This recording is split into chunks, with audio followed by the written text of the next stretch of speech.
The whole ride kicks off in the royal capital, right inside the Craftsman's Guild. A young craftsman studies this fancy clock tower like it's his mission for today, and from the outside, that clock looks totally fine, like nothing's even wrong. Then he taps into his appraisal gift with full horological precision, clock expert level, and leans in to dissect the mechanism piece by piece. He realized the inner gears warped and then slid out of place. He mentally vows to warn the owners. This clock runs on air and shatters if you move it the wrong way. Then he double-checks everything and decides he can repair it by swapping out a few parts. The craftsman jumps straight in, pinpointing every single part needed to pull the repair off perfectly. He locks in on the task, digging into the work at his desk, while tools sprawl all around him like a battlefield of gears. Suddenly, a ghost-like figure drops out of nowhere and rushes to check on his condition, while the craftsman is absolutely wiped out, beaten down from hours of work. The ghost leans in and tells him the Cycloguild master is demanding an audience with him. And the craftsman just sighs with weary resignation, but in the same breath he's secretly thrilled with the repaired job he just wrapped up. He's going on and on about how it was the absolute best experience, because he'd only ever seen an air clock in books before, but now he's actually touched one with his own hands. The ghost leans in and demands, "So, did you finish fixing that thing I asked for?" And it reveals this crazy air clock that swings its pendulum using pure air pressure, no oil anywhere. The ghost nods and confirms the craftsman's work checks out, every system's been properly verified and is running. The craftsman warns that one jolt or shake could shatter this clock, so he's locking it down tight. Then he clicks a clock stop sign onto the mechanism. Someone blurts out that this master craftsman is an absolute beast when it comes to clocks. The ghost says it was impossible for their own people too, so they pushed it to Cyclope. Then another voice jumps in. None of their in-house craftsmen can fix it, so now they're pinning everything on him. With a tired, shaky laugh, the craftsman shrugs and admits, "This is all I can do right now." Right as the scene kicks up, a title card slams on screen, calling him the clock user. The moment the ghost asks what the guild master wanted to talk about, the craftsman shrugs and says, "This is the power I was handed." A huge bearded giant storms in with shocking news. He grabs Cicro Owen's attention and tells him flat out, "You're fired." Cicro's face twists with pure, total disbelief. He demanded to know why this hit out of nowhere, and if he'd messed up somehow, then snapped that, sure, Cicro definitely did something wrong, no question about it. Then he roars that trash like Cicro has no spot in his guild, so Cicro yells back that he's been pulling his weight. Right when it gets heated, the ghost chips in and says, "Last day alone, Cicro fixed the antique clock at the royal palace." What? But the guild master keeps roaring, saying the job is already in the hands of the guild's most promising artisan. An older craftsman steps up and says, "If you want real proof, look at someone like me. My hands are dexterous." Then the guild master chimes in, boasting that his own son can fix anything, but when you put him side by side with that craftsman, Cicro comes up short. The guildmaster roars that Cicro can only fix clocks, then demands to know what else he can do. Cicro tries to argue, but the guildmaster cuts him off for good, shouting for him to get out of the craftsman's guild right now. The ghost begs the guildmaster to rethink it, but the man shuts him down cold, no more arguing. Standing outside the guild, Cicro hesitates, staring at the doors like they're daring him. What's he supposed to do next? He storms out of the building, and each footstep thuds like it weighs a ton. He grimaced and let out a sharp cry as he stared down at the capital city from that huge, towering height. Cicro stares into the past, replaying every memory and realizing that life somehow felt better back then. Remembering how much he loved making things from when he was a kid, everyone cheered over the magical tools he crafted. The first one to light up with joy was his mom. He still remembers building a little compact that could show the days, and when he opened it for a girl named Rain, he watched her struggle because her laundry kept getting wet again and again. His parents sat him down and declared he was the perfect fit, then turned the dream into a promise, marry their daughter and take over the company someday. People stared in disbelief and called him a genius when they realized he was crafting things at just 6 years old. Back then everything ran perfectly, until the gears slipped out of sync, and from that exact day onward it all started to fall apart. Smash that like button, hit subscribe, let's go. Hit subscribe for more hidden manga gems. Now go on, I dare you to comment. Seriously, I'm loving this, bet most of you are too, right? Most of you won't have the guts, alright, now let's keep going. She's about to lock in her career for good, no turning back. 2 years earlier, though, a young girl named Alice darts ahead in this fancy, elaborate dress, her twin tails bouncing as she yells for her big brother to hurry up. Right behind her, Shakiro, light-haired and panicked, shouts that if she keeps sprinting like that, Mario won't ever catch up. Maria, stubborn as stone, snarls that she doesn't care at all and keeps barreling forward. Shakiro's face burns and he blurts, "Why are you bringing this up out of nowhere, Maria?" Maria, now older, framed by blooming flowers, leans in and tells him the truth. She's his fiancée. Then she tilts her head and wonders aloud, if we ever had a daughter, would she end up like Alice? Shakiro stammers that their engagement wasn't some romance. It was a decision their parents made back when they were just 10. Alice whips around and asks if he doesn't like her, but Shakiro panics and scrambles to explain he never meant that. Maria bursts into giggles while she and Alice seize his hands and tug him forward, and someone shouts for Maria to give it her all, yet Shakiro just stares back, utterly lost, like his brain can't even catch up. The three of them stand before that towering Gothic cathedral, and Alice can't stop grinning. She's buzzing about the skill selection ceremony about to kick off. The narrator tells us that once citizens hit 16 and officially step into adulthood, they're forced to show up for this ceremony, right in their own home, the Kingdom of Heinberg, where the ornate crest sits proudly on display. Inside the ceremony hall, the crowd sprawls everywhere. Alice stuns as she whirls around, amazed by just how many people have packed in. Mario realizes every big shot from guilds across the country has shown up, and Shakiro smirks. These guys can even recruit new people right on the spot. Right before the ceremony kicks off, Shakiro leans in and fires Maria up to give it everything she's got. Alice declares she'll go first, and the whole process gets laid out the moment someone steps forward to offer a prayer. Then the crystal lights up and the words finally appear, locking in the skill they just earned, and right next to her a kid gets strongman, breaking into pure celebration. And just as the ceremony kicks off, a blinding flash of light erupts in the blink of an eye. An older man freezes in shock, stammers out words he can't even control, and breaks out in a cold sweat. Maria stood dead center, frozen with sheer shock on her face, while the crowd exploded into murmurs, because the announcement hit the hall. The saint had appeared, and everyone kept repeating it in disbelief like they couldn't believe their own ears. Alice whips around to her big brother and blurts out if a saint really counts as one of the most amazing occupational skills. Shakiro nods and says it's a rare skill that hasn't shown up in decades. Then he straight up congratulates Maria for pulling off an insane result. The narrator breaks it down like this: there are two kinds of skills, general skills and occupation skills. General skills hand you a single power for each personality, but occupation skills let one personality unlock multiple powers at once. It hammers home one brutal truth: occupation skills are scarce, so the law forces people into the job that matches their abilities, no matter what they want, even if they get placed into something they didn't pick, just like the examples show. In this world, skill isn't just a gift, it's fate, stitched into your bones, and it decides who you're destined to become. Shakiro stands there replaying how Maria became a saint, and yeah, he's convinced he could pull it off too. Then Alice whirls on him and asks what they should do, because she's teasing out whether her big brother wants to go first. But then a ghost familiar drifts in close and orders them to wait, claiming it still needs a little more prep before it can announce that it'll go first. Meanwhile, Shakiro and Maria stand side by side in the ceremony hall, Maria's jaw set with fierce determination, as she vows to herself that she won't be beaten by some saint. She steps forward and starts praying right in front of the crystal. And right as the ceremony rolls on, a blinding burst of light detonates out of nowhere. Everyone in the crowd gasps in shock at yet another insane result. Then the crowd explodes into full-blown chaos, and an old man cackles with pure joy as Alice stands right in the middle. She steps forward and announces she's a sage, and the whole hall erupts as everyone blurts, mouths hanging open, "A sage," in pure disbelief. Someone in the crowd blurts out, "What the hell is going on with this year's ceremony?" And suddenly they're begging for a super rare skill of their own. Someone jumps in to say, being a sage is insane, straight up top-tier power, whether you branch off from the mage side or the alchemist side. And then another person fires back, "But is it really that amazing?" And Alice herself just stares at the outcome like she's been hit with a bolt, pure shock on her face. Alice yells for her big brother to give it everything, and Maria snaps, calling out Shakiro's name. Then Shakiro grins and declares it's finally his turn. He strides up to the crystal, murmuring a quiet plea under his breath, praying he'll unlock a special skill as incredible as theirs.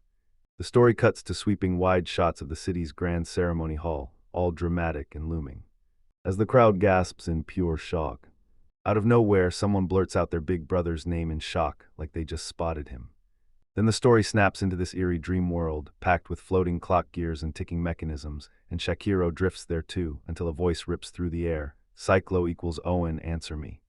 The voice hits him with a question: why does he want a special power? And Shakiro floats through the gear-filled void. Then boom, one wild memory hits him of Alice and Maria together, Alice starts to speak, but the scene snatches away before her words land, and that question just lingers, unanswered, hanging in the air. Shakiro shoots back to the voice, swearing he's going to make his family and everyone happy, and right then someone else erupts in pure shock, shouting that what they're seeing is totally unheard of. Then Shakiro snaps awake and realizes it. Everything he just lived was a dream. He snaps back to reality, blurts out in panic what his skill even is, and right as he finishes, the ceremony official starts announcing his real power. But Shakiro just stands there, totally baffled, like his brain just froze. I'd never even heard of clockwielder before, and I couldn't stop wondering, was that thing even a real job skill? The official says it's basically someone who deals with clocks, and right away the guy nearby blurts, so what are we supposed to do with that? Then another person snaps back, wait, does anyone even know this skill exists? According to the holy texts, the official fills in the details. When God formed the world and started their song, a massive clock tower rose up, and clock wielder means the one who guards and oversees it. Shakiro can't help it, though. It sounds totally lame to him, and his excitement crashes, especially since that crystal had shone so brilliantly. But then the crowd explodes. Someone announces that his skill has finally been confirmed for the very first time in history, and they hammer home just how unheard of it is for a unique skill like that to show up as a real, job-level power. The official shoves him aside and yells for the next person to step up, and right there in the crowd someone blurts out in pure confusion, like, wait, it ended that fast. Later on, the narration drops the hammer, and explains that Shakiro's clockmaker reputation was absolutely awful. Mario's father, clean-cut and dressed to impress, stands beside him and snaps, I can't hand my daughter to some ordinary clockmaker anymore. Then he announces that Shakiro and Mario's engagement is dead, right then and there, and even throws out the gut punch. The church itself is against them. Mario's father only can apologize, while Shakiro's fist tightens, burning with rage. Outside the building, someone rushes up to Shakiro and spills, I'm truly sorry, but before he can even respond, they admit it's pointless now, because Mario's already become a saint. Shakiro tells himself with fire in his chest that this doesn't mean he's quit, it means he's not done. In her memory, young Maria leans in and tells young Shakiro that when the time comes, she'll come for him, no excuses. Shakiro fires back that he'll become a brilliant clockmaker, the kind everyone in the whole world will respect. Maria tells him she'll be waiting, and she fires back, I'll be there. Then the story swings over to Shakiro's family, watching as Alice heads out, and one of the parents grabs her with a worried reminder, take care of yourself, while Shakiro leans in, reassuring her that if trouble ever comes knocking, she can always turn to him. Alice tears herself away, saying goodbye to her mom and her big brother, and the narration reveals the truth. The Adventurers Guild just scouted her, and now she's on a fast track to greatness. Shakiro clenches his fist and vows to grind harder, because he won't let Alice or Maria beat him. Then the scene snaps to Alice clinging to Shakiro's back, the two of them fighting for balance, Alice insisting she's got this and doesn't need help at all, while Shakiro can only stammer, unsure what to do next. Later, someone swoops in with the news. Shakiro's been offered a spot at the Craftsman's Guild too, and Shakiro nods like, all right, I start tomorrow. The scene snaps over to the guild master ordering Shakiro, I'm hiring you because the law forces my hand, then firing a warning right in his face, don't you dare slack off. The text box spills the truth, his employers despised him, while a quick note points out how skilled a clock user he is. Meanwhile, someone leans in and tells Shakiro, we'll need you again, and the narration even points out that there were folks out there who were straight up praising the work he did. Back home, Shakiro's mom bursts in with the news. Tonight's dinner is his absolute favorite meat pie. The ghost familiar snaps that if Shakiro hadn't chosen the clock user path, he could have been a legendary magic tool engineer everyone would have worshipped, and it's a real tragedy. Shakiro snaps at himself to cut it out, mulling what ifs is pointless. Then the clock user's skill gets fully explained, uncovering every terrifying thing it can do. Shakiro can build any clock he can picture, but every one of them vanishes after a while. He can clock the condition of a watch the second it's out of sight. His sharp senses can pinpoint the location of anyone wearing a clock. He can toss clock parts into a separate dimension and pull them back out anytime he wants. The stop ability freezes clocks the second it's triggered, no matter if they're powered up or dead, like it can take over anything clock-related at all, and that's its whole superpower. Maria and Alice, still at his side until this moment, sprinted ahead without him. Shakiro stands alone in front of a towering maze of interlocking clock gears, staring them down like they're about to move. Realizing he's the only one stuck back, Shakiro plods through the rain, soaked to the bone and utterly alone. Everything feels way different, like the whole timeline could have shattered another way, if that one key detail, the clock user, never came into play. From that day on and even up to today, there was only one person who believed in him harder than anyone else, himself. On the street, everyone's whispering and freaking out about a serial rapist who's still out there, free and hunting. Someone blurts out, "Has anybody heard about this?" And another person fires back, "This is terrifying. What in the world are the cops even doing?" Shakiro catches the conversation mid-stride as he strolls right past. Somebody nearby hisses, "So you're really asking what's fun about being a serial rapist?" Shakiro shuts down the noise and strides on like he's got somewhere way too important to be. Finally, he made it home, burst in, and proudly shouted that he was back. Miranda, Shakiro's next-door neighbor, bursts out to greet him the moment he steps back from her shop. Before he can even explain, she clocks that he's soaked through, grabs control, and tells him to strip them off and let her wash his clothes, now, while Shakiro argues that he's got it handled. But Miranda's already shoving something scorching into his hands, snapping, "Be careful," and Shakiro can only thank her. Now, Miranda's been his next-door neighbor for as long as he can remember. She's been nothing but kind to him and his sister, Alice, ever since they were kids. Lately, she's been stepping in and taking care of him like his mom, who straight up vanished after she fell in love, only to leave behind that old memory of young Miranda running with them as kids, chasing them through the streets like she couldn't let go. Back in the present, Miranda leans in and asks if he got into a fight with someone from the guild. Then she grabs a clock part she hunted down at the tool shop and tells him it fits perfectly for something he's working on. Shakiro hesitates like he can't quite say what he means, then trails off mid-thought. Miranda just waves it off. She tells him it's fine, he doesn't have to explain, then smiles warmly and swears there's something out there only he can do. Then they slam into a close-up of her eyes. Wild clockwork spins inside them, like gears and tiny mechanisms ticking to a secret rhythm, while her hands cradle a pocket watch so gently as she speaks. Back at the shop, Miranda takes a sip of her herbal tea and says it tastes weirdly salty, while Shakiro just mumbles back, still clearly lost in his own thoughts. Later on, Shakiro leans in, eyes locked on a strange plant sitting on a bookshelf. He double-checked everything Miranda wanted him to handle, just to be sure. Because of her, he's finally started feeling a little more hopeful about everything, though first, he has to figure out how he's actually going to get back to work. As Shakiro paces the town streets, he starts weighing whether he should finally hit up that regular customer for some answers. Most customers don't even make it past the guild gate without an introduction letter first. Suddenly, a massive boot slams into his path and someone shouts, "Yo, big bro, so what kind of person are we running with today?" Shakiro snaps into clock sense mode and spots two figures lurking near the stairs. That realization slams into him like a truck. This is exactly the case the townspeople were buzzing about yesterday. Meanwhile, those hooded criminals huddle and plot their next move. A tiny pharmacy smack in the middle of a residential neighborhood. Then they decide they'll break in and assault the woman who runs it. One of them steps up, confirms they've done this kind of work before, and snaps at the rest to back off. "Leave it to us." Another guy grumbles about wiping out the area like always, and the boss snaps back that they've already been paid and better not botch a thing, while Shakiro overhears it all and can't help thinking it's downright disgusting. People all around town are whispering that Miranda, the owner of the Miranda Pharmacy, is absolutely stunning. Shakiro's stomach drops as he realizes, in pure terror, that big sis Miranda is the one they're targeting.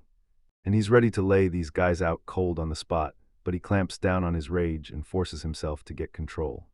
Meanwhile, one of the criminals smirks and says, "If we cause a scene in a residential area, folks will come running fast." But the other one leans in and promises him there are a ton of ways to silence them for good. Out of nowhere, a shadowy figure bursts into view, and when it clears, it's a constable. Right after he blurts that line, someone asks, and the criminals instantly lose their cool and start panicking. "Who the hell is that?" they blurt out, because the moment someone brings up a man who keeps the capital's peace safe, their brains explode with confusion, and they panic so hard they can't think of a single thing to do. The constable grins and casually lanes in, asking what's going on. One of the criminals stammers that they were right here, just talking, that's all. Then the constable presses, "Were you talking?" And the criminal shoots back, saying he'd been in the middle of questioning someone and wants to know if there's a problem. Then the constable stops and realizes, at this hour, hardly anyone's even out in the streets. Like the kind of guy he's talking to right now. Meanwhile, up on the rooftops, the boss snaps at his subordinate to stop wasting time and not even bother chasing. One of the criminals swears that kid is the guy from the shop, and if that's true, he might be exactly what they need. Later, inside the police station, Miranda throws herself at the desk and begs them, desperate, shaking, just to believe her. A police officer tells her she might have mixed him up with someone else, but Miranda shoots it down fast. She's sure he himself said he was a policeman. The officer promises he'll jot it down just in case, then leans in and demands to know what happened after that. Then the officer demands Shakiro's job, and Shakiro panics hard, stammering and scrambling for the right words. He finally blurts out that he's unemployed, then the officer nods and confirms it. Two men lock eyes, and you can practically feel the tension snapping between them. The officer flat out says it's basically unheard of for someone with a real job skill to end up unemployed, unless they've got crushing personal problems dragging them down. Shakiro blurts out that he'd been working for the Craftsman's Guild. Then bam, they booted him out, and panic instantly detonates in his mind, because at his age he's got to look asterisk so suspicious now. A skilled worker going jobless is practically unheard of. The officer weighs every detail like it's a matter of life and death, says he'll stay sharp just in case, even though he's starting to look a little less suspicious. Shakiro storms out of the police station, frustration choking his breath because those cops don't trust him one bit. He tilts his head to the sky and realizes, damn it, he's stuck dealing with this alone. His face set with pure determination. He's going to shut down their whole plan himself, and the moment it hits, the strategy snaps into place. Ambush them, catch them off guard, then scream for everyone to come running, because that's the only way this works. Outside, sharp speed lines slice the air as the building looms, and he steels himself, because even with no job, he still has courage. Then Shakiro flicks his ability on and detects a watch in an instant. There's no mistaking it. It's the same guy who was lurking in that alley. Suddenly, the criminal bursts from the shadows, screaming like a maniac, knife clutched in his hand. Meanwhile, that corrupt constable is scrambling up the stairs nearby. Then the attack hits in a blink. A crazed criminal lunges at Shakiro with full violence, then clamps onto him with brutal force, locking him down in a vicious grip. Shakiro blasts out a scream for help, begging anyone to come save him. Then, from inside a nearby house, a voice snaps, "What's going on this late?" The criminal tells someone, "Daddy-s gonna check it out, so don't go outside," then says, "Just bring this guy to the neighbors," and just like that, the criminal's plan clicks into place perfectly. Miranda swings up to her doorway and asks what's wrong, and the moment the criminal sees her, he erupts, screaming for someone to fetch the other officers, insisting Shakiro is the serial rapist. He barks at Shakiro to stay frozen as the brutal fight rages on, and Shakiro's face twists into pure shock and horror, like the whole world just turned on him. Miranda freezes in disbelief, eyes locking onto the person being hauled in restraints, her brain scrambling as she realizes it's Cyclo. The criminal clamps his grip tighter on Shakiro, smirking as he declares that sitting on the stakeout finally paid off, and now there's no way he's letting him slip away. On the street, neighbors crowd in fast, all eyes on the chaos, and Shakiro's heart pounds as the truth hits. He's been totally set up, and he can't even get his words out to defend himself. He reaches for Miranda, determined to get through to her and make her see it's not what she thinks.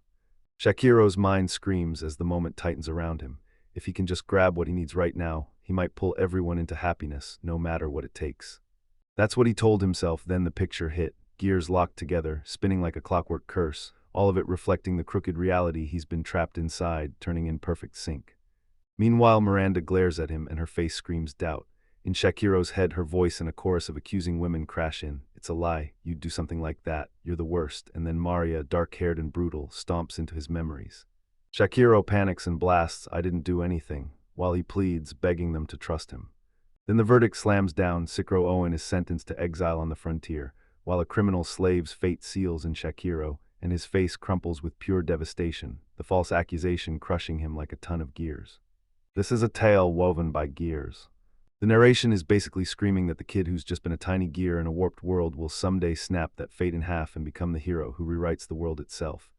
Because right now, Shakiro is standing before this massive mechanical cathedral, that clock-marked eye blazing with future power, and the caption hits hard.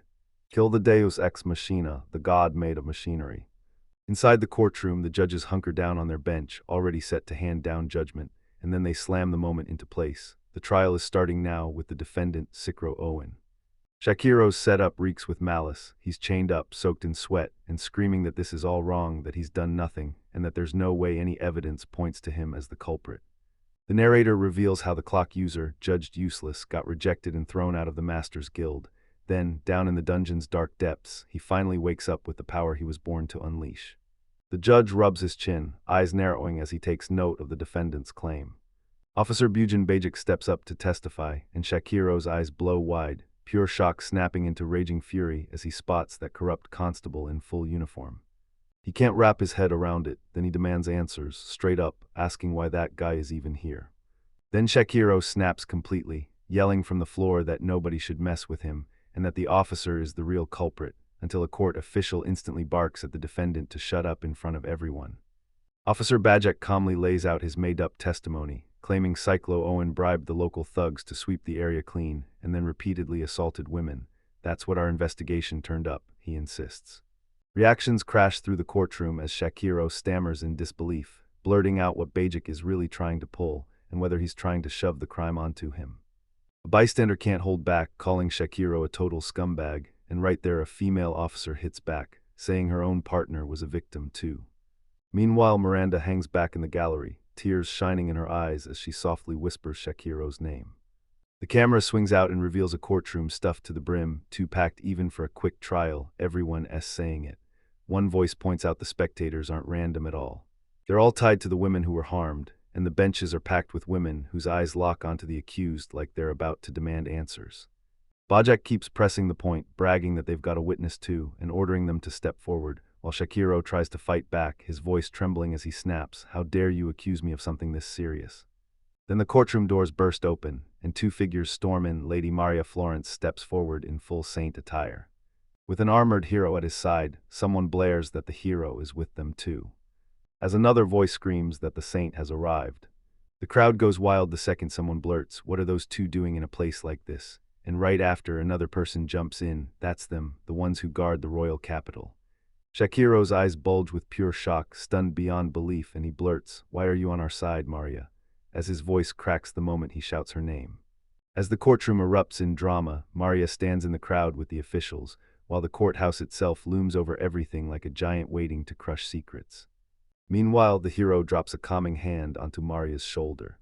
He tells her it's fine, he's right there with her, and pushes her to stand up and testify to the truth, and when Maria nods, you can hear the steel in her voice as she swears she'll do her best. Then the whole crowd erupts in excitement. Someone shouts that this is the saint's testimony, and right on cue another spectator swears they heard a rumor the hero and the saint are getting married soon, while someone else claps back like, "Of course they are, the hero and the saint always make the perfect pair." What? Maria steps up and launches her testimony, claiming Shakiro is her ex-fiancé. Then she admits they kept sending money with letters, because life can't be easy when all he has is that timekeeper skill. But the second she says it, Shakiro's face lights up with pure confusion. He can't even wrap his head around a word she just said. Shakiro explodes with a scream. Every word is a lie. He never got any money, never received any letters, nothing. Right there in the crowd, someone spits that the guy's just too stubborn for his own good, and another voice fires back, saying nobody would ever invent something like that.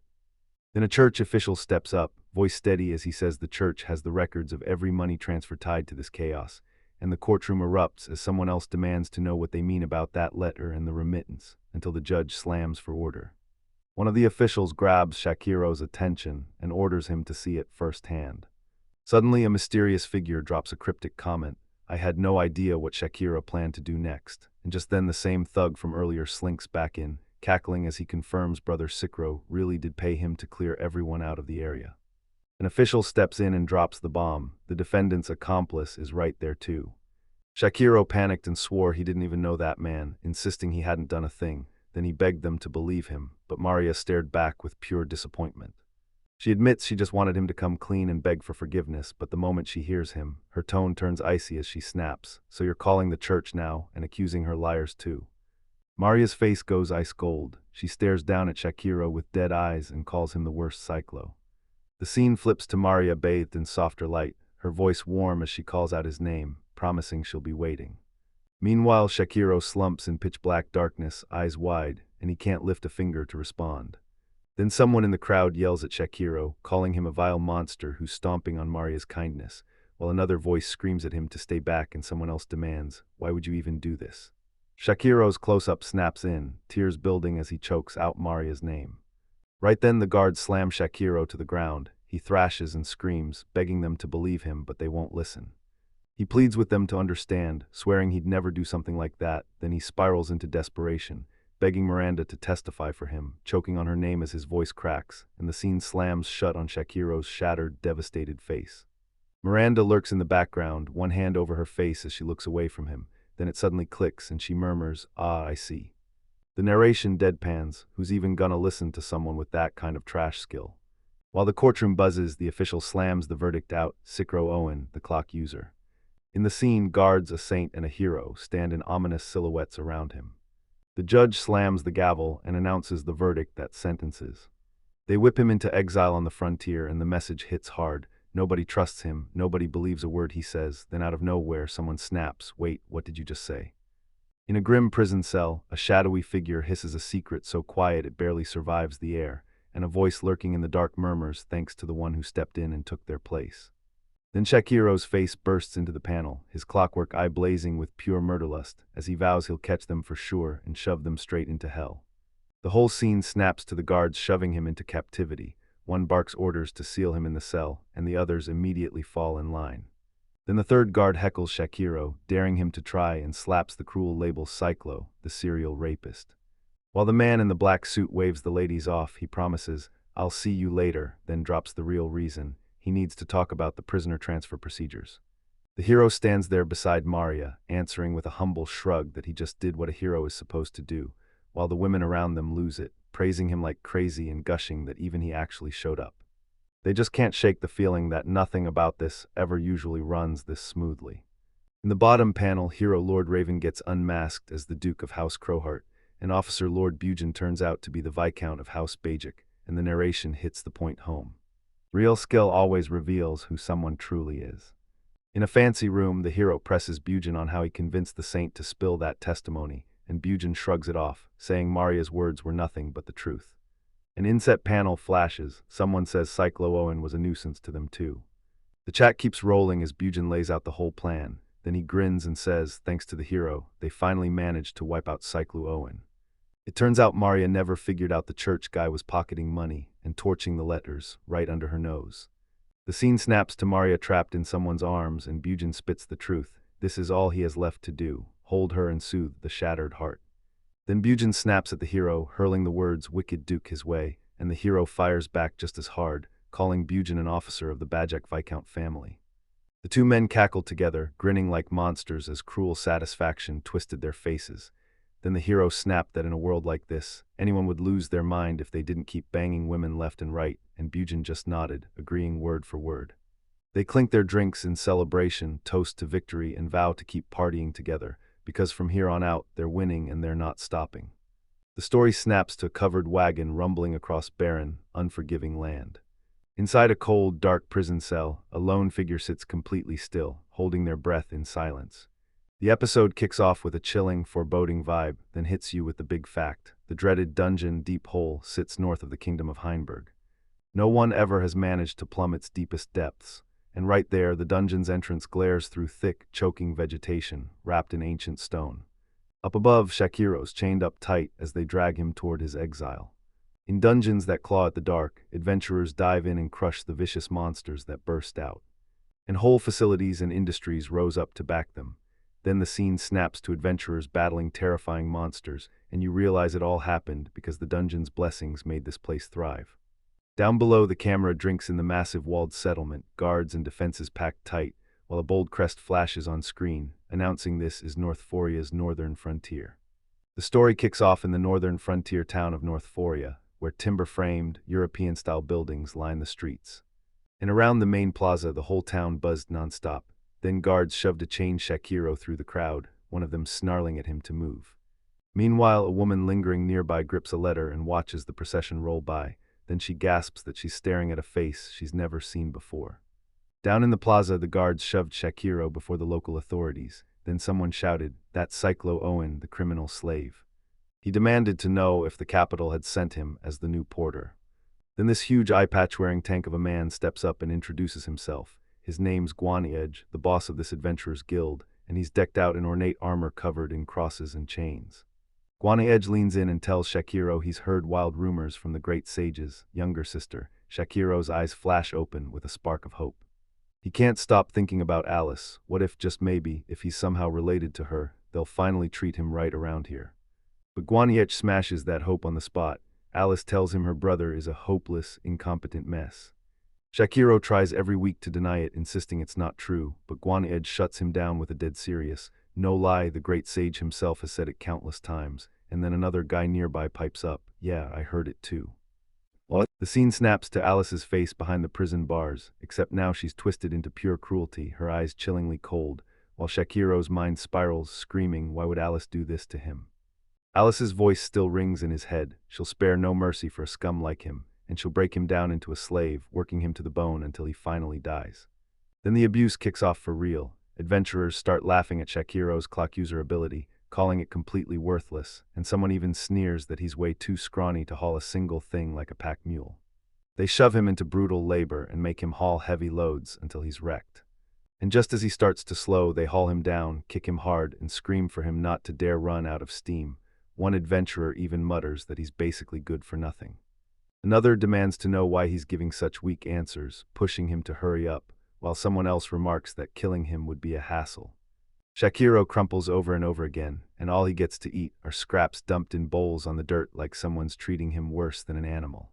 After every brutal day, they shove him back into his cell and lock the door tight. Crumpled on the floor, broken from the abuse, they're still suffering as they push forward. Guards snap that Shakiro better speed up, barking that he's too slow, and all he can manage is a faint, barely there, yes. Meanwhile, other travelers are whispering that he's turned into a total bore, questioning if he's the kind of guy who's been shrugging, yeah, at everything lately. Shakiro's face is pure exhaustion, like the fight is already over and the weight of it all has finally crushed him. Panic claws at his mind. He's sure he'll end up dying here like a discarded rag, while the guards misread his silence as some kind of genius and press him, asking if he just came up with something clever. One of them snarls that Shakiro's attitude pisses him off, and he calls him a useless idiot, but Shakiro just shrugs it off in his head because he doesn't care anymore. Then they finally arrive, and right in front of them gapes the entrance to an abyss, a colossal round pit plunging straight into choking darkness, the narration straight up calling it the notorious dungeon's doorway. One A-rank adventurer snaps with irritation and clicks his tongue, grumbling to Shakiro that they dragged him out here for nothing. Then Shakiro stares down into the dark. Then his mind snaps to death, could he at least go quietly, but the adventurer is like, nah, Shakiro's done for, might as well just die down there. They start calling him useless, trash his weak reaction, and then bam, someone shoves or kicks him forward yelling, take a good look. Shakiro suddenly wrenches against the adventurer's grip with everything he's got, screaming for them to let him go. He refuses to die in a place like this. While one of them snaps back that it's not time yet, another demands what the heck is happening and orders him to quit fighting, and as Shakiro claws back, a flash of memory rips through his mind. Lord Raven's face flashes into view, twisted, manic, and cruel, and the truth slams into Shakiro. This was Lord Raven's plan from the start, to pin his crime on Shakiro and make him die for it. The mechanical clock eye snaps into focus as everything finally clicks, then the adventurers shove Shakiro right over the edge. His body gets yanked backward into the black abyss of the deep hole, and he tumbles through the darkness as the figures above stare down, watching him drop into the pit below. Then Shakiro lies collapsed at the very bottom, his body sprawled across jagged stones as the dungeon darkness swallows him whole, and he can only groan weakly while the towering cave walls loom like proof of just how far he's dropped. A tight shot catches Shakiro's wrecked, pained face, barely hanging on, then his eyes suddenly snap open. He tilts his head toward the cave ceiling, staring into the pitch-dark opening as glowing eyes peer out from the shadows, like something is watching him from just beyond the light. His hand moves and suddenly it hits him like lightning. He's still breathing. He actually survived the fall, an unbelievable miracle. Lying in the dark, Shakiro can't shake the weird truth. When death is right in front of you, suddenly you crave life even if you swear you're done for good. He thought he didn't care anymore, but that survival instinct snapped awake. He can't stop wondering if that fall got slowed because he snagged on some crazy webby thing on the way down. Staying light and waking up after blacking out were the only lucky breaks in this whole disaster. Against all odds, he's still alive, and now he's ready to finally get a grip on what's really going on. He slams his clock generation ability into gear and takes a sharp look at everything he's got. Shakiro takes a hard look at where he stands, and the only thing left haunting his mind, monsters. He double-checks his inventory with his ability and freezes. His supplies are empty, except for one knife and a bottle. He checked his internal clock and realized more than half a day had passed since he fell, so yeah, rescue probably wasn't coming.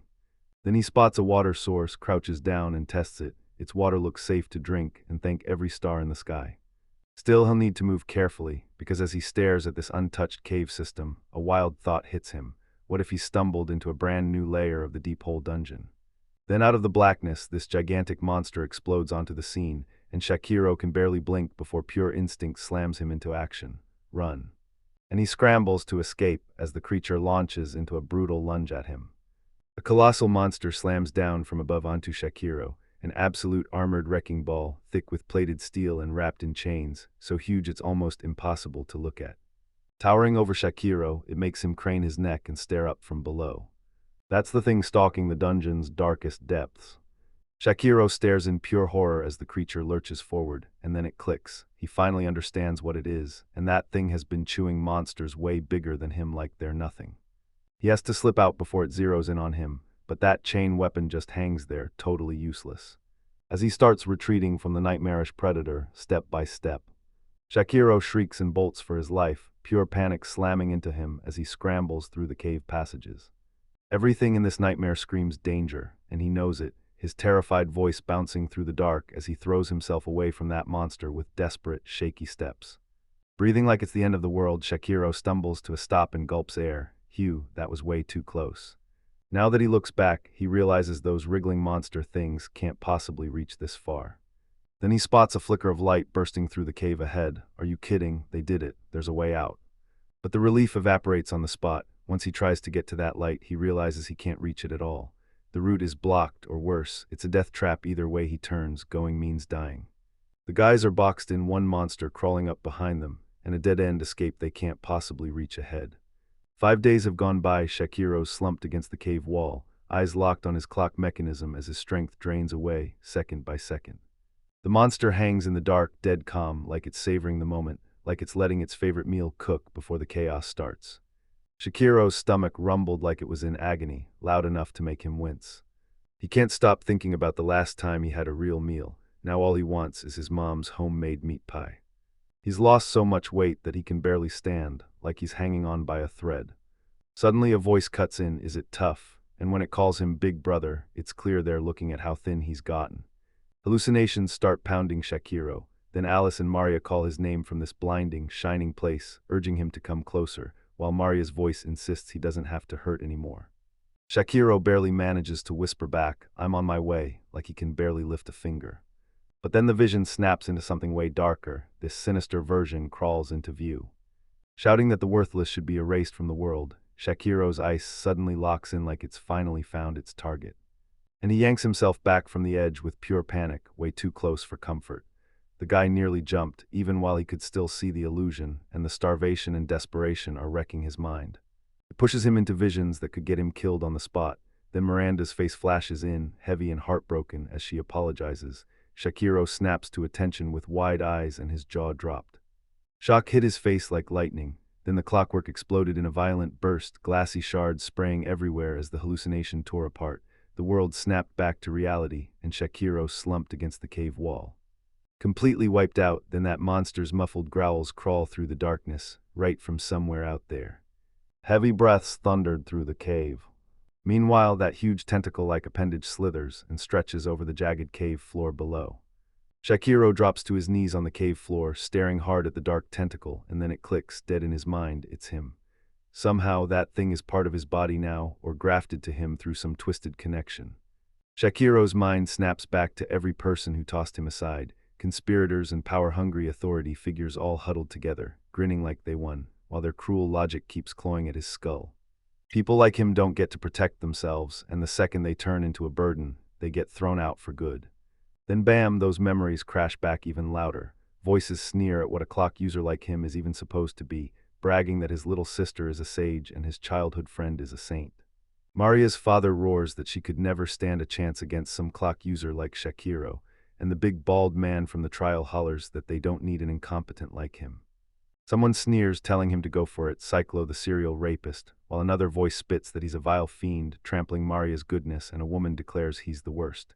Then it all loops in his head, again and again.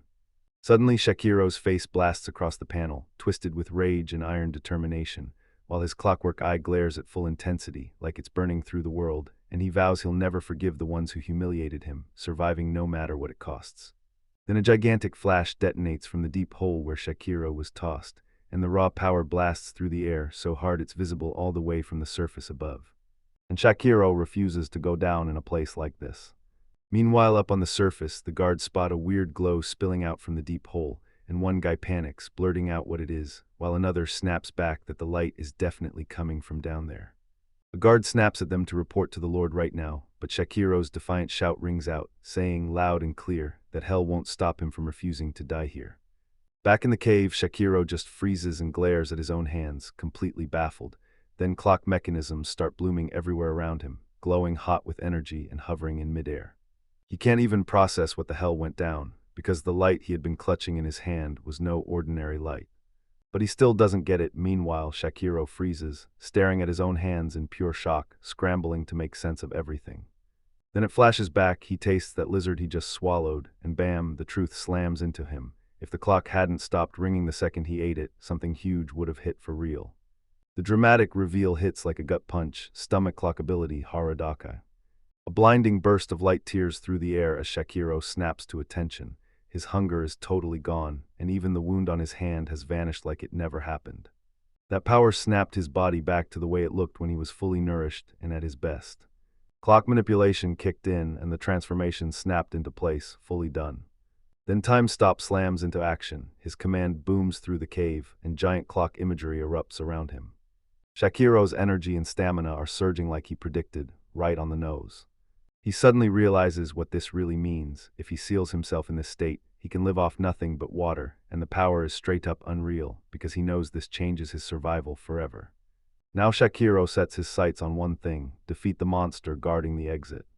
A monstrous presence swallows the darkness as huge magical clock pieces crawl across the cave floor and the air around them, circular patterns and gears snapping into existence as Shakiro's power finally surges to life. With his new abilities now steady, he realizes he's got time to plot his escape. Then the story hits hard. Once Shakiro was judged worthless as a clock user, thrown out and left to rot by the Craftsman's Guild, until deep in the dungeon something awakens in him and his real power bursts free. While Shakiro's mind races, he clicks together how this awakening actually works, because up to now his power only worked on mechanical clocks. Then an hourglass forms in front of him, and it hits him like a lightning bolt. This changes everything. The clock user's skill is exploding with growth. Every time they use it, their mastery levels up higher and higher. All at once, water clocks, hourglasses, and sundials slam through his mind like a blur. Then his clock eye ignites with pure intensity as the full potential clicks into place. And when he realizes he can control anything that has clock in its name, the possibilities stretch into something truly limitless. The moment training kicks off, Shakiro wastes zero time and starts. He dives in and studies every clock type structure, then immediately rolls up his sleeves and starts building the water clock and the sand clock. He pours magic power straight into the water and sand, steering them like they're on strings, and in his clockmaking, he ditches the idea of a container entirely, letting the materials float on their own and work freely. Then he forges a sundial and pours his life energy into it, shaping it into the solar sphere he swears is real. The sundial blooms into existence, and he realizes this is the biggest it can possibly get if he wants the sundial itself to grow bigger. He'll have to power up and toughen his own body from the ground up. A month slips by while he steadily hammers his stamina with brutal focus, locked in on that intense training routine day after day. Shakiro grits his teeth and pushes harder, clocks and ticking generation effects crowding around him. Then clock mechanisms and gear tools burst into existence around his hands, one after another as he drills. Out of the dark, the monster's claw rips toward him. Shakiro slams his will inward, not yet ready to move, just forcing his focus harder and harder. Speedlines streak past as he locks in with pure, maximum focus. Then he fires the command and time stop slams into place with brutal force. Time stop shatters the moment the breakthrough hits, and all at once dazzling clock forms burst into the magical space around Shakiro, water clocks, hourglasses, and sundials, floating and glowing like pure magic. He did it, first step finished, and now everything's officially in motion. Shakiro slumped in the cave, gasping for breath and plotting his next move, because right after this, he's taking it into battle. Shakiro lays out his research plan, cuts his focus down to hourglasses, water clocks, and sundials, then studies how the shadow blooms around the stick by messing with the light itself, until the shadow drops and hits him with the truth. He still doesn't fully get it, even though he's already mastered 10 water clocks. He double-checks everything, writes down every detail, and turns those methods into his own. He fires up his sensing test, and just like that, he spots a shadow taking shape. When obstacles show up, the clock sensing accuracy suddenly tanks, but right then, a backup system kicks in, it switches to a water clock detection substitute eye. This hits him like a rush from his childhood, right back to the days when he was still learning the craft, one lesson at a time. But the gap between then and now is crystal clear, revving up every second. Revenge, those two cold syllables drag through the dark, and Shakiro's motive hardens into one razor-sharp purpose. Shakiro hammers through intense training, stuck in a world of numbered practice spots, pushing his skill harder and harder so he can prove to those guys exactly what he's capable of. 2 months flew by since he first threw himself into researching this ability. The results, pure insanity. Geometric magic shapes burst around him as he clocks every win. His sundial and orichalcum sword are fully formed. Light snaps into existence in just 1 second. Monsters get wiped out from long range in 3 seconds, and his ultra-fast light shots are locked in. Then comes shadow fixation, pinning monsters for a full 10 minutes, while detection, appraisal, and control stretch out to a massive 50 meters. He held the shield steady for a full hour, then made water freeze in just 1 seconds. Now he's perfected long-range launches, K-type spear generation, and even upgraded his water clock powers far past his own limits. He can spawn a calcum shield in 1 seconds, generate water for long-range throws up to 50 ulux or more, blast objects using crushing water pressure, and even create mines from frogs and monsters. Clock sense and clock generation have leveled up to insane heights, so now it's just about taking down that guy, and I swear, watching how far he's come feels downright satisfying. After all that training, Shakiro's senses exploded. He can now use a sundial to probe everywhere and a water clock to read it all in real time. And right now, he's sensing the whole floor, and it's packed with monsters everywhere they can be. Clock generation kicks in, and he drives his clock sense even deeper. Then the water clock's power joins the ride, letting him detect living beings by tracking the liquid flowing inside their bodies. Meanwhile, the light sphere he forged works like a sundial that reads the shadows cast by light, so even from way off, Shakiro can pinpoint where everything is with terrifying accuracy, like he's carrying perfect sight in his palm. But then he spots it right in front of the exit, and Shakiro's eyes narrow as he realizes something's off. Is that monster sharpening its claws? Suddenly, the creature rockets forward, then the massive skeletal beast rips through the cave at breakneck speed, sending terror echoing everywhere. And Shakiro's jaw drops. He can't believe this is really happening. His razor-sharp instincts start screaming alarms as the monster barrels closer. A claw lunged toward him at a speed that felt straight out of a nightmare. Shakiro feels the full terror crash into him as the monster slams in with devastating power. For these 3 months, it wasn't just sitting there, it was busy crafting something, and when Shakiro finally catches the chaos as debris rains down, it slams into him. The monster's been carving that rock bit by bit so he'd never see it coming. While Shakiro trained and surged stronger, the beast worked its plan in silence, slow, precise, and relentless, shattering the barrier between them one careful step at a time. Shakiro's legs are trembling, but he grits his teeth and forces himself through. He hammers the thought into his head, this monster is going down right here.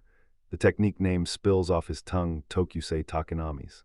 But right in the middle of his strike, those chains lunge and clamp around him. He barely scrapes by without taking real damage. If the collar hadn't been there to shield him, he'd be in serious trouble.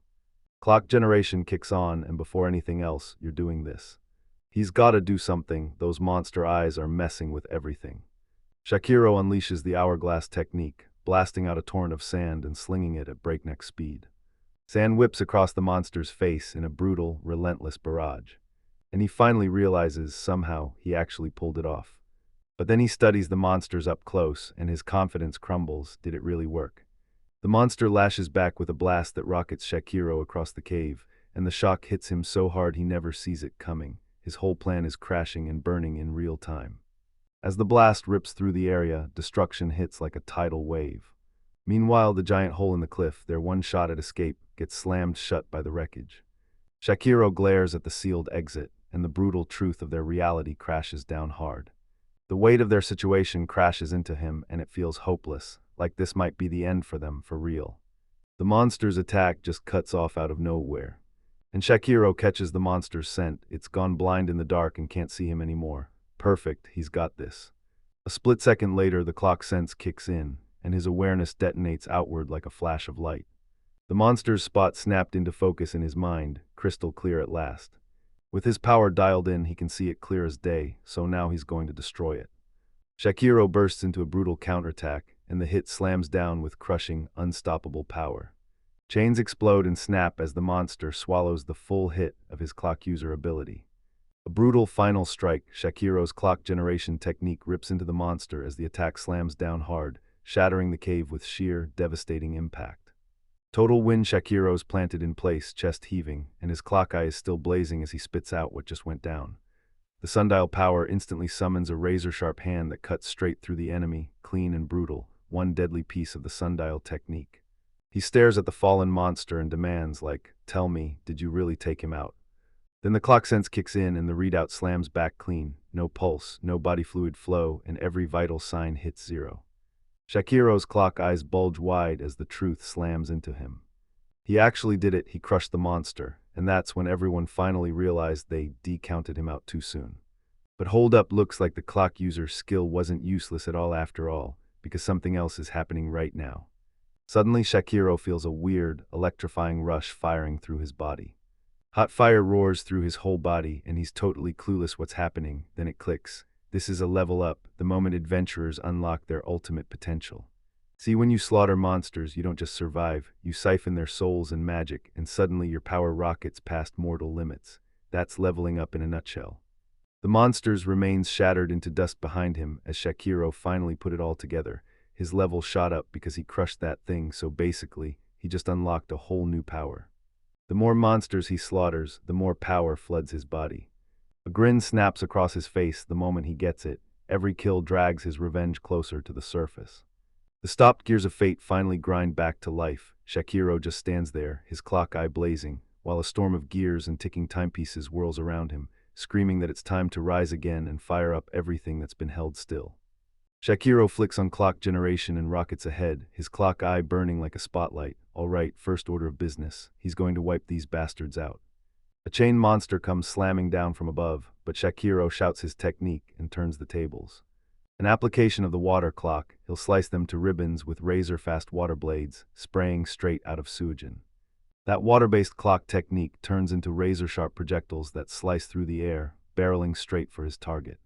The monster fights back with everything it's got, but Shakiro smoothly tracks every strike before it even lands. The guy can read their every move way better than before, like his upgrade just turned the whole fight into crystal-clear slow motion. That creature is dragging, so slow it's practically moving in slow motion. Shakiro slips out of the attack with insane grace and fires back instantly, counters landing clean. With clockwork precision, he spun the chains tight, trapping the monster while it fought to line up where it needed to be. As Shakiro clashes in battle, he keeps talking through his new powers. His clock creation skill can forge full clocks or crank out any clock part in whatever shape he wants, and as long as the material is something he understands, he can summon it even if it's the finest metal. When you apply it to sundials, it forges bladed weapons, swords that bite, but slap it on water clocks and it blooms into defensive shields, and honestly, the versatility is wild. Then the orichalcum metal kicks in pure, razor-sharp power hitting the moment it matters. Shakiro hurls his generated blade down with everything he's got, screaming for the monster to take it. Boom. The cut crashes through with brutal force, and the premium metal sharpens his weapon like a cheat code this dungeon can't possibly survive. The clock's generation slices clean through the monster, then it starts to crumble piece by piece. Shakiro taps into his clock sense to make sure the kill lands, no doubt, just confirmation. Magic surges straight into Shakiro, hitting him the second it lands. Boom, another level up. The defeated monster crumbles and vanishes into nothing, and Shakiro absorbs its power like a drain, getting stronger by the second. He stands over the wrecked skeletal monstrosity, staring in disbelief at what he just did. He's still processing it. He spots the colossal chain monster, and the truth slams into him like a punch. So yeah, this dude basically ran the whole place. The skeletal boss monster rockets toward Shakiro at horrifying speed, horns locked straight on his face. Shakiro kicks on clock generation and barrels straight into a brutal, no-holds-barred fight, direct combat style. Dodging and slipping through every one of the creature's brutal attacks. He fought back with his summoned chains and a weapon he forged on the spot. That boss monster lashes its tentacles and whips up a tight protective net, and Shakiro watches the pattern unfold, like he's clocking exactly how it shields itself. This one's different, smarter than every monster he's faced so far. He yells for clock generation once more, as the brutal tentacle net crashes across the dungeon floor. Then the monster switches gears and drives its tentacles straight into the earth like it's hunting for something beneath the surface. Shakiro clocks what's going on in an instant, and his head starts spinning. What the hell is that thing even doing? Things look grim. His water clock shield, deployed to hold the line, starts cracking under the strain, and it's about to fail for good. He shouts for help, pure desperation spilling out as the underground assault keeps roaring louder. But just as panic hits Shakiro's face, it flips into a razor-sharp smirk. Just kidding. He kicks on the clock generation and blasts a massive water clock outward like it's about to explode the whole world. A devastating explosion ripped through the ground, swallowing everything in its path.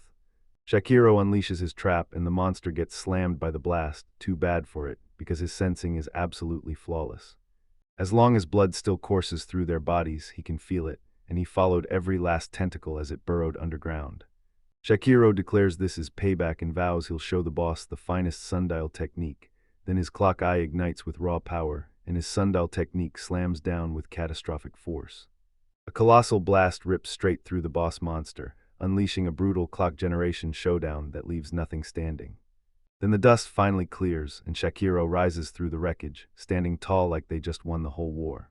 But the boss monster stumbles backward, reeling in pure shock.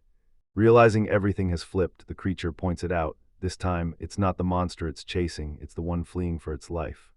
Shakiro snaps, "You're not escaping," and barrels after the boss straight into the dungeon. He flips on clock sense, fires up the scan, and locks onto his prey. Then his power checks the area and confirms there's not another monster in sight. So Shakiro wastes no time. He rounds up the defeated monsters and bolts for freedom, slamming their corpses into watch storage, and it turns out the power he trained for didn't just level up. It evolved from stuffing away tiny pieces to storing a near-infinite amount. Once he's grabbed everything, he yanks out an energy cube and slams it in to refill his stamina. Man, after a fight like that, water hits different, like it's the best thing I've ever tasted. That energy cube is basically his life force, packed down inside the watch space, so when he swallows it, his stamina surges back. Then he grinds the whole process over and over. Training by making cubes, using them to recharge, and repeating the cycle. So he should use this window to refill his energy before it slips away. As soon as his recovery wraps up, Shakiro bursts into action and sprints off. He has to sprint through the ruined dungeon halls, leaping fast before the emptiness swallows him. Something suddenly snaps into his vision. He slows to a stop, eyes locked on flowers sprouting in this hellscape, of all places here. Shakiro snaps his clock manipulation into the flowers, and the whole garden bends to time, rewinding the clock just enough to save them. He leans into the flowers and tells them to hang on, then swears he'll give it everything he's got too. And honestly, ever since they kicked him out of the royal capital, this is the first time he's felt his heart light up like he's finally seeing something truly beautiful. Then Shakiro rips through the dungeon floors, blasting everything apart with pure explosive force. He spots a set of stairs shooting upward and blurts, "There they are." Then all you can do is keep climbing higher, no stopping now. Shakiro steps into an ornate chamber dressed in glittering chandelier light, and then, right out of nowhere, skeletal monsters lunge in from every side to ambush him. He slams into them with a flurry of attacks, dashes through the chamber, and drops them one by one like dominoes. Shakiro finally reaches a massive ceremonial hall, where swirling curtain-like banners hug a perfect circular platform, its center carved with an intricate sundial-like pattern, and a looming doorway waits in the back. Then, out of nowhere, a mysterious voice cuts the silence, pointing out that it's wildly uncommon for a human to rise up from below. Shakiro stares at the eerie place, hits clock sense to sweep the area and finds nothing, no living souls anywhere. The voice keeps laughing and tells him, "Don't freak out." But Shakiro's gut drops, whatever it's saying is triggering his detection, so he panics and frantically tears through the area to find where it's coming from. Right in the chamber, a colossal dark vortex erupts out of nowhere, and a voice roars out that it's the guardian watching over the dungeon's mid-layer. And out of the swirling darkness, a terrifying creature's face starts to surface, like it's hunting your soul. The creature tears away the last bit of mystery and fully reveals itself as a colossal elder race, towering over Shakiro with blazing, glowing eyes and a terrifying maw, leaving Shakiro instantly knowing exactly what he's up against. The elder race guardian throws its jaws wide open, flashes rows of razor-sharp teeth, and just like that, the real nightmare finally arrives. Shakiro glares up at the creature with ruthless grit, and the moment it looks back, he knows this monster isn't like the others he's ever fought. The elder wraith bursts fully into view, roaring that it's the guardian of the middle floors of the labyrinth of condemnation. Then it names itself as an elder wraith, and its booming voice ricochets as gigantic clockwork gears slam into existence around it. Kuro reels from what he's just learned about the middle floors, then the shock slams into him. the labyrinth of condemnation is really the deep pit itself. The elder wraith's voice turns ice cold, declaring that Shakuro's has crossed the line. His life is now forfeit, and Shakuro is staring down an unknown enemy that's legs beyond anything he's ever faced. The elder wraith slams into the attack, roaring that it's snatching Shakuro's life away as a brutal wall of fire explodes toward him. Shakuro slams his hands down and activates clockwork generation to shield himself from harm. But the flames roar so close, he feels the heat sear into his hand. He realizes that brutal heat scorched his senses and yanked his focus right off course. Meanwhile, the elder wraith hurls flames at Shakuro, and the blaze swallows him whole, burning him down to ash. The creature unleashes a terrifying cry as the flames roar higher and higher. At the very last second, Shakuro slams up a clock-powered shield and snuffs the attack cold, right as the elder wraith realizes he dodged disaster by sheer inches. Then Shakuro stares it down, clocking the truth fast. No blood runs through its body, so his detection ability won't light up, and yeah, this thing is a spirit-type monster. That's why his clock sense couldn't spot it sooner. Shakuro's been sick of the elder wraith's condescending attitude from the jump, so he slams into clockwork generation and unleashes a brutal counterattack. When his power crashes into the elder wraith, everything detonates in a blazing burst of energy. And the creature jerks back with a sharp, pained grunt as the attack finally lands. Meanwhile, the explosion from their clash just keeps roaring on, shaking everything in its path. Shakuro is throwing a victory party because his attack actually landed, and then the elder wraith reels back in pure shock, sputtering that there's no way some lowly human can cast magic that could actually hurt it. The creature roars at Shakuro to shut his mouth, then yells he should just drop dead already as it winds up yet another brutal attack. But right when Shakuro fires off yet another clockwork generator, everything starts spiraling, questioning what on earth is really happening. Massive new clockwork machines slam into place around them, and the elder wraith's body starts to melt away, piece by piece. And the creatures spiraled into pure panic, scrambling to understand how this could be real. Then the body split apart into dark shadows and shattered fragments, while the creature shrieked in agony as it dropped, its massive form crumbling under the brutal force of Shakuro's attack. The elder wraith's body keeps unraveling, breaking apart into shadows and shattered fragments. Shakuro stared in total shock, trying to convince himself he didn't just do it. Then someone pipes up, saying they don't buy any of this elder stuff. Turns out the creature wasn't nearly as scary as everyone made it sound. They burst out laughing, then glanced down at the striped tail lying right there. They figured they'd just show up, grab the body, and call it a day. Out of nowhere, a brutal, massive attack crashes into Shakuro from behind. The elder wraith bursts into view, smugly bragging that Shakuro totally fell for his trap, and it takes only a second before realization smacks Shakuro right in the face. These wraiths crawl into dead human bodies to take control, and this one's a top-tier species that can fully seize the host's form. The elder wraith finally admits Shakuro blew past every expectation. Then the creature detonates with a wave of cursed energy, so massive it shakes the whole air. The wraith snarls that it'll curse Shakuro to death while he's still breathing, and shove itself into his body as the new vessel for its next form. A brutal wave of cursing crashes into Shakuro, smashing him with sheer, unstoppable force. Shakuro suddenly feels the cursed power tearing through his body, and it's like something's clawing his heart to pieces from the inside with vicious talons. The elder wraith taunts him, so what now, while the creature flashes a wicked grin like it's already won. But Shakuro clenches his focus and pushes every doubt aside, because this is not the moment to hesitate. The elder wraith jolts in horror as he realizes Shakuro's about to end himself too, and clock generation kicks off instantly, massive energy whipping around Shakuro like a storm. They swallowed the panic, shrugged it off, and dared each other like, let's see who ends up burning to death first. Shakuro dares the wraith to a brutal showdown, who can last longer, and the elder wraith stares in disbelief, wondering if this human has lost his mind. Their powers collide and rip the world apart in a brutal blast of mutual destruction, while the wraith shrieks in agony. And then the creature realizes the horrifying truth. Even just standing there, cursed like that, shouldn't be possible. But Shakuro blasts straight through the elder wraith's scorching flames and cursed energy, grinding out one last surge to force himself forward. And then unleashes a brutal counterattack, smashing through the wraith's assault and ripping free. Shakuro erupts in celebration as the elder wraith disintegrates into nothing behind him. Then the elder wraith bursts in and declares the possession is finally complete. It's gearing up to devour humans using Shakuro's body. Shakuro snaps to the horror of it. He can't move at all, yet he thrashes and fights as the possession clamps down and takes full control. The elder wraith taunts him because it's like, go ahead, point at that, you'll end up the criminal they said you were. The wraith leans in and spits out, do you really think these pathetic attacks can get you a win?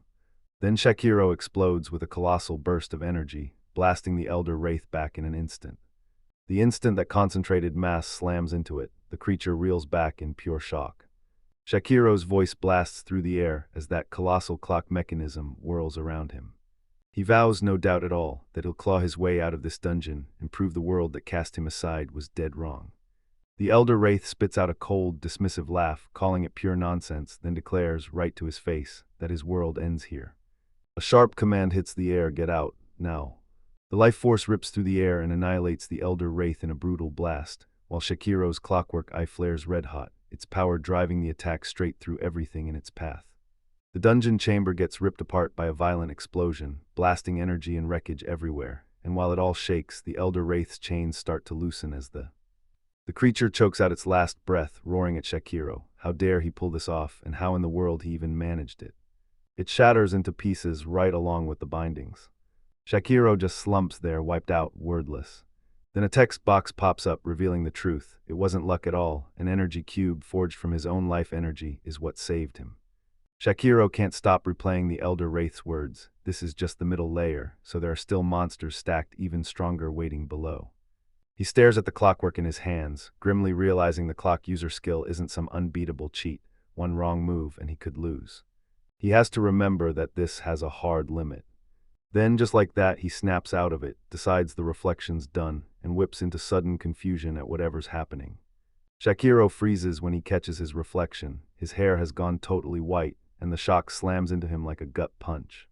Wondering if the curse caused it and if it'll ever fade, he then shrugs and decides, no big deal, so he marches on with his plans. Below him sprawls the elder wraith's massive, defeated body. Shakiro rips through the rubble and debris, claws grit and lungs burning, bursting up from the dungeon's depths as he scrambles along the walls and drives himself higher with everything he's got. A colossal staircase clawed up ahead and he rushed toward the surface, only to find total chaos, debris everywhere from his last battle. Then Shakiro strides through a blazing corridor and finally pushes his way up to the upper levels. Tears rain down his cheeks as his white hair spills around him, filling the entire frame. Suddenly Shakiro bursts out into the open and thrusts both arms toward the sky, screaming, I'm back, and his roar ricochets across North Foria. Down below, adventurers stare as everything plays out, and one guy blurts that Cyclo Owen just became the first human to solo clear the mid-level of the worst dungeon, while another swears the place finally broke him, because who in the world even understands what he thinks he just did? Back in the royal capital, without Shakiro there to hold it together, everything starts crashing down fast. The guildmaster and the others look completely wrecked, and Maria's face goes pure panic, because a narration box reveals their fate has officially started slipping out of control. Across the way, someone gives Sage Alice a huge thank you for all her hard work, and then, right on cue, another person asks if they should send her this job's payment again. Alice shoots back with pure grit, Big Brother is hopeless, so I'll do the best I can. The story pivots to a towering, ornate grandfather clock, and the narration basically dares you to doubt it. Of course, only he can fix it. Then another text box slams in the truth. Cyclo's fate is about to flip hard. A rich noblewoman stands there, right in front of the clock, waiting in perfect attendance. Someone leans in and whispers in a panic to the noblewoman. She snaps into a fierce stare straight ahead, her ornate hair and jewel-laced face blazing with intensity. Then the command hits, go hunt them down and do it fast, no delays. Inside this massive ceremonial hall, Maria and the hero stand at the top of the grand staircase as a roaring crowd surges below. Then the air snaps with a loud announcement. Clock user Cyclo Owen has been identified to everyone in the room. Outside the North Folia frontier gate, Shakiro strides up to the entrance, like he's stepping back into a past he thought he'd forgotten. The moment he spots those walls, memories slam into him, and at the checkpoint, he yanks out his deep hole explorator from his clock's storage interface. He couldn't shake the thought that he was probably the only one who'd pushed past the usual limits and cleared all the way down to the middle layers with this power. The gate official demands to see his permit, and Shakiro strides into the streets, hunting for the Adventurers Guild, pausing to grab directions from whoever he can. But a guard spots the slave collar and with a wave of his hand, snaps that he's a criminal slave, then orders him to keep moving. As he moves through town, the townspeople start whispering and gossiping up a storm. They fixate on his collar, whispering if he's a runaway and grumbling about how filthy he looks. Then Shakiro strides up, and the whole town instantly spirals into panic. One tells Shakiro to stay back and another snaps, should we report him to the guards? But Shakiro panics, desperately trying to get them to see they've got it all wrong. But frustration crashes over him and he snaps, swinging a vicious strike. And the people around them immediately freeze, eyes wide, fear crashing down like a wave. But Shakiro cuts himself off mid-thought, and the bitter truth slams into him. Even with all the skills he's mastered, one brutal truth crushes him. Everyone still sees him as nothing but a criminal slave, and that harsh realization lands like a punch the second he's standing alone out on the street. Shakiro digs through his memory, trying to claw his way through the city streets on unfamiliar roads. As he strides through the alley's stairway, he mutters a name under his breath. Hikaru. The moment he hears it, something snaps awake in him, like a buried memory clawing its way back, like he instantly recognizes the truth from his past. As Shakira strides through the ruins of an abandoned building, everything has been smashed to pieces, broken furniture, debris everywhere, and torn papers fluttering from the walls, while a suffocating silence hangs over the wreckage as he picks his way through. Then the camera yanks back, revealing the whole disaster, and in the corner sits a long-haired woman chained to the floor, a cold metal collar clamped tight around her neck. Papers are pinned up everywhere, and one of them screams about 7 years of freedom, making the whole place feel like a prison everybody forgot. The chained woman snaps her head up toward Shakiro, stunned because a kid in a place like this shouldn't be here. She freezes, staring at him for a heartbeat. She grabbed the moment to steady herself and blurted out an apology for staring, and then Shakiro leaned in, asking if she knew where the Adventurers Guild was, because he'd completely lost his way. But as she finally understands what she's seeing, fear snaps across the woman's face. Shakiro suddenly realizes her fear isn't random at all. This criminal slave collar is screaming danger the moment she sees it.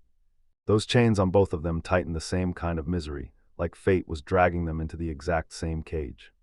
Even with terror gripping her, she still forces herself to give him the directions.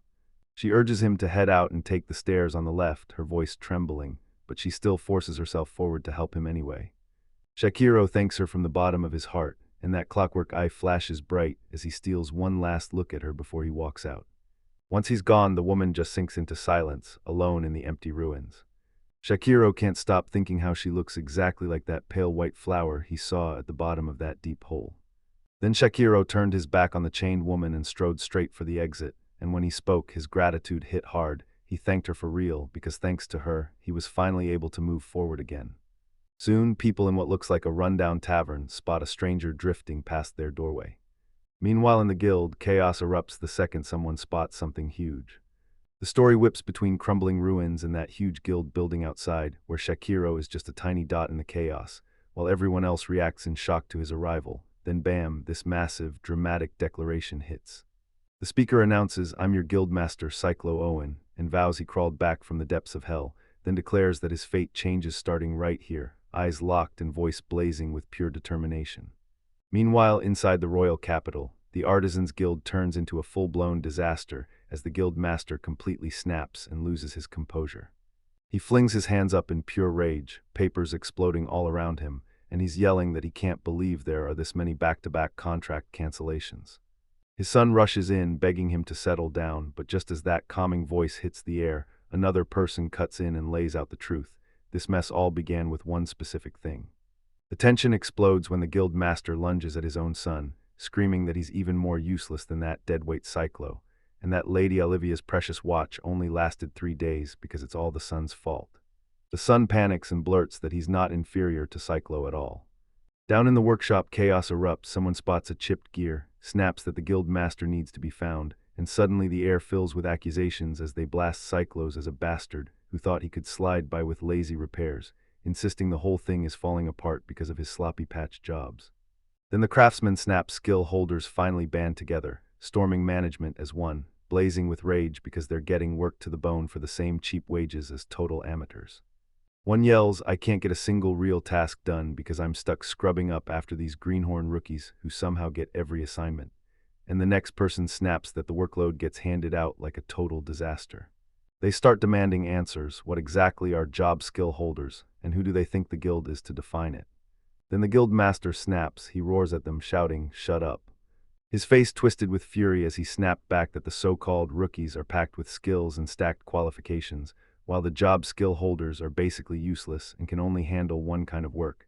Then he pushes them to repay the debt from their employment, even if it costs them their holidays. Meanwhile, someone clocks Shakiro's every move and instantly reads his mind, knowing exactly what he's planning. The guildmaster and the other craftsmen close in around him, glaring like they mean business. And just like that, the guildmaster shrugs Shakiro off with a casual wave, barking, back to work. The craftsman finally snapped. One of the guys screamed that he was done with this shitty guild, then demanded who in their right mind would even sign up for the guildmaster, and before anyone could blink, another craftsman jumped in, yelling he could land work without the guild's mediation, then told the guildmaster to drop dead. As the rebellion surges, fists fly and a brutal physical showdown erupts. Back in a calmer moment, two people dig into everything that's happened. One snaps that firing Cyclo was pure madness, and the other pushes back, insisting Cyclo might not even be guilty at all, because the accusation was basically bogus. He's just some clock-obsessed guy who never thinks about anything else. Suddenly, the guild master's son barrels over and yells, demanding to know if his father's okay. Then the guild master blasts him with a brutal "shut up and get out," and the son stammers out an acknowledgement. Later on, the guildmaster crumples to the ground, surrounded by cancellation notices scattered across the floor. The guildmaster totally snaps. He rants and curses over and over, drowning in raw frustration. His face twists with panic as he tears into the situation, ranting like he's about to explode. He realizes that if Cyclo showed up right now, Cyclo would drag him into apologizing for those sloppy repairs. Someone blurts, "What the hell isn't a clock user anyway?" as the camera yanks back to reveal the guild building outside. There, meanwhile, across the capital, people are still going about their day, totally clueless about what's about to hit next. Two maids trade whispers outside a building, a guard patrols the streets, and the whole city roars with energy around the clock tower. Then a graceful woman with perfectly styled hair steps into view. Someone urges her to take it easy, and she answers with a soft, grateful smile. The scene snaps forward as Lord Bugen closes in on Miranda. She greets him, and he shoots back a warm, friendly hello. Miranda beams at Lord Bugen, saying she's always so grateful. Then he tells her, straight up, that protecting the hearts of the citizens is exactly what a constable is sworn to do. In this sweet garden tea gathering, flowers burst into bloom and young Shakiro sits there with everyone, and then someone blurts out that they still can't stomach the fact Shiklo is a serial rapist. So Miranda snaps back, defending him like a shield, insisting he's a good boy at heart and that he'll rise back stronger. Lord Bugental's Miranda wastes no time. She lays it out with razor-sharp words. Shakiro's going to work as a servant in some far-off town, all to push his rehabilitation forward, and yeah, it's thanks to the Bajak family's influence. Miranda gushes with thanks to Lord Bugen, and he answers her in a laid-back tone before casually asking about what just happened. So they kept circling back to what she'd said earlier, both of them wondering if she'd even given it a second thought. Meanwhile, the narration ominously warns that by now, Shakiro's probably trapped as a criminal slave, living out a fate worse than death, bloodied and shattered, as the image shows him brutalized and broken. As the invitation lands, a carriage rumbles down the road, and Lord Bugen lanes in to tell Miranda she should come to his territory, just as a quick trip, because she needs a change of pace right now. Miranda grips the invitation, still stunned that he even set up the carriage, the guard, and the driver, because wow, he's genuinely kind. An elderly man in a hat bursts out to greet them at their destination, waving his arms with wild, unstoppable energy like he's been waiting all day. The guard shoots Miranda a quick greeting, and she fires back with a crisp reply. Then she suddenly gasps at something shocking, and Miranda instantly clocks that the bodyguard is behind whatever's about to explode. He shoots her an apology, saying this is just part of his job. Miranda blasts out a blood-curdling scream for help, yelling for Lord Bugen by name. But then a voice snaps back coldly, telling the bodyguard, "This is your payment for the time you gave me," and warning him they'll be leaning on him again next time. A hand snatches Miranda, and the moment her face twists in total shock, the betrayal finally clicks into place. Miranda gets pinned down, and her muffled protests barely scrape through the restraints as the assault kicks off. His face suddenly flashes on-screen with a smug, satisfied grin stuck there like it owns the moment. Miranda shouts every week for Lord Pusan, still totally clueless about what's truly happening to her. Then Miranda finally clocks the lie, and the truth comes crashing down on her like a freight train all at once. But before she can breathe, a fresh nightmare hits. What if Cyclotu's been trapped in this too? She fights the thought, desperately trying to deny it. But the moment she spots that slave collar, the truth slams into her like a punch. There's no denying it anymore. Someone nearby clocks the slave collar and confirms it's really him. Meanwhile, Shakiro steps forward and declares, "I'm Cyclo Owen," shutting down any doubts. He's the real deal, not some imposter. Edge, the Adventurers Guild Master, freezes in total shock, then blurts out whether he really crawled back up from that deep hole. Shakiro snaps it into focus, saying that some filthy adventurer shoved him in there, and the guild members around the table stare in total disbelief as he's still alive. Edge brings up that report saying Shakiro got mauled by a monster, then panicked and tumbled off the cliff, only for Shakiro to snap out right away that it's total crap.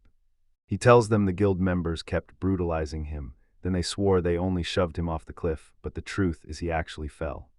Edge snaps that if Shakiro's testimony is real, the whole guild is cooked, and he won't let the lie behind that report slip by, not for a second. Meanwhile, the guilty adventurers start freaking out on the spot, and one of them hisses, "I really thought we'd never get caught." Shakiro snaps at them to choose a better spot next time, then grins and tells them, "Thanks for trying, I'm still standing, and I even got stronger," because now they're getting punished and he's walking away with a straight-up win. His face dominates the panel, gearwork eye blazing as his evolution locks in, and he straight up thanks them, the words dripping with pure, sarcastic gratitude. Then one of the guild members completely snaps and lunges at Shakiro, screaming that he should have just died, while curses hit the air and weapons streak toward him as more adventurers rush in to pile on the attack. Guanievich clocks the alarm, and the second it hits, he realizes they're not warning him, they're trying to kill him. Then Shakiro's enhanced senses snap into gear, everything stretches into slow motion, and he blurts out, "Nice try, but you're too damn slow." Shakiro snaps back with a brutal strike, turning his attacker's assault into instant disaster. The hit blasts the guild members clean off their feet. One of them screams as they crash to the ground, totally swamped by Shakiro's brand new power. Towering over the battered adventurers, Shakiro growls that he'll be throwing attempted murder onto their crime list too. The beaten guild members can barely wrap their heads around it. One of them just sputters, "This brat actually came in and wiped us out." Shakiro freezes in stunned silence, staring at that massive hourglass like it just broke reality. The guilty adventurers are trapped inside as sand pounds down around them, and his mind races, trying to make sense of what he's seeing. And it slams into him that this hourglass is a cursed torture tool, with the sand already spilling like it's counting down his fate. Someone corners him and demands, "Confess the truth, now before it's too late." But Shakiro goes in swinging and nothing lands, until the timer hits 10 minutes, then every grain in that hourglass slams down and crushes them all. Guanaj snaps that they got cut off, but they need to get back to the point, while the poor trapped adventurers grumble that this cramped little space is suffocating them. Guanaj demanded to know one thing: how in the world Shakiro clawed his way back out of that deep hole. And Shakiro finally nods, agreeing to spill the whole story. The story rockets us into an ornate corridor where Shakiro sits trapped in a prison cart, ringed by guards and guild members, while Guanaj leans in, listens to every word, and nods, then thanks Shakiro for the tale, clearly feeling how much he's been through. But then Shakiro leans in and says he wants to believe the story. Then he fires back, asking for proof that he really went down to the deep levels of the dungeon. Shakiro blurts, "Of course," and slams his interface to life, flashing a hexagonal grid packed with monster icons. Then Shakiro yanks out a hulking monster corpse right in the corridor, like it was nothing. A giant skeletal monster rips itself into existence and slams down in a deafening crash. Guan Oyej and the rest totally lose it, screaming like crazy, demanding what that thing even is and asking where he dragged it out from. Shakiro shrugs and says he's got plenty more, but Guan Edge snaps back, "Cut it out, you've already proven yourself." Later on, Shakiro slumps into a chair and can't stop wondering if those monster materials are actually worth a fortune. Nearby guild staff buzzed about whipping the alchemy potion together for the butcher job and making sure they had someone who had mastered 5 skills on their side. A girl pours him herb tea, but when she sees he hasn't even taken a sip, she leans in and asks if he hates it. Shakiro drops to his guard, blurting out an apology and explaining It's like there's way too much for his brain to hold on to, so his mind whips back, flooding him with memories of everyone from his past. The girl leans in and asks how it went, and a staff member quickly tells Shakiro the results are in. It's worth a whopping 10,000 gold coins, or if you go the fancy route, 100 platinum coins. But that's only a rough guess. Shakiro's mind flashes back to his watchmaker days, when his yearly pay barely hit 1 measly platinum coin, then it slams to the present, where he's staring down a single haul of 100 platinum coins. The guild staff slides Shakiro the appraisal results and grills him, "You sure you can handle all of this?" Then they break the bad news. According to the appraisal, every single thing here is tied to monsters no one has discovered yet. Shakiro leans in and confirms he's taking every last bit of it. Coins and watches shimmer and drift through that wild display, and while it all happens, Shakiro runs the numbers, then snaps to the terrifying truth. This haul is worth a full 100 times what he made in a year as a watchmaker. Suddenly, Guan-ij bows his head to Shakiro, and the guild master rips into him, telling him that as a fellow human, he has to apologize for ignoring what Shakiro's been going through. He finally admits he knew Shakiro was getting abused, and Guan-ij lays it out plain. He turned Shakiro against the adventurers, picked the move that kept the guild winning, and basically admits Shakiro is a notorious criminal slave. Shakiro snaps back that the guild master is basically admitting he let it play out, and Guan-ij nods, saying it was a move the guild truly had to make. Shakiro jerks back, throws his hands over his face, and glares at Guan-ij with pure, boiling irritation, and shuts it down by calling it nothing more than pure self-satisfaction. Guan-ij nods and says, "Yeah, I guess you can put it that way." But then Shakiro fires back and claims this means the guild master won't be an enemy after all. Then he turns straight to Guan-ij and says, "So if that's true, there's something I need from you." Shakiro thrusts the certificate into the air, 10,000 gold stamped on it, and shouts at Guan-ij to burn through those 10 platinum coins to rip him free from criminal slavery. They break down the reparation system, a way for a criminal slave to claw their freedom back by paying a price equal to the weight of their crime, and the second Guan-ij hears that name, shock hits them like a punch. Shakiro drops into the seat and tells him straight up he's done being trapped, he wants freedom, and he's going to get his adventurers properly licensed. Shakiro leans in and asks Guan-ij point-blank if he'll take this on as the next guild master. And the guild master agrees on the spot, then barks an order for someone to slam those shackles loose. And Shakiro's face hardens with pure grit as he realizes Guan-ij caught the whole situation instantly, and he's seriously grateful. Shakiro jolts awake as a free man, finally breaking out of the nightmare of slavery. Then he stretches outside near a few buildings, stunned that it's been ages since he last slept in a real bed. His mind snaps back to that chained woman he met before. And when he returns to that abandoned ruin later, the girl is suddenly gone poof. He can't shake the feeling that nobody's really living in a filthy dump like that. Maybe he's just seeing things, but right then, the guild girl from before clocks Shakiro barreling in and bolts straight to call Guan-ij, while another staff member snaps up to greet him with full formality, Lord Cyclope. The guild girl marched up with shaky nerves to greet him, and Shakiro immediately clocked how everyone's attitude toward him had flipped, massively. He steps inside and the staff tells him, "We already opened your savings account, everything's handled, no worries." Guan-ij greets him and then another staff member leans in with a grin, "We're all set with your adventure registration." Shakiro can't help but admire how fast they're pushing everything forward.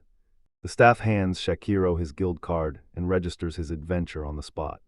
But the card screams his rank, black, and Shakiro has never laid eyes on anything like it.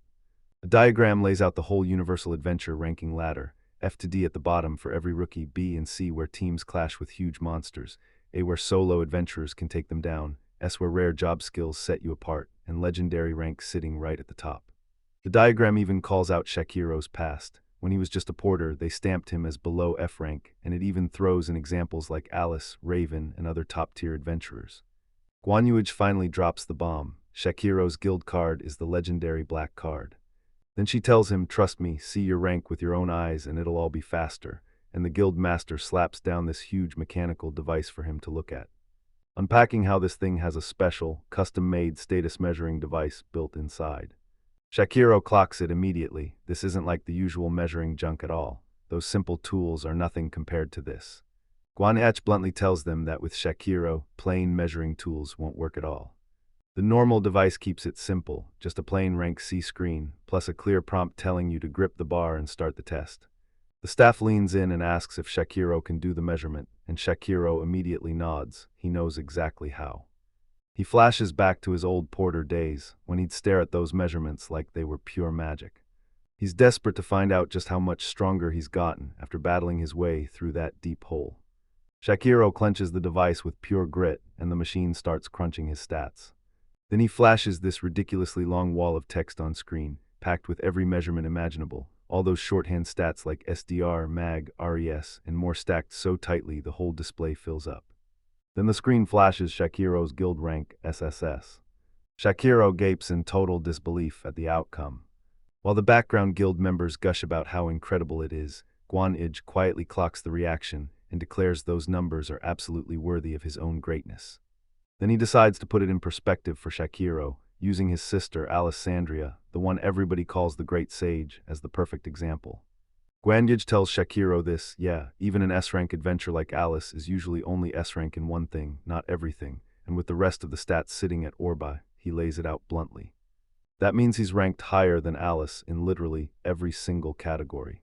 Shakiro's eyes go wide, he looks completely drowned in disbelief, whispering that it's just unbelievable. Guanyoage grinned with full confidence and leaned in to tell Shakiro this was a miracle so rare it barely exists, even in the history books.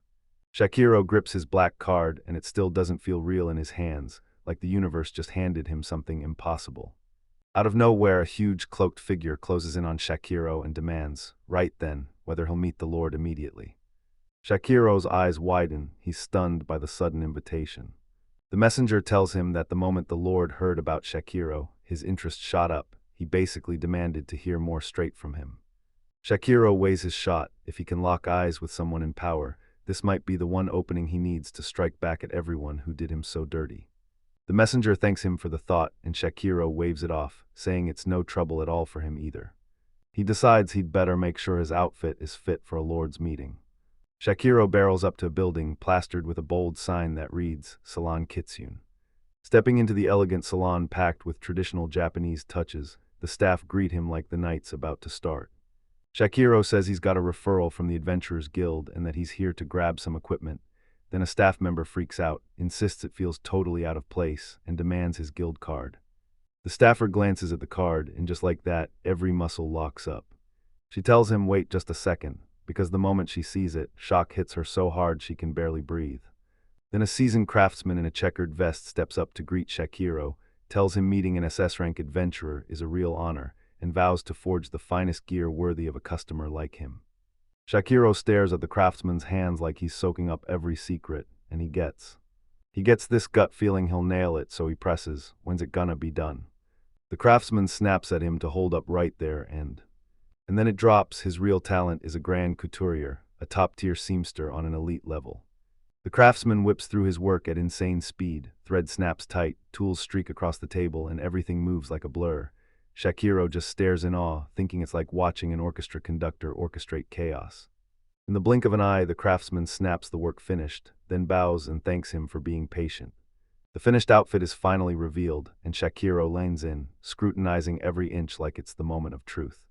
He says he loves the design, but something's still missing, so the craftsman snaps, bring your hand closer to the clothes. So Shakiro follows through, and just like that, he suddenly spots something. His eyes pop wide when he spots a hidden mechanism tucked into the outfit, something he never saw coming. Meanwhile, Shakiro stands in the salon, rocking his brand new outfit as the cape whips dramatically behind him. When the grand couturier demands, does it satisfy you? Shakiro drops his gaze to the fabric's embroidered pattern. And the craftsman leans in and reveals the pattern isn't just decoration, it's the exact shape of his magical essence. Then Shakiro presses his fingertips to the material, and boom, an instant connection hits him, the exact same feeling as the second he slipped it on. The legendary couturier grins like he's just won, and Shakiro fires back with a booming thank you, he can't get enough of it. Just as Shakiro steps through the salon in his brand new gear, a staffer tells him she'll point him to a few more items, and then sends him off with a wish for a great adventure. With that, he walks out of the kitsune shop, ready for whatever hits next. Next morning hits, and there it is, a sprawling mansion decked out in ornate detail, surrounded by manicured gardens, all glowing under a crystal-clear sky. In a classy room, Shakiro lounges on a couch, waiting like he owns the place. Then the door swings open and someone rushes in, apologizing for the delay and praising how sharp his gear looks. Shakiro just shrugs it off with a casual, yeah, I figured. Then a graceful woman steps forward with refined poise and announces herself as Deimos Northphalia, sweeping her hand toward the young boy beside her. This is my son, Cruz Northphalia. Cruz's nerves are obvious, but he swallows the panic, straightens up, and politely introduces himself. Shakiro cuts straight to the point and tells them, loud and clear, that he's the adventurer Cyclo Owen. From the entire chaos. But then Shakiro snaps onto what she just heard, replaying her words in her head like, wait, did she really just say son? Deimos shoots out an apology and says Cruz is desperate to meet him because he idolizes adventurers. Forget all that, Deimos jumps right into it and tells Shakiro she brought him here for one reason. She's got 3 bombshell things to go over today. Right before she can keep going, Shakiro slams in out of nowhere. I knew it. He tells her to give him the floor before she pushes any farther. An older man with an eye patch sits beside Cruz, leans over and calls out to Shakiro, Cyclocun. But Shakiro shuts it down instantly, saying this is a negotiation between equals and he won't put on some stiff noble act just for them. He drives the point home. He's not the one who should be showing courtesy, because they're the ones reaching for something from him, so first, they're the ones who should be showing respect. The whole room freezes in silence, yet Damus just grins, daring the world to challenge him. Cruz clamps his hands together, eyes shining as he's blown away by just how cool Shakiro really is. The older man's face stays stone cold, impossible to read. Then Deimos answers in a calm voice like she fully understands, and explains she's not trying to strut around like an SS-rank adventurer is some kind of crown. Shakiro tells her, I knew you were reasonable the whole time. With the pleasantries gone, Dima declares she's ready to drop at least 100 platinum coins, and Cruz nearly rockets out of his seat, stunned by the sheer number. Shakiro weighs her prize for a split second, then tells her to keep going, so Deimos starts with her first demand. She wants to buy intel on the deep haul from him. Then the story pivots outside, revealing the North Folia estate in full glory, massive, breathtaking, and impossible to ignore. Deimos thanks Shakiro right then, insisting this is more than enough, then she can't believe it. The spot he landed in was the middle tier, not the deep tier. Shakiro leans in and tells her, that's all I can say, then immediately reminds her not to forget his reward. Demos nods like got it, then quickly shrugs it off and dives into the next topic. In that fancy dining room, Demos sweeps in and asks Shakiro to stay for dinner. She wants to talk longer, but night's creeping in, and she insists her son would be thrilled if Demos stayed. Cruz snaps to attention, grinning at the chance. Then Shakiro stalls, caught between excitement and hesitation as he's about to refuse. Then bam, the scene flips to a dinner table, and Deimos drops the second thing she came to talk about, and it's all tied to Shakiro himself. Meanwhile, Cruz is partying in the background, and Shakiro reluctantly caves and agrees to stay. Deimos clasps Shakiro's hand gently and tells him straight to his face that she doesn't see him as a criminal. Shakiro stared at her in stunned silence, and then she hit him with it. She'd gone digging through his trial records, and the mess was horrifying, because giving an SS-rank adventurer a criminal file after a trial that's sloppy was flat-out unacceptable. Shakiro fires back, asking if she's saying his arrest was a false accusation, and Deimos nods, confirming that's exactly what happened. From above, North Folia sprawls wide, the royal crest blazing across the skyline, and while Deimos keeps talking, she shrugs off what the capital thinks, saying, hey, at least in North Folia's jurisdiction, he's a free man. She grins at him and says, with things like this, you don't stop, keep taking every request. Shakiro studies her for a beat and says, you're pretty strange, huh? While a servant nearby chips in, Deimos hears that all the time. A lavish feast sprawls across the table. Wine glasses gleam beside ornate silverware, like the meal is setting a trap before anyone even takes a bite. Deimos greets him properly and tells him everything here is a local feast from North Folia. Then Shakiro smiles and says he should accept it all gladly. As Shakiro bites into his food, a realization hits hard in his head. His hunger is locked in place now, so it doesn't come back the way it used to. He can't stop wondering how long it's been since he had a real meal. Truth is, he's done needing food, like his hunger just vanished. Shakiro plops at the table, glares at his food, and demands to know what it is. It hits him too long since he's had a real meal. Then the fork and knife start clinking against the plate as he digs in. Right when Shakiro takes that first bite, a real smile lights up his face. He's blown away, like he never even knew food could taste this good. Deimos spots him and asks if he wants seconds, while Cruz can't take his eyes off it, fired up with pure enthusiasm. Shakiro shoots a question, can I have more? And the other person instantly nods, confirming he can. Shakiro finally feels his heart catch fire with relief, and Deimos leans in to tell him, straight up, that at the very least, she might trust him more than those other Cruz chimes, smiling as she admits it, just a little. The story snaps to the North Folia mansion, blazing with light and glowing like a fortress against the dark night sky. Deimos finally declares, this is it, my last request. She hints that only Shakiro, the SSS-rank adventurer, can pull off what she's about to ask, then flips the lid on a covered dish as she talks, and Shakiro snaps tense, zeroing in on every word. Then Deimos makes her demand crystal clear. She wants him to dive into the very bottom of that deep, dark hole.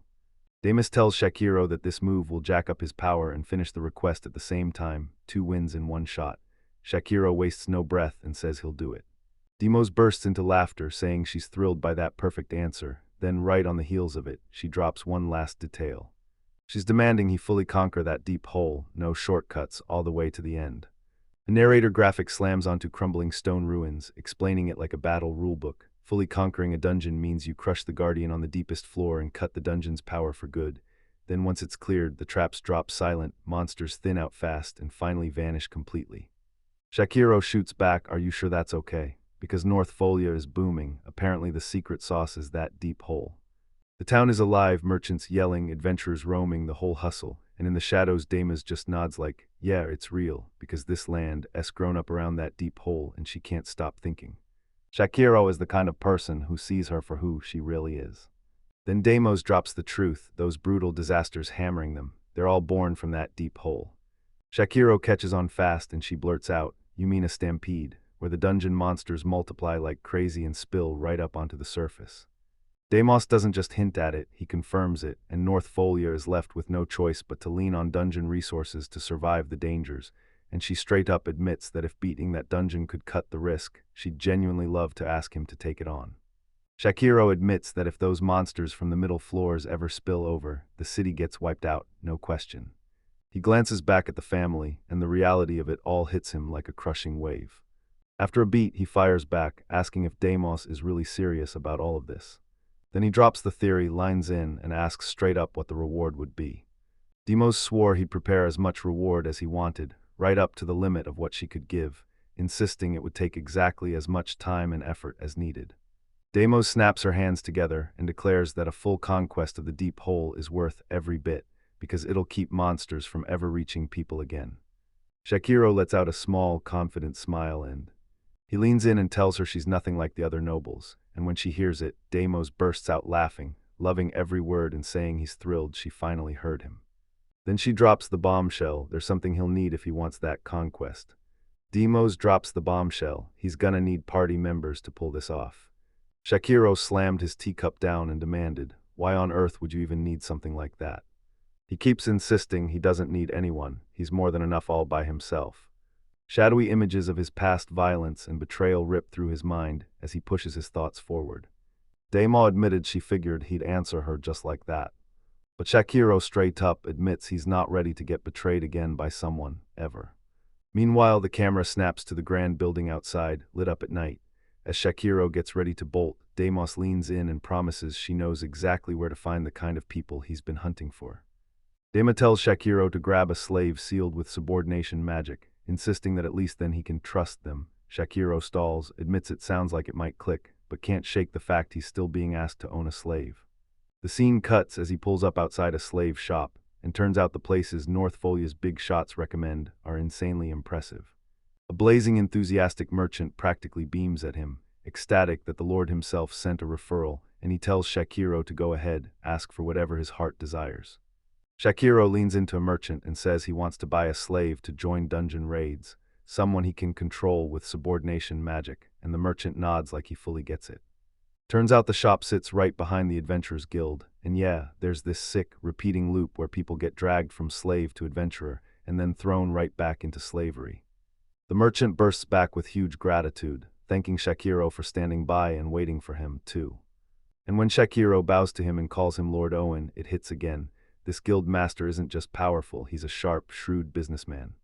Then the merchant leans in and asks if Shakiro's hunting a dungeon to conquer, right before he unveils a whole group of chained slaves. He explained that they used to be B-rank and C-rank adventurers back in the day. A beast person slave snorts at Shakiro and spits, asking if he's just babysitting in the dungeon. Shakiro figures this crew's probably the strongest of the bunch, but he clocks their huge egos and attitude on full blast, so he tells himself, yeah, this'll be a walk in the park. Shakiro leans in and demands the merchant bring him to the other adventurers' slaves, smugly claiming none of them are any different from him in skill, so the merchant can only nod, shaking with nerves. After he tracks down every former adventurer, Shakiro finally gets the gut punch. None of them are strong enough to push into the deep layers of the deep hall. So Shakiro rips up his demands, throws out a real apology, and changes his requirements on the spot.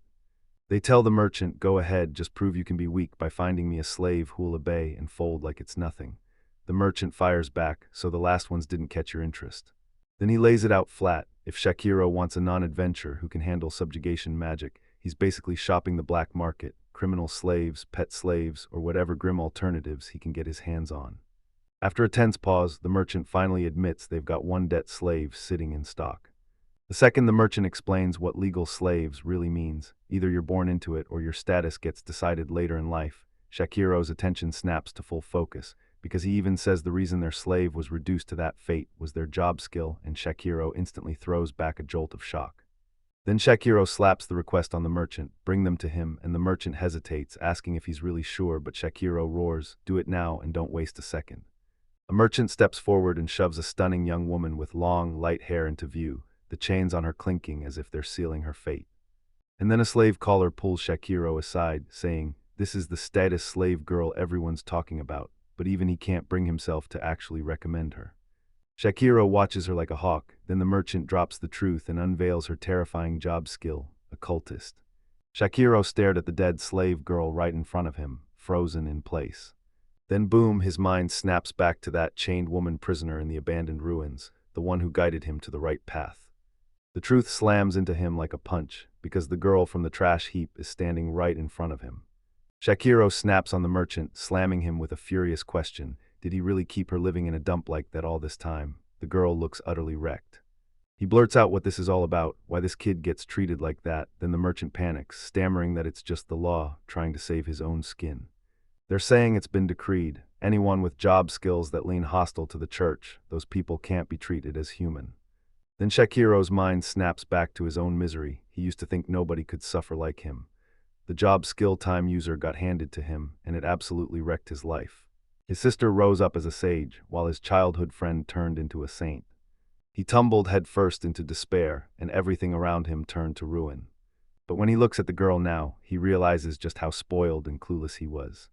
The girl lies chained and breaks in pain, and Shakiro clocks the brutal truth. No matter how good his job skills were, he never once lost his freedom to live like a real human being. He stares at her mess and snaps to a conclusion. This country where job skills run the world, where even religion and God get forced into line, and he's done with it. It's all wrong. Meanwhile, the merchant asks how the girl's doing, and Shakiro's already bristling because he basically assumes she isn't worth anything. Shakiro cuts right through it and tells him straight up that he's buying this child. The merchant's eyes go wide. Shakiro just stunned him.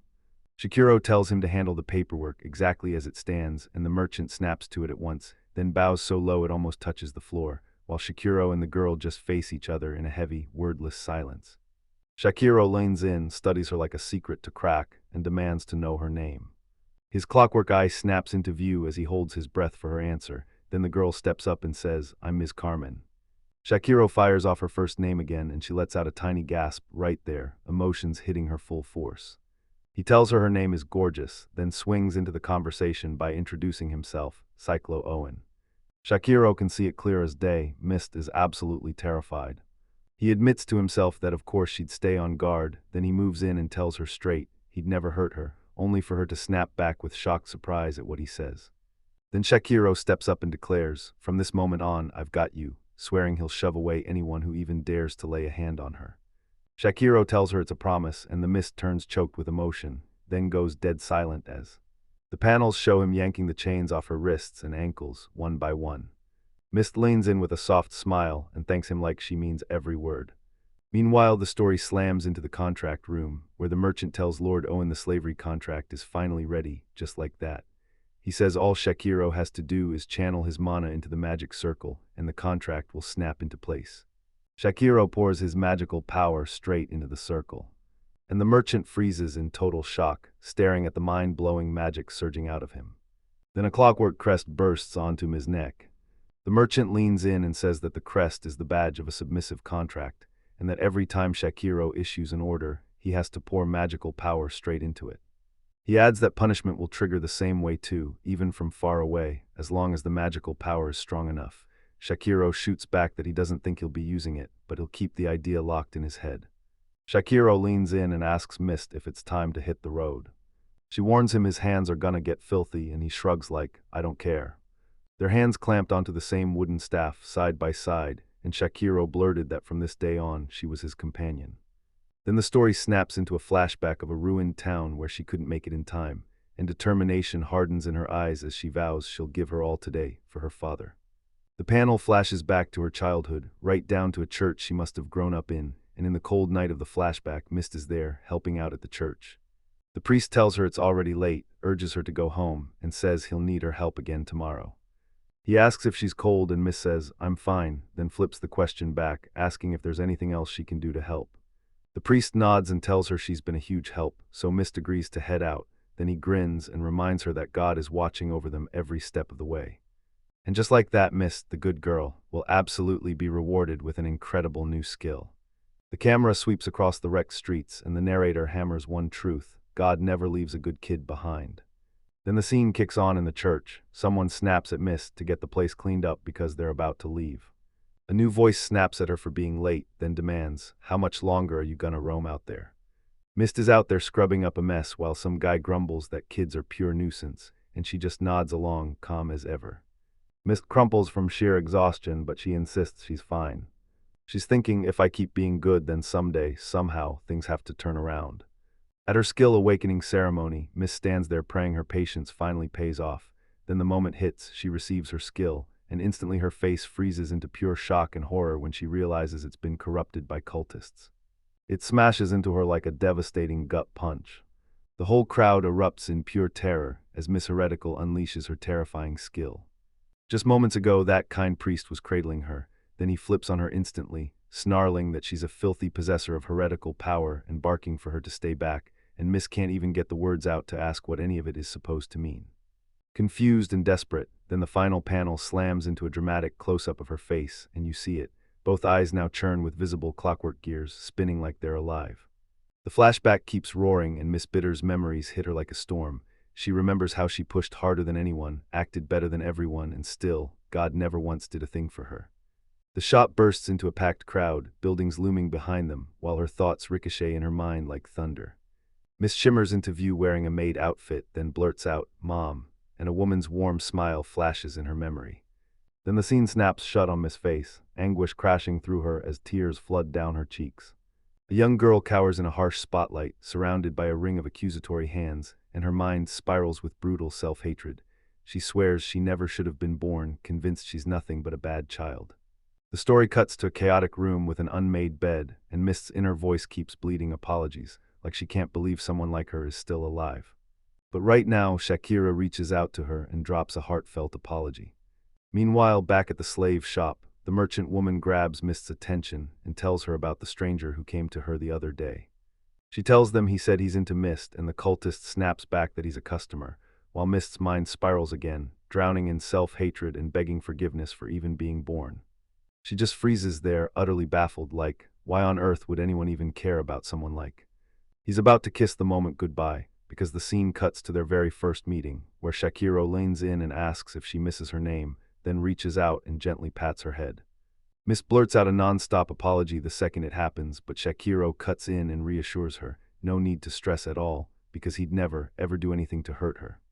Miss' whole body shakes with raw emotion as she tightens her fist, then blurts out, "I'm a bad girl." But Shakiro fires back, telling her, no, that's not true, and shuts down her doubts about herself. Then the scene snaps into focus on all of them together. Shakiro steps forward and makes his declaration. He swears that from this day on, he'll be her shield. He'll shut down anyone who dares to hurt Miss, all because her skills put a target on her back. Miss' face floods with emotion, tears spill down as she stares at Shakiro, and she forces him to swear a promise. In the panel, she's sprawled on the ground, tears still pouring, begging him to dig up his courage. In this electrifying visual, Shakiro and Miss lunge toward each other, their hands locking midair as blinding light explodes between them, because right there, that promise forges their bond for real. Meanwhile, Miss' thoughts keep spiraling through her past, because no one ever backed her, no one ever listened, not her mother, not the people in town, and not even God.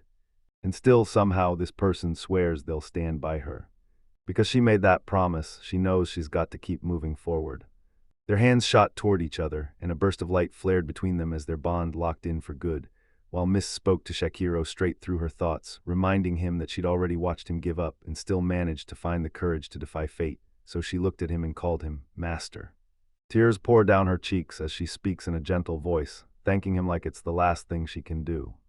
Time slips by as a grand, ornate carriage rattles down a cobblestone road. Path Shakiro blurts, "We've arrived," to Miss as they finally reach their destination. She jolts upright, blazing with apologies for nodding off, but he just chuckles and waves it away like it's no big deal. When she asks where they are, he leans in and tells her it's the Lord of Northfolia's way, like that's all that matters. The moment they step through the manor's ornate doorway, Mist freezes in pure shock, because this is the Lord's place and it's real. Shakiro blurts out that a lot went down and the Lord has been looking after him the whole time. Then Cruz bursts out, all fired up, shouting that he's back again to see Lord Cyclo. She shoots a question, so who's the guy with you? And Shakiro jumps in, saying he's one of his party members with a tiny favor he needs to pull off. Then they both notice the mist swirling like some kind of princess, and Cruz's eyes light up as she swears she'll help with anything at all. Mist stares ahead, wondering where this ride is taking them, and Cruz grins, saying she's already got fresh clothes lined up. Shakiro can't help but think that's a huge help. When Mist asks what's next, the story whips the scene open to a gigantic, fancy bathroom packed with ornate, arch designs, and Cruz tells them to slow down, kick back, and wash every last bit of sweat off. Mist's jaw drops, Shakiro saying the bath they mean is real, and he immediately insists they'll go in together so he can wash her, but Mist just stammers, utterly lost. Shakiro tells everyone Mist's stamina's running low, so letting her sit alone in a huge bath is straight up dangerous, plus, she's still just a kid. Shakiro had missed the protests that he was wrong, because she guessed she was about 10 years old, then asked how old he thought she was, and he just stared in shock. The panel snaps shut on Miss face as she drops the bomb. She's 17, and the moment she starts talking, her whole presence storms the screen with raw intensity. She tells Shakiro she knows he's got skills and insists it's nothing, but Shakiro shuts it down with a straight-up no. Cut to their feet planted apart in that fancy bathroom, his shoes on while hers are bare. Mist looks up and swears she has no secret motives, she's promising the truth, and she won't pull any dirty moves. She admits that charging in solo is pure danger. Then Shakiro shoots back with an apology for what he said about her age. Water spills through the bath in a breathtaking panel, and Mist can't help but think, what kind of strange master is he? In the bathroom, Mist smirks and praises Shakiro for how careful he's being, then tells him not to yank on it and to speak to him as master. Shakiro instantly brings up what happened earlier, and Mist snaps back, why don't you just give a command? Right there, an ink bottle sits within reach while Shakiro says he gets it. He just isn't going to command him for something like that. He wants Mist as free as possible. His hand glides toward her face, gentle as a whisper, while Shakiro blurts out that he's sorry he missed the chance. He just can't stop worrying. Then he cracks a kind smile, eyes closed as he tells her it's only because he's being so good to her, and she beams, happy enough to melt. The camera slips back and reveals them in the bathroom. Shakiro answers, I see, then nods like he fully gets it. And right after that, a tight close-up catches Mist's emotional face, because you can practically feel kindness reaching into a past that was anything but light. Meanwhile, through those huge garden windows, the transformation finally hits everyone in full view. Shakiro lounges with his tea, and right as Mist slides in, she blurts out her thanks for him waiting. She's been totally remade, gone is the slave girl look. Now she struts in an elegant dress with her hair styled to perfection. Mist stared at her fresh look, amazed. Everyone in the manor dressed her in Lord Cruz's old clothes, even fixed her hair, and it felt like far more than she ever deserved. A tiny panel shows the servants fussing over her hair and style, and Shakiro leans in, telling her it looks amazing, while Mist practically gushes her thanks non-stop. But Shakiro's face flickers with deep thoughts, like he's locked onto something nobody else can see. He conjures a glowing energy cube, stares into it like it holds answers, and declares, I can see it. He tells Mist that next they've got to tackle the problem with her body, and she gasps in shock, asking what's going on with her, like she didn't see it coming. Mista stands there stunned as Shakiro taps his skill interface and unleashes glowing hexagonal patterns right in front of his face. He confirms it's the one and dives into the interface, hunting through options fast, while Mist just stares, completely baffled, watching him work. The screen shows every material as Shakiro zeroes in on exactly what he needs. Then he snaps out 2 ornate energy cubes that pop into existence in midair. Shakiro explains they're basically a concentrated core of his life energy. Mist demands what they are, and Shakiro snaps his gaze at her with a sharp grin, like he's about to confess. He shows the clockwork ticking on his body and tells her, just eat it anyway. Mist questions if he really wants her to eat that thing, and Shakiro grins. This energy cube is the real deal. He admits that no matter how you slice it, it doesn't look like food, but deep down he can't deny, this stuff is seriously incredible. Mist freezes in silence as those cubes drift right by her face, and then Shakiro leans in and orders her to trust him. Mist pushes forward with a fierce, determined heart, even though doubt still nags at her. And she decides that if her master commands it, she'll do exactly that. Mies tastes the energy cube and her face instantly flips to shock because it's not bitter at all. One second she's confused, the next she's glowing, light and energy rippling through her in vivid waves. And she keeps reacting as the cube effects crash in, making those tiny soft sounds while Shakiro just watches, wide-eyed. Miss blurts out that she's feeling scorching hot, but Shakiro shoots back that it's actually a sign she's on the road to recovery. Energy cubes pulse with restorative power, flooding her body as she lies there.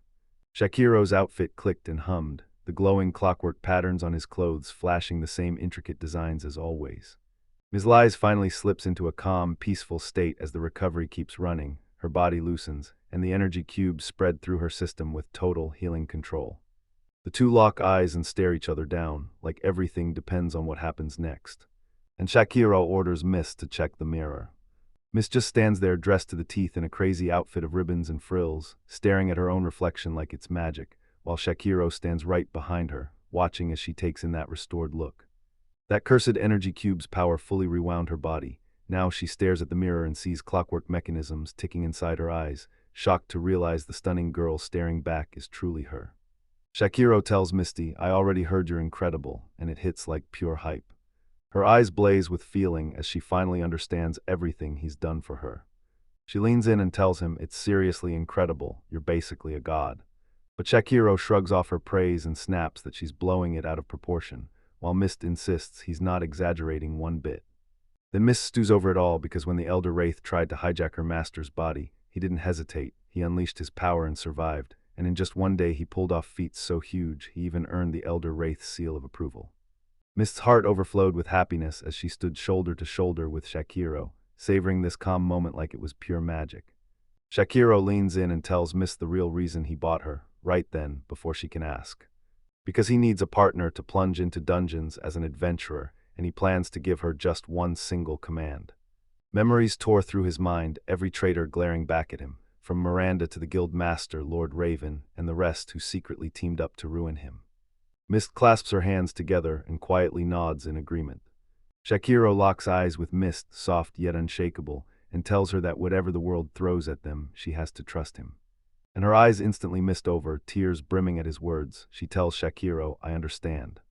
And he makes it crystal clear he wants nothing more from her. She just stares, then asks if he's really okay with that. He couldn't stop worrying that he'd been through his own share of brutal, painful stuff too. Then Miss Neal steps up in front of him in perfect form and politely asks him to give her his command. Shakiro leans into her words, telling her to stop worrying about her past pain, and as they sit in the corridor, he stretches his hand toward the Mist. She tries to apologize, but Mist cuts him off with a quiet, firm no.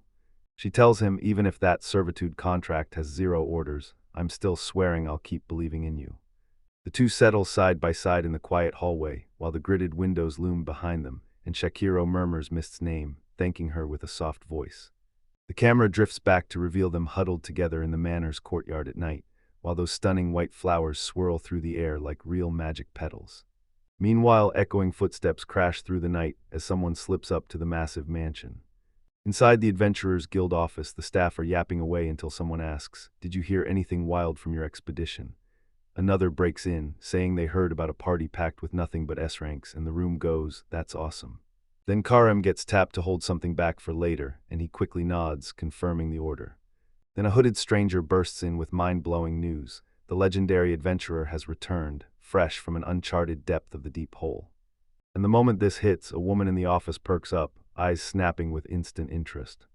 That woman with the wild, elaborate updo and a sharp black and white fit leans in and asks them to tell her everything.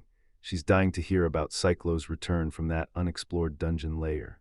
Later on, Shakiro urges Mist to try activating her job skill right now, and they're strolling through a town of European-style buildings and towering church spires, while the narration rips into the truth. The clock user was branded useless, kicked out of the Craftsman's Guild, and left to rot until the dungeon's depths awaken the real power inside him. Mist's brows knit as she asks, "Are you sure it's okay to trigger your skill?" And the narration hits us with the chilling truth. Something powerful is buried inside her. Then Mist drops the bomb. Her real skill is heretic. A flashback slams into a packed crowd at what can only be called her ceremony. Her fists tightened with worry as she feared that if this dangerous skill was real, it could endanger him or wipe out everyone in the mansion. But Shakiro leans in and tells her it's all right, swearing that whatever happens, he'll handle it, no question. He clasps her trembling hands in his and leans in, telling her how insanely kind she is. Miss stared at Shakiro, tears spilling fast, and called out, "Master." She tells him, "I get it," and begs him to take care of her, while the scene frames her surrounded by drifting white flowers that seem to float just for her. Her face lit up with raw emotion, overflowing with gratitude. Shakiro tells Misty C to keep going, and Misty admits she was only a little caught off guard. In the courtyard they stood together, Mrs. Calm, gentle smile right there on her face as they readied themselves to unleash her skill and push forward. Shakiro fires off a warm "well done" at Mist, bragging that she nailed it so fast, and Mist instantly panics, blushing and muttering that this is super embarrassing. She tells herself she's totally fine with it, and then Shakiro swoops in calling her "so cute," promising they're moving straight to the next stage. The scene cuts to a sky packed with stars, and Shakiro leans in, urging her to test the magic she found by moving it herself, because the theories are wild, from its living in the soul to something even stranger, but his point is clear. Her magic sits there, and she should track where it's flowing through her body, then channel from those spots and try to grab the flow like it's a living current. Shakiro smirks to himself, knowing this is usually where everyone trips up, so he just stands his ground and waits, patient as stone. But almost immediately, she blurted out that it was catching, completely blindsiding Shakiro. He tells her to channel her magic power, and she nods like, "Yep, that's it." Then Miss explains it feels like it's right inside her body, but somehow also nowhere at all, this wild, strange sensation that doesn't make sense until it does. Shakiro says it's go time, and Mist blurts that she's going, calling him "master." Then bam, power explodes out of her in a massive, earth-shaking display. The narrator points out that this is a heretic skill, one they're branded for, cast out, and treated like they don't belong. A colossal, ornate magical crest explodes into existence in the sky above them.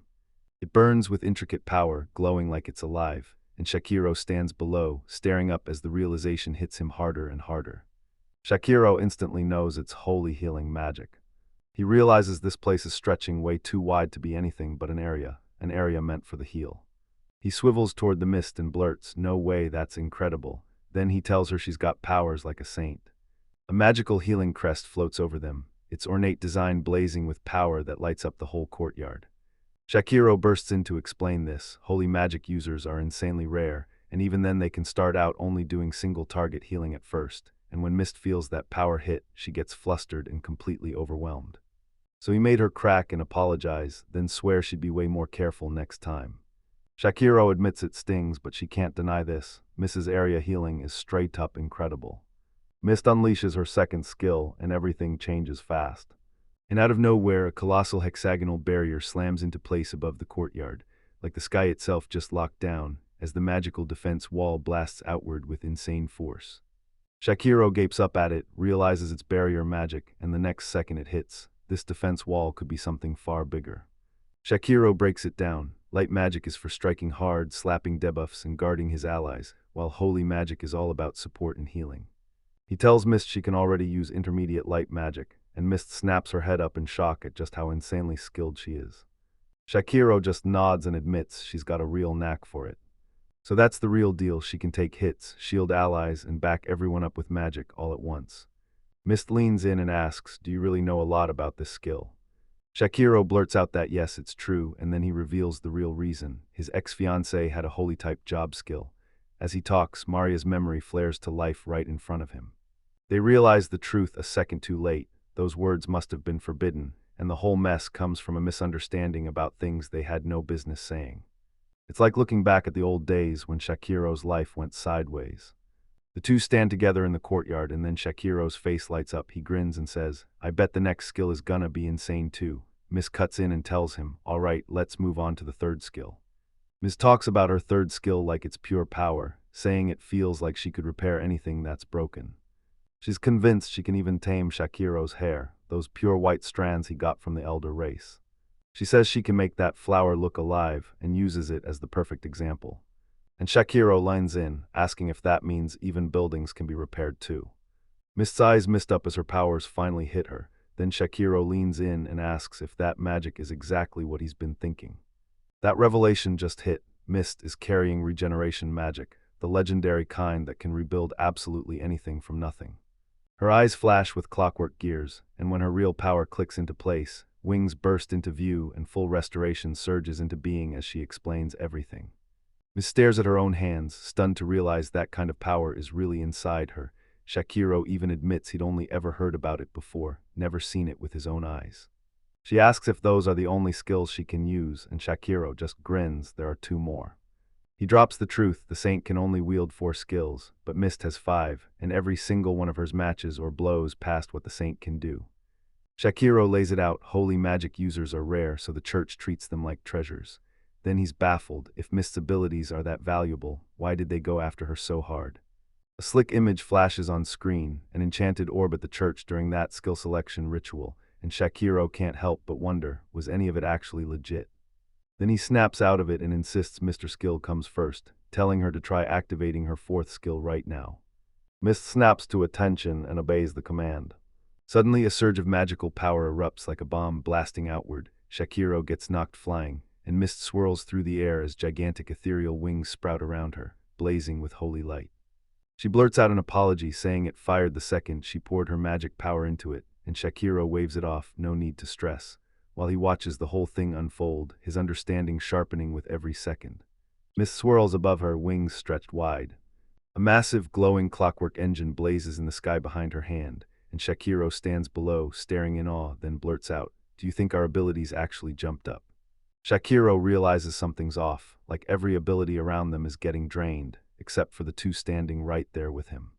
He realizes the moment he activates it, this skill drains his enemies while supercharging his allies, granting +1 to everyone's speed, attack, and defense. Shakiro leans in and tells her, "That's absolutely incredible." Meanwhile, Mist blurts that the mono cost is sky high, so she can't sling it again and again. Shakiro shoots back, asking how much mana she burned, and Mist answers that she used way more than before. He weighs it in his head for a beat, then locks it away as his trump card. Then Shakiro lines in and suggests they name the skill, explaining that magic hits harder when you give it a real name, because once you label it, your mind can picture it with total clarity. He blurts out the name, Sanctuary, and Mist murmurs it like a spell. Then Shakiro tells her, "This magic of yours, it's just like our own tiny sanctuary." Mist beams at him, thanking him warmly, and then she goes, "What a lovely name," before she quietly mouths the word sanctuary to herself again, smiling like it means everything. Shakiro tells Mist she can choose any name she wants, but Mist stubbornly claims he's the one who named her, and she loves it. Suddenly, that rising feeling vanishes, like it was snuffed out in an instant. Shakiro lays it out: some skills leave a permanent mark, while others vanish the moment you use them. Then boom, a text box flashes on screen and spells it out. Passive skills quietly juice up everything, like weapon and body boosts or elemental magic, while active skills only roar to life when magic power courses through them, turning moves like clock creation or a sanctuary into reality. Mist's brain grinds through the chaos, and then it clicks. She realizes something huge. She finally realizes her magic works because she's packing passive holy and light magic skills, and Shakiro can't stop grinning because she's catching on insanely fast. Then he tells her, "All right, time to move on. Let's hit the last skill next." Shakiro leans in and tells Mist to go ahead, just jump a little and feel it. She bursts forward and her body feels unbelievably light, like gravity just vanished. She touches down like a dream, and Shakiro immediately asks if she's got it. Then Mist erupts again, and this time her angelic wings flare wide as she rockets into the sky, way higher than anyone expected. She hangs there stunned while Shakiro watches from the ground, frozen in awe. Shakiro pushes for a trip into town this afternoon to hunt down weapons and armor, and Mist hangs back, speaking to him with shaky nerves, like the words won't come out fast enough. And can't shake the thought, what if this skill is meant to boost his body, or even link him to a weapon? She leans in so close their breaths almost mix, gazing at him with trembling hope, and asks, does he really think her skill could matter? Shakiro tells her that's more than enough, because her talent goes beyond even a saint. Mist exhales in relief and thanks her lucky stars. Then he politely asks if he can put her down soon, and right when it clicks, Shakiro realizes he's been lifting her this whole time, so he blurts out a quick, panicked apology. Shakiro decides they're done dragging the past back into their minds, while outside, the street buzzes as someone asks, "Grab lunch?" And another person instantly fires back, "Yeah, definitely." Their boots crunch through the ruins one after another, splitting up as they head off in different directions, while someone mutters about a saint under their breath. Then the caption flashes on screen, spelling out that their roads had already gone their separate ways back then, straight into futures that could not be more different. As the city finally comes into view, a calm street stretches out, rows of buildings standing tall, and people moving through their days like they've got no idea chaos is coming. Right in the heart of town, this gigantic crater, half fountain, half nightmare, blasts into the skyline and hogs all the attention. Mist's face tightens with worry and Shakiro snaps, "What's wrong?" as they soak in this peaceful city scene like something ominous is creeping in. Shakiro asks Mist if she wants to grab a bite, and she snaps back with a quick no, so he just bursts out laughing and tells her she doesn't have to hold back. The story snaps to a street vendor stall where the skewered meat gets missed, right as it slips away. She takes a huge bite and starts chewing like it's pure heaven, her face lighting up with obvious, unstoppable joy. A tiny insect pops up, showing that skewer of cooked meat, looking absolutely mouthwatering.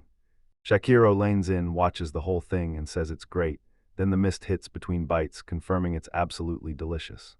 The two of them stroll side by side down the town streets after that. From behind, Shakiro just watches Mist, smiling like it's his own joy too, because if Mist looks happy, then that's all the happiness he needs. But then Mist snaps her attention to something, and she snaps at him for sneaking up on her unfairly, then looks at him with that worried expression and calls him master. Meanwhile, the town streets erupt with whispers about the saint from the capital. Then someone drops the bombshell. They heard she's been training to crush the demon lord's army. The grand cathedral rises above the trees, its towering spires standing tall like it owns the sky. Shakiro catches wind of it and can't help wondering if Maria might someday drop into this town. Someone leans in and asks, "Hey, did you hear about the saint?" The chat keeps rolling, and the saint of the royal capital turns out to be his ex-fiancé. Yes, the one who used holy magic. Shakiro shrugs it off like, yeah, that was ages ago, back in the ancient past. Shakiro thinks, summons Mist, and boom, an enormous, ornate clock mechanism forms out of thin air, his clock user ability basically flexing in front of her. Mist stares in total shock, realizing the power he's got is actually called a clock user. But then Shakiro hits a darker realization. Nobody trusts a guy with a power as weird as the clock user, the way Mist. That strange skill got his engagement straight up cancelled, and a silhouette panel flashes 3 faces from his past, showing every rejection that crushed him. The narration just cuts off, and it even hints that Maria pulled her own move too. Meanwhile, we cut to the royal capital. There, towering over everything, stands that grand cathedral with its unmistakable spires and breathtaking architecture. Inside that giant structure, tall Gothic windows spill shafts of light everywhere, cutting dramatic beams across the ornate halls like the building's alive. In the lower nave, Maria drops to her knees in pure white saint robes and a veiled head, praying with all her heart. Then Shakiro's voice booms her name across the distance. Later, Maria storms into the cathedral and meets Lord Raven, then tells him straight to his face that he did everything he could about his childhood friend. Lord Raven answers that he'll push himself for her too, so she can smile the way she used to. Afterward, Maria prays in silence, begging for Lord Raven to return from that expedition any minute, her thoughts stuck on his name as worry tightens in her chest. But then, right out of nowhere, someone yells with full panic that disaster is here. Maria spins around, eyes wide, and blurts, "What's going on?" And the episode cuts right as her shock hits. Then someone rushes to Maria with shocking news. One of the saint's assistants has been caught in misconduct, and Maria immediately demands to know what kind. They nod, promising they'll break it down in way more detail. The aide spills the truth. She swindled the saint out of her own compensation and activity money, and then went even further by stealing the donations Maria had been personally giving, because that kind of betrayal is something that absolutely should never happen. Maria keeps listening, and then she realizes the assistant didn't just handle her cyclo tickets. He'd also been running remittances and delivering the sealed letters she'd trusted him with. Ornate coins and stamped envelopes are all over the place, and Maria is hit with pure, total shock. The truth slams into Maria like a wrecking ball. Cyclo never got a single cent or letter she'd sent, and back in the courtroom flashback, someone demanded to know exactly what she meant about those letters and the remittances. Her voice was slammed for calling the church liars, even though they'd been praying that Cyclo would finally own up to his guilt and face what it meant. Said Mario remembers it all, the moment just a day before Shakiro's trial, and Shakiro's voice screams her name inside his head, echoing through the memory. Right now, someone blurts, "Is Lady Saint okay?" as Maria groans through the pain. The narrator drops a brutal truth, and Maria hates that she's finally hearing it. In another flashback, a stranger bursts in and tells Maria her ex-fiancé has just been arrested for alleged serial rape. Then Maria freezes in sheer, total confusion. Then the person tells her to calm down, but Maria snaps that it has to be a mistake, because there's no way Shakiro would ever do something like this. They insist it's no mistake at all, and Maria can't help but replay how she truly believed in Shakiro, trusted him with everything, until the informant presses her, asking straight up if she's been sending him money this whole time. Apparently, the assistant had been skimming the cash for his own twisted desires. Maria clutches her chest in pure panic, like everything crashing down on her all at once. In that same memory, Lord Raven yanks Maria into his arms and clutches her tight, whispering that his sweet Maria is safe, because even if she still believes in Shakiro, it's okay, since he's here with her now. Then he tells her they'll go to court the very next day to uncover the truth. Maria nods in silence and agrees, no questions, no hesitation. Right now, Maria's curled up on the spot, hugging a stuffed cat, her mind racing. Did Lady Raven really try to frame Cyclope? She desperately wants his kindness to be real, and even as doubt gnaws at her, the memory of Lord Raven standing beside her still won't let go. A few days fly by, and the narrator makes it clear. People are thanking Lord Raven nonstop for how hard he fought during the expedition to the frontier. Lord Raven tells Maria, "Finish your training and next time we'll go together," and Maria nods back quietly, gratitude heavy in her chest. Then, right in the middle of everything, someone yells her name. She heard her old aide was skimming money, so she storms in and confronts Lord Raven, right to his face, pointing out that he still spread the lie that everyone's Cyclo was handing out cash to outlaws, even after he knew the truth. Cyclone never saw a single coin. Maria tears into him, demanding to know why he'd hand over that kind of testimony, why he'd straight up lie to her. Lord Raven leans over Maria with a sneer, then snaps, "So you finally get it now," and declares she's nothing but a fool. Maria's eye snaps into a close-up, her iris shows the clock's mechanism, while the truth of his betrayal hits her like a crushing wave, finally settling in for real. Lord Raven keeps talking, and this time he claims that officer pressured him to pin a crime on Cyclo Owen, something he never did at all. Then he hits harder. He says he couldn't even get Maria because Cyclo was in the way. He rants that the public are total idiots, because they'll swallow any lie just because he's the Duke's heir and some so-called hero tells them to. Meanwhile, Mario reels from the nightmare he just unleashed, realizing this so-called hero is nothing but a fraud. Maria snaps out of nowhere, grabs Lord Raven and screams that he's a scumbag. Then they go at it, struggling hard while he laughs it off, saying ruining people is just his game. He snaps at her to let him go, then fires back, asking where she thinks she's running, warning that if she makes a move, he'll expose her crimes. Maria glares at him from beneath her veil, tears spilling down her face, and declares, through shaking breaths, that she'll never forgive him. But Lord Raven grabs hold of her, smirks, and laughs, because she still just doesn't understand. He leans in and blurts out that he's completely obsessed with the holy saint face of hers. As Maria reels in shock and feels disgust flood her whole body, Lord Raven clamps a hand on Maria's face and growls that she's an accomplice already. Then a memory hits Maria like lightning, young Shakiro grinning wide, wishing her a happy birthday and handing her a gift. And just like that, the image of his eye with the clock mechanism snaps into view, burning into her mind all over again what she's lost. In a wild memory vision, adult Shakiro's face looks eerily calm as he swears, straight up, that he'll come for Maria. Down there, his younger, broken self screams her name, demanding to know why. Right now, Maria's stuck alone in pure panic, terrified because she's the one who pushed that precious person straight into hell. Maria locks her gaze up, tears spilling as realization hits hard. She's staring at Lord Raven's twin and the monsters just like him. Meanwhile, in the scene below, Lord Raven flashes a sly grin at her. And he tells her a real partner in crime doesn't mess around, checks if she's really got it, then orders her to do exactly what he says. Then there's this lone figure in a black dress, standing still in a lavish room, with the silence pressing down on her like a weight. Under a sky full of clouds, she kept pacing in her head, thinking, I should be getting along just fine with that guy who has the hero skill. The story cuts to Shakiro and Maria tucked together outdoors, leaves drifting down like a quiet blessing. Shakiro admits it feels weird, but he just can't bring himself to hate her, even if he's already figured this might be the last time they ever cross paths. Mario locks eyes with him, voice trembling as he tells him, that had to hurt like hell. Shakiro says that since Mist looks so thrilled, it feels like he's getting rewarded right along with him, and for the first time, he's genuinely happy too. Maria shuts her eyes for a quiet second, then snaps them open again like she's ready for whatever's next. As she starts to walk off, Shakiro blurts out, calling her back and asking if she's been missed.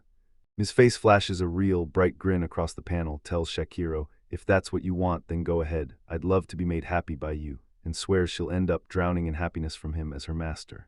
The story cuts to the street and Shakiro grins, practically begging her to grab every weapon she wants, no limits, no hesitation. Mist lights up and agrees, then pitches, let's go check them out together. The caption seals it. This is pure happiness, powered by trust between them. In the calm city near Salon Kitsune, Mist bursts into the scene in her brand new battle outfit, a breathtaking white dress with sharp black accents and fancy details, gripping an elegant staff as nerves hit hard. Then she practically blurts, "Shakiro, how do I look?" What? Someone nearby jolts in total shock the moment he sees her. Meanwhile, out on the street, people spot Mist's new adventure outfit and start showering her with compliments. No matter what she wears, they swear she's an awesome adventurer and looks adorable to boot. Shakiro walks right beside her and says, "Good, I'm glad to hear it." Then Shakiro leans in and quizzes Mist on how the staff she bought actually feels to use, and Mist beams, saying she's got this, that she can juggle both magic and staff techniques without breaking a sweat. Someone nearby is staring at them with their mouth hanging open, totally stunned. Later, Mist cornered the Grand Couturier and demanded to know if he once used to look up to adventurers too. The craftsman nods like he's certain, then leans in and says Shakiro looks downright happy. The Grand Couturier leans in and tells you his love for adventurers started back in childhood. Then he admits he tossed aside his own dream to become one the moment he got his craftsman's talent. Mist sits in silence, letting his mind drift back to his younger days, when he devoured books about real adventurers with pure hunger. Right after that, Shakiro and Mist stroll through the city side by side, and Mist spots that the craftsmen look a little lonely. Then the Grand Couturier suddenly calls out to them. He told them both to chase an amazing adventure just for his sake. Mist leans in and asks Shakiro if he's got a dream too. And Shakiro fires back that even if you pour your heart into your craft with real skill, chasing a dream that never lands still feels brutally lonely. Mist just looks at him like she gets exactly what he means. Then Shakiro grins a little and promises he'll tip her off the moment it starts looking like his dream just might come true. The story snaps to the Adventurers Guild building, where a guild staff member greets them and demands to know what they can do for Lord Ciclo. Shakiro leans in and tells the staff member he wants to register Mist as an adventurer. Then Mist just stands there beside him, trembling like he's one wrong breath away from panic. The guild staff shoots a quick nod, then thrusts a registration form into their hands and tells them to fill in every required detail. Shakiro starts filling out the form until he hits the skill section and everything changes for him. He hesitates for just a second, then scribbles down the lie on the form. Her name reads Ms. Carmen, and right under it, it labels her as a slave. Someone at the guild spots the skill entry and blurts, "Heretic." Pure shock hits the room, and the panic spreads fast until everyone finally pieces together what that so-called missed skill really is. The air turns razor-thin the moment Lord Raven and his armored squads roll into the scene.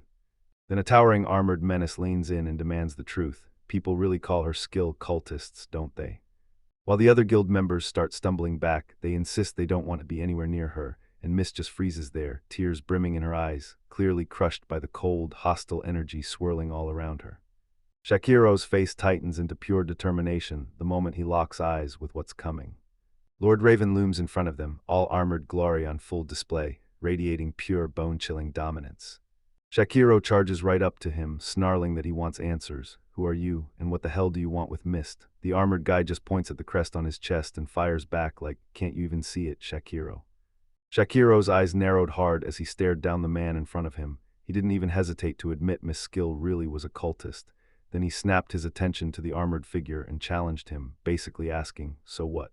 Like he couldn't care less about whatever fancy title this guy was swinging around. The man is utterly stunned by that answer. Shakiro shrugs it off and snaps that he's never even heard of whatever authority that fancy crest is trying to claim. Then Shakiro snaps, saying this Lord Raven looks like a clueless country bumpkin who can't even bother to learn his name. Lord Raven doesn't even flinch. He accepts the challenge on the spot and tells him, "Yeah, let's fight." He orders Shakiro outside, telling him in no uncertain terms he's about to teach him some manners. Classic, let's take this outside, showdown energy. Just as someone tells them to hold on, Guildmaster Guan Edge slams in out of nowhere and declares, "As Guildmaster, I'm taking over. This whole situation is mine." Guan Edge swings around and tells that country bumpkin to follow him. He's saying they'll settle it at the training grounds. Meanwhile, Shakiro grins and says it sounds awesome, like he's ready to start a fight anywhere, anytime. The mysterious noble woman from earlier is watching the whole scene with a smug smile, thinking Shakiro's bragging like he's high rank, but that bumpkin is barely C-tier. She decides they should just sit back and let him humiliate himself in front of every other adventurer. Someone in the crowd blurts out that the Holy Knight just came home from a brutal long expedition the other day, so yeah, that's why Shakiro had zero clue about him. Then it hits them, this armored beast is Reinhardt, the instant saint, the guy who's got the job skills pair, is tied to the church's holy knight, and somehow also crushes life as an S-rank adventurer. Meanwhile, people in nearby towns start whispering, who is that dude even? Because he's acting like a total wannabe celebrity, begging the world to notice him and give him a name. But Shakiro can't help thinking, yeah, he's got faith and he knows it.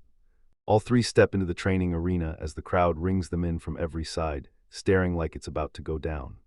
The crowd erupts in cheers, begging Lord Reinhardt to finally drop that guy and go in there. Whoever Shakiro is, he's done for. Flash Saint's about to erase him in a blink because of that crazy reckless move he pulled. Lord Reinhardt snaps, calling out the country bumpkin and barking that he's late. Shakiro jumps to apologize, admitting he's just a backwoods fool with no clue how to find the way, and begs forgiveness in a humble voice.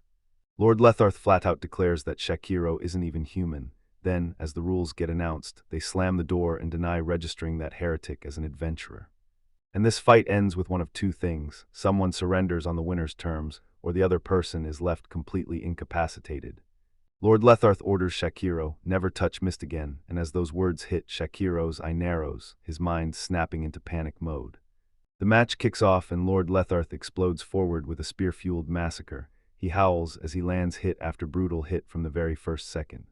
He tells himself Shakiro can't possibly dodge his attack, because it's a duel, he'll go for the body, not the vital points. Then Reinhardt explodes forward and hammers the battlefield with a blinding spear barrage, each brutal hit carving huge streaks of motion through the air. Somehow Shakiro dodges every last strike, his gleaming clockwork ticking as he slips through the chaos. The battered fighter finally exhales in relief as Reinhardt crumples on the ground, because that counterattack hit Shakiro's move so fast there was no time to react. Reinhardt's face is pure shock while energy crackles around him. Reality slams into him all at once, then the announcement hits like a final blow, it's over. The finishing blow crashes and Shakiro's strike smashes Reinhardt backward, sending him skidding through the air. The arena erupts, shattering the silence as the ground literally detonates under the brutal force of the attack. Reinhardt just slumps there in cracked, shattered ornate armor, yet somehow the guys are still grinning even after the loss. Meanwhile, the crowd gapes in total disbelief at what they just witnessed. Then the official announcement booms across the arena: Cyclo Owen wins. The crowd goes wild, stunned and amazed all at once. The crowd erupts in panic, people shout questions nonstop, swearing they couldn't even spot Shakiro's movement for a single second. Someone screams that he's ridiculously strong. Miss came barreling toward him, yelling for her master, while Shakiro stood frozen in place, already convinced he'd won, just like he swore. Down below, Guan Oyej squares up to the crowd and dares everyone to look for themselves, because Cyclone Owen's power is right there in front of you. Right there beside the guild master, someone nods and says, "Yep, this is exactly what we were hoping for." Then Guan Oyej keeps the spotlight blazing. He announces that this very man, Cyclo Owen, deserves recognition. He tells the crowd, "I swear nobody better mess with Shakiro's party members again, not just because they think they've got some skill." And the moment he finishes, Shakiro and Mist stride out of the arena while everyone keeps staring after them. Then the guild master booms that Shakiro's the first adventurer in history to dive into the deep hole and come back alive, earning SSS rank on the spot because this guy's a legend. The whole group of adventurers just freezes, mouths agape, staring at the revelation like they can't even believe it. The crowd goes wild in shock as someone yells, "SSS rank, there's no way," and you can tell they're still stuck on the idea that it was just a legend. Shakiro stands frozen beside Guanoj, and the instant the announcement clicks, everything finally lands. Other adventurers throw a wild celebration, chanting that it's the birth of the strongest adventurer Cyclo. A roaring crowd gathered in front of hero Cyclo and screamed that he looked unbelievably cool. Down there they missed questions to the guild master, so they asked if that old man egged Shansei on for all this. Guan Ed shrugged and said who knows, but one thing's clear. If adventurers backed by the church start acting like they own the place, that's a guild problem. Mist gets yanked away and someone snaps anyway. Then Shakiro snaps that the noise is unbearable, declaring he's done with this place, just as Reinhardt vaults away in the background. Shakiro explodes forward at an absolutely mind-blowing speed. And right away, an observer swears they can't believe how fast he's moving, because by the next second, someone else is already saying he's gone, out of sight. The story slides into a calmer overlook, where the town sprawls out beneath them. Shakiro figures they've fought their way this far, so if they push through now, they'll be fine. He drops his head and apologizes to Mist, admitting her big adventure debut has to be postponed until tomorrow. Mist answers with a shaky little pause, insisting it's totally okay. The scene flips to Ms. Embarrassed, and she blurts that if he's going to do something like this, she wants him to warn her first, because the way his face is still right there, so close, is honestly humiliating. Shakiro nods, admits it's his fault, and Mist keeps pushing. My heart's pounding, I just need a little time to get ready. But Shakiro cuts in fast. No, it's not like that. Mist goes wide-eyed with shock, then, out of nowhere, a voice snaps at the two lovebirds. A mysterious woman with fancy hair decorations and a fur-trimmed outfit leans over the garden wall and asks if they'd like to chat with her. She introduces herself as Karim Elementia, then tells him the holy fighter Shakiro's beat was actually teamed up with her, because yeah, she's an S-rank adventurer, and he should know that right away. Mist snaps that Karim took him down, and she's been watching the duel the whole time. Karim just grins and says it's wild that Shakiro can even keep pace with her speed. She gives him a small, sly smile, eyeing him like, so, what do you want? Karim stood there in her full adventurer gear, and Shakiro stepped up, locking in on her, confirming her name. He pulls the car up and demands, so why'd you follow us? His voice turns deadly serious as he warns that whatever her goal is, consequences will follow, and the next panel slams us into a close-up of the blade, plus Shakiro's face set in ruthless focus. Karim shouts for them to stop right this second, because she swears she's not their enemy. Karim lanes in and tells her she's here for just one reason. Shakiro tells her he'll decide if she's an enemy, then presses, so why'd you follow us? Karim nods and says, yeah, she's got it. Right in front of them, Karim snaps that she wants in. She demands they let her join their party. Shakiro froze, completely baffled. He asked why him, then straight up pointed out that Karim was one of Shuntz's crew, and Karim snapped, yeah, Reinhardt is that idiot's buddy, so that's why we pulled him in. She tells him there's only one person out there with the same skill level, so they have no choice but to team up with him. Reinhardt drives her up the wall, yet somehow she still ends up forming a party with him anyway. Karim says Reinhardt's treatment of that young lady was so brutal that she instantly lost every shred of respect for him. Shakiro watches Karim closely and realizes he's not making anything up. The video cuts to a flashback. Reinhardt is screaming that they'll deny that heretic's registration as an adventurer, and he doesn't even bother treating the Mist one like a human. Karim tells him she's got a special skill all her own, one she can't reveal to anyone, which is why she absolutely can't stand people who judge and discriminate over powers like hers.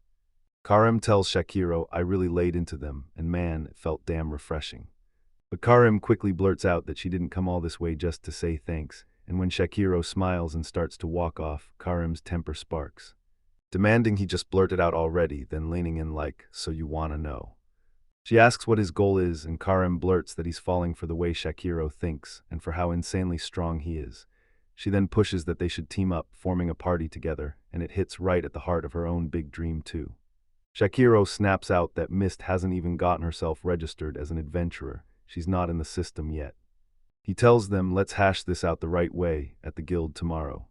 Shakiro presses Karim for a solid answer, and Shakiro's right. She's like, you better believe it, and agrees. Mist looks shaken, and Shakiro blurts out, what's wrong? Ms. replays it in her head, someone saying her name instead of dragging her heritage into it. Then the very next day crashes onto the scene. Shakiro can't help but wonder, Karim doesn't feel like a bad person at all. Shakiro and Mist stride up to a place that looks exactly like a guild, maybe even something more official and serious. Damas drops into a deep bow to Lord Cyclo and his crew, then rushes out a heartfelt apology, saying she's truly, deeply sorry. Damas steps up and says, fine, whatever punishment Shakiro throws my way, I'll take it.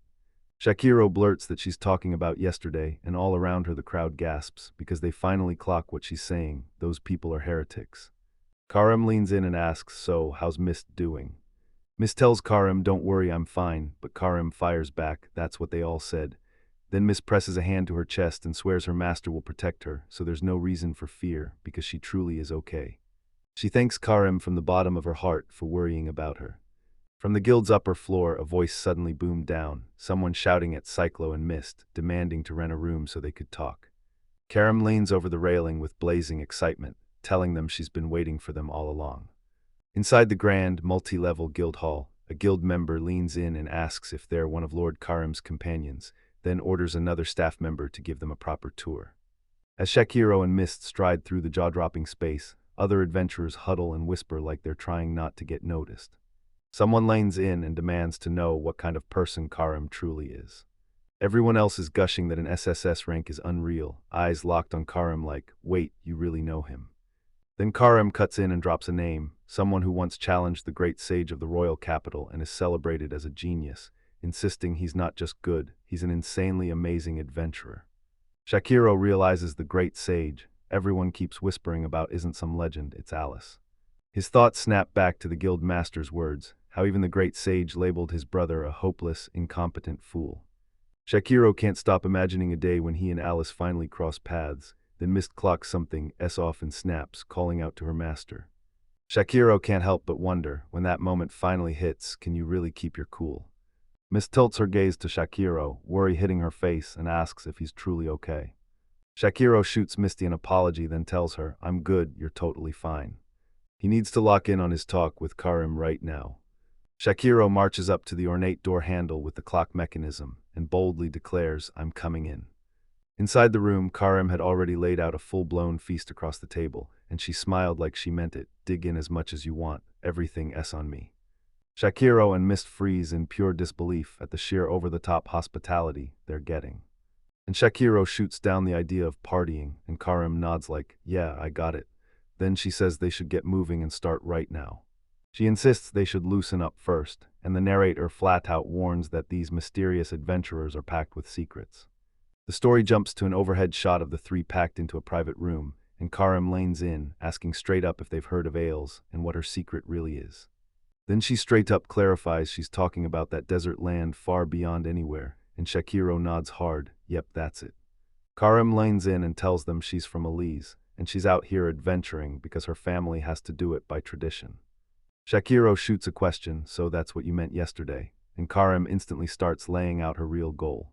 But then Mist digs into the food and gets distracted, and someone blurts out how Karim used to act so secretive about it before, shocked she actually remembered. Then Karim drops the real truth, she wants to have a child with a man strong enough to match her power. That statement hits like a thunderclap, leaving both Shakiro and Mist completely frozen in shock. Shakiro shoots back, what do you think that's supposed to mean? Karim's patience snaps and bluntly lays it on thick. She's done with the hints. She wants in on the party because she wants to make babies with him. The second they realized it, immediate panic erupted. Protests flew out without warning. Karim leans in and makes it crystal clear. She truly wants to form a party with him, and then she fires back, so what do you think? Nearby, someone bursts out, furious, demanding a baby for a reason that's painfully cold and empty. But Shakiro nods, admits she's got a point, and promises he'll be straight with her about something first. He claims he trusts nobody except Mist, so if Karim wants to team up, it only happens when there's something in it for him. Karim lays it out, she's got 3 big advantages in this party, and the first one is her battle-tested experience as an adventurer. She points out, sharp and blunt, that Shakiro and Mist are basically rookies, no real adventure experience to speak of, and promises to teach them every essential adventure skill from a TZ. Right now, the party balance is off. Shakiro would be forced to battle non-stop while babysitting Mist the whole time, and that just isn't a fair setup. Shakiro nods and says it straight. Both he and Mist have skills that fit the rear guard perfectly, but they're missing a frontliner to yank the enemy's attention away. Shakiro lines in and demands to know what the third advantage is. Karim spills that she's got a swordsman-type skill, and if she jumps into the party as the frontliner, everything clicks into place. Shakiro finally admits it's not terrible, but he still knows something crucial is missing. Then Karim leans in and says the third reason isn't even about the party at all, it's just a cover for the Mist. She tells him, remember how Ms. Cultist's skills got laid bare for everyone during that duel the other day, and the guild master even warned them, but his warning only clicked for a few people. Karim keeps going, warning that Mist is about to get hit with hostility everywhere, and Shakiro snaps, wait, what does that even have to do with this? A heraldic shield of Heinberg flashes on screen, hands stretched toward a crescent moon, and thanks to the church's sharp skill selection, the whole city clamps down hard on heresy. Back at the restaurant, Karim blurts out that Mist is a girl, and Shakiro can't keep shadowing her every second, so Mist steps up and offers to follow her everywhere, but Shakiro snaps back, demanding to know if she's really a guard he can trust. He's putting everything on him. Karim speaks like she means every word, insisting that getting discriminated against for your job skills should never happen, and she's determined to defend that promise too. Mist and Shakiro lock eyes with her the moment she makes that declaration. Then Mist snaps into action, calling Shakiro master, and Shakiro freezes up. Still, he finally blurts that he thinks it might be okay to trust Karim. Then he turns to Mist and asks if she's cool with it, because he remembers how terrified she used to be around everyone else. Mist snaps that she's a heretic, but even then, she can't stop herself from clinging to the hope that someone out there will be kind to someone like her. And it's because Shakiro treasures her, she can feel it in her bones. Shakiro figures if Mist says it's true, he'll roll with it, and Karim can't hold back. He blurts out, "It's settled." But Shakiro snaps back right away, admitting he still doesn't trust Karim, so he decides he'll test her.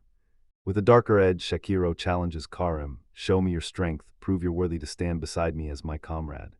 As long as she can watch how he holds his own against her, she's satisfied. She'll test whether he's really worth keeping by her side. But Shakiro snaps back that even if she begs him to hit her, that's still just not something he can do. Then Karim thrusts her hand out and tells him she'll be waiting for strength that's truly worthy of an S rank. Karim orders him to back off, and then they lock into a handshake anyway. The scene snaps into chaos, stuff shatters everywhere, then the camera swings to Lord's manor, standing near that graceful brush. A face bursts onto the screen with a smile that says, "I've got this." Meanwhile, inside the manor, Shakiro grinds at his desk, lost in work, then Mist slides in and asks if he wants a break. Back at the manor, Shakiro hunches over the desk, hammering out blueprint designs, while Karim strides in and asks what he's cooking up. Karim then reminds him, "Your mock battle with Callum is tomorrow," and Shakiro smiles as he explains he's been drafting the blueprint for a magic tool. Mist stares on with wide, curious eyes, and in a sudden flashback, young Shakiro blurts out that everyone used to call him a genius when he was little. Then young Mist practically bursts with excitement, marveling that he's actually crafting a magic tool blueprint, and Shakiro smiles as he admits it feels damn good to finally lose himself in something again while he sketches those mechanical drawings. Shakiro keeps spinning his thoughts about how he's always loved those mysterious, wonder-filled magic tools, and the panel locks onto a jaw-dropping spherical machine packed with gears and magic stones, because he insists these things can pull off feats using nothing but gears or those stones, like some legendary sorcerer. Mist grins and says he genuinely loves crafting magic tools. Shakiro lets it slip that his real dream was to craft magic tools so legendary they'd be first-rate. Even after he unlocked the clockworker skill, his love for anything mechanical never faded, so the moment hit him, fuse that skill with magic tool crafting. The blueprint isn't just schematics, it's a weapon plan. Shakiro snaps and asks Mist if she even knows what a gun is. She blurts out that she has no idea what a gun is, and he leans in to explain. It's basically a magical tool that unleashes explosive force to blast a hunk of metal downrange at insane speed. Even a rookie can squeeze out power that matches basic magic with guns, and dodging them is a nightmare. But once elite fighters with real battle skills showed up, guns couldn't keep up, so they got tossed aside and stopped being used. Then Shakiro smirks and says if it's him making it, everything changes. Right on cue, gears and machine parts start sprouting around him, and Mist watches in awe as Shakiro kicks off the clock building. Magical circles and clockwork patterns burst into brilliant light, flooding the whole space with dazzling energy. A gun snaps into existence with a blinding flash, an ornate beast wrapped in swirling engravings, carved with insane precision. Behind it, geometric clock face patterns whirl like a countdown, and when the last detail clicks into place, the masterpiece is done. Mist gapes at the finished weapon, stunned by the pure brilliance of it. Then Shakiro lifts the finished gun, calls it Mistletoe, and tells everyone it's his timekeeper skill upgrade, an anti-monster weapon built to tear creatures apart. This orichalcum alloy gear isn't just made to shoot. It unleashes regular bullets and even magic rounds at speeds that blow past anything a normal gun could ever dream of. He realizes this thing is strong enough to duke it out with advanced magic, so those deep-hole monsters in the lowest layers don't stand a chance, and the panel proves it, showing how the gun absolutely tears them apart. Suddenly, Shakiro spots something wild and yells for Mist right away.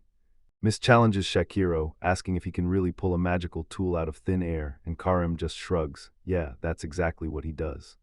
She says he pulled it off in a heartbeat, but she warns he only can do it if that blueprint stays burned into his mind.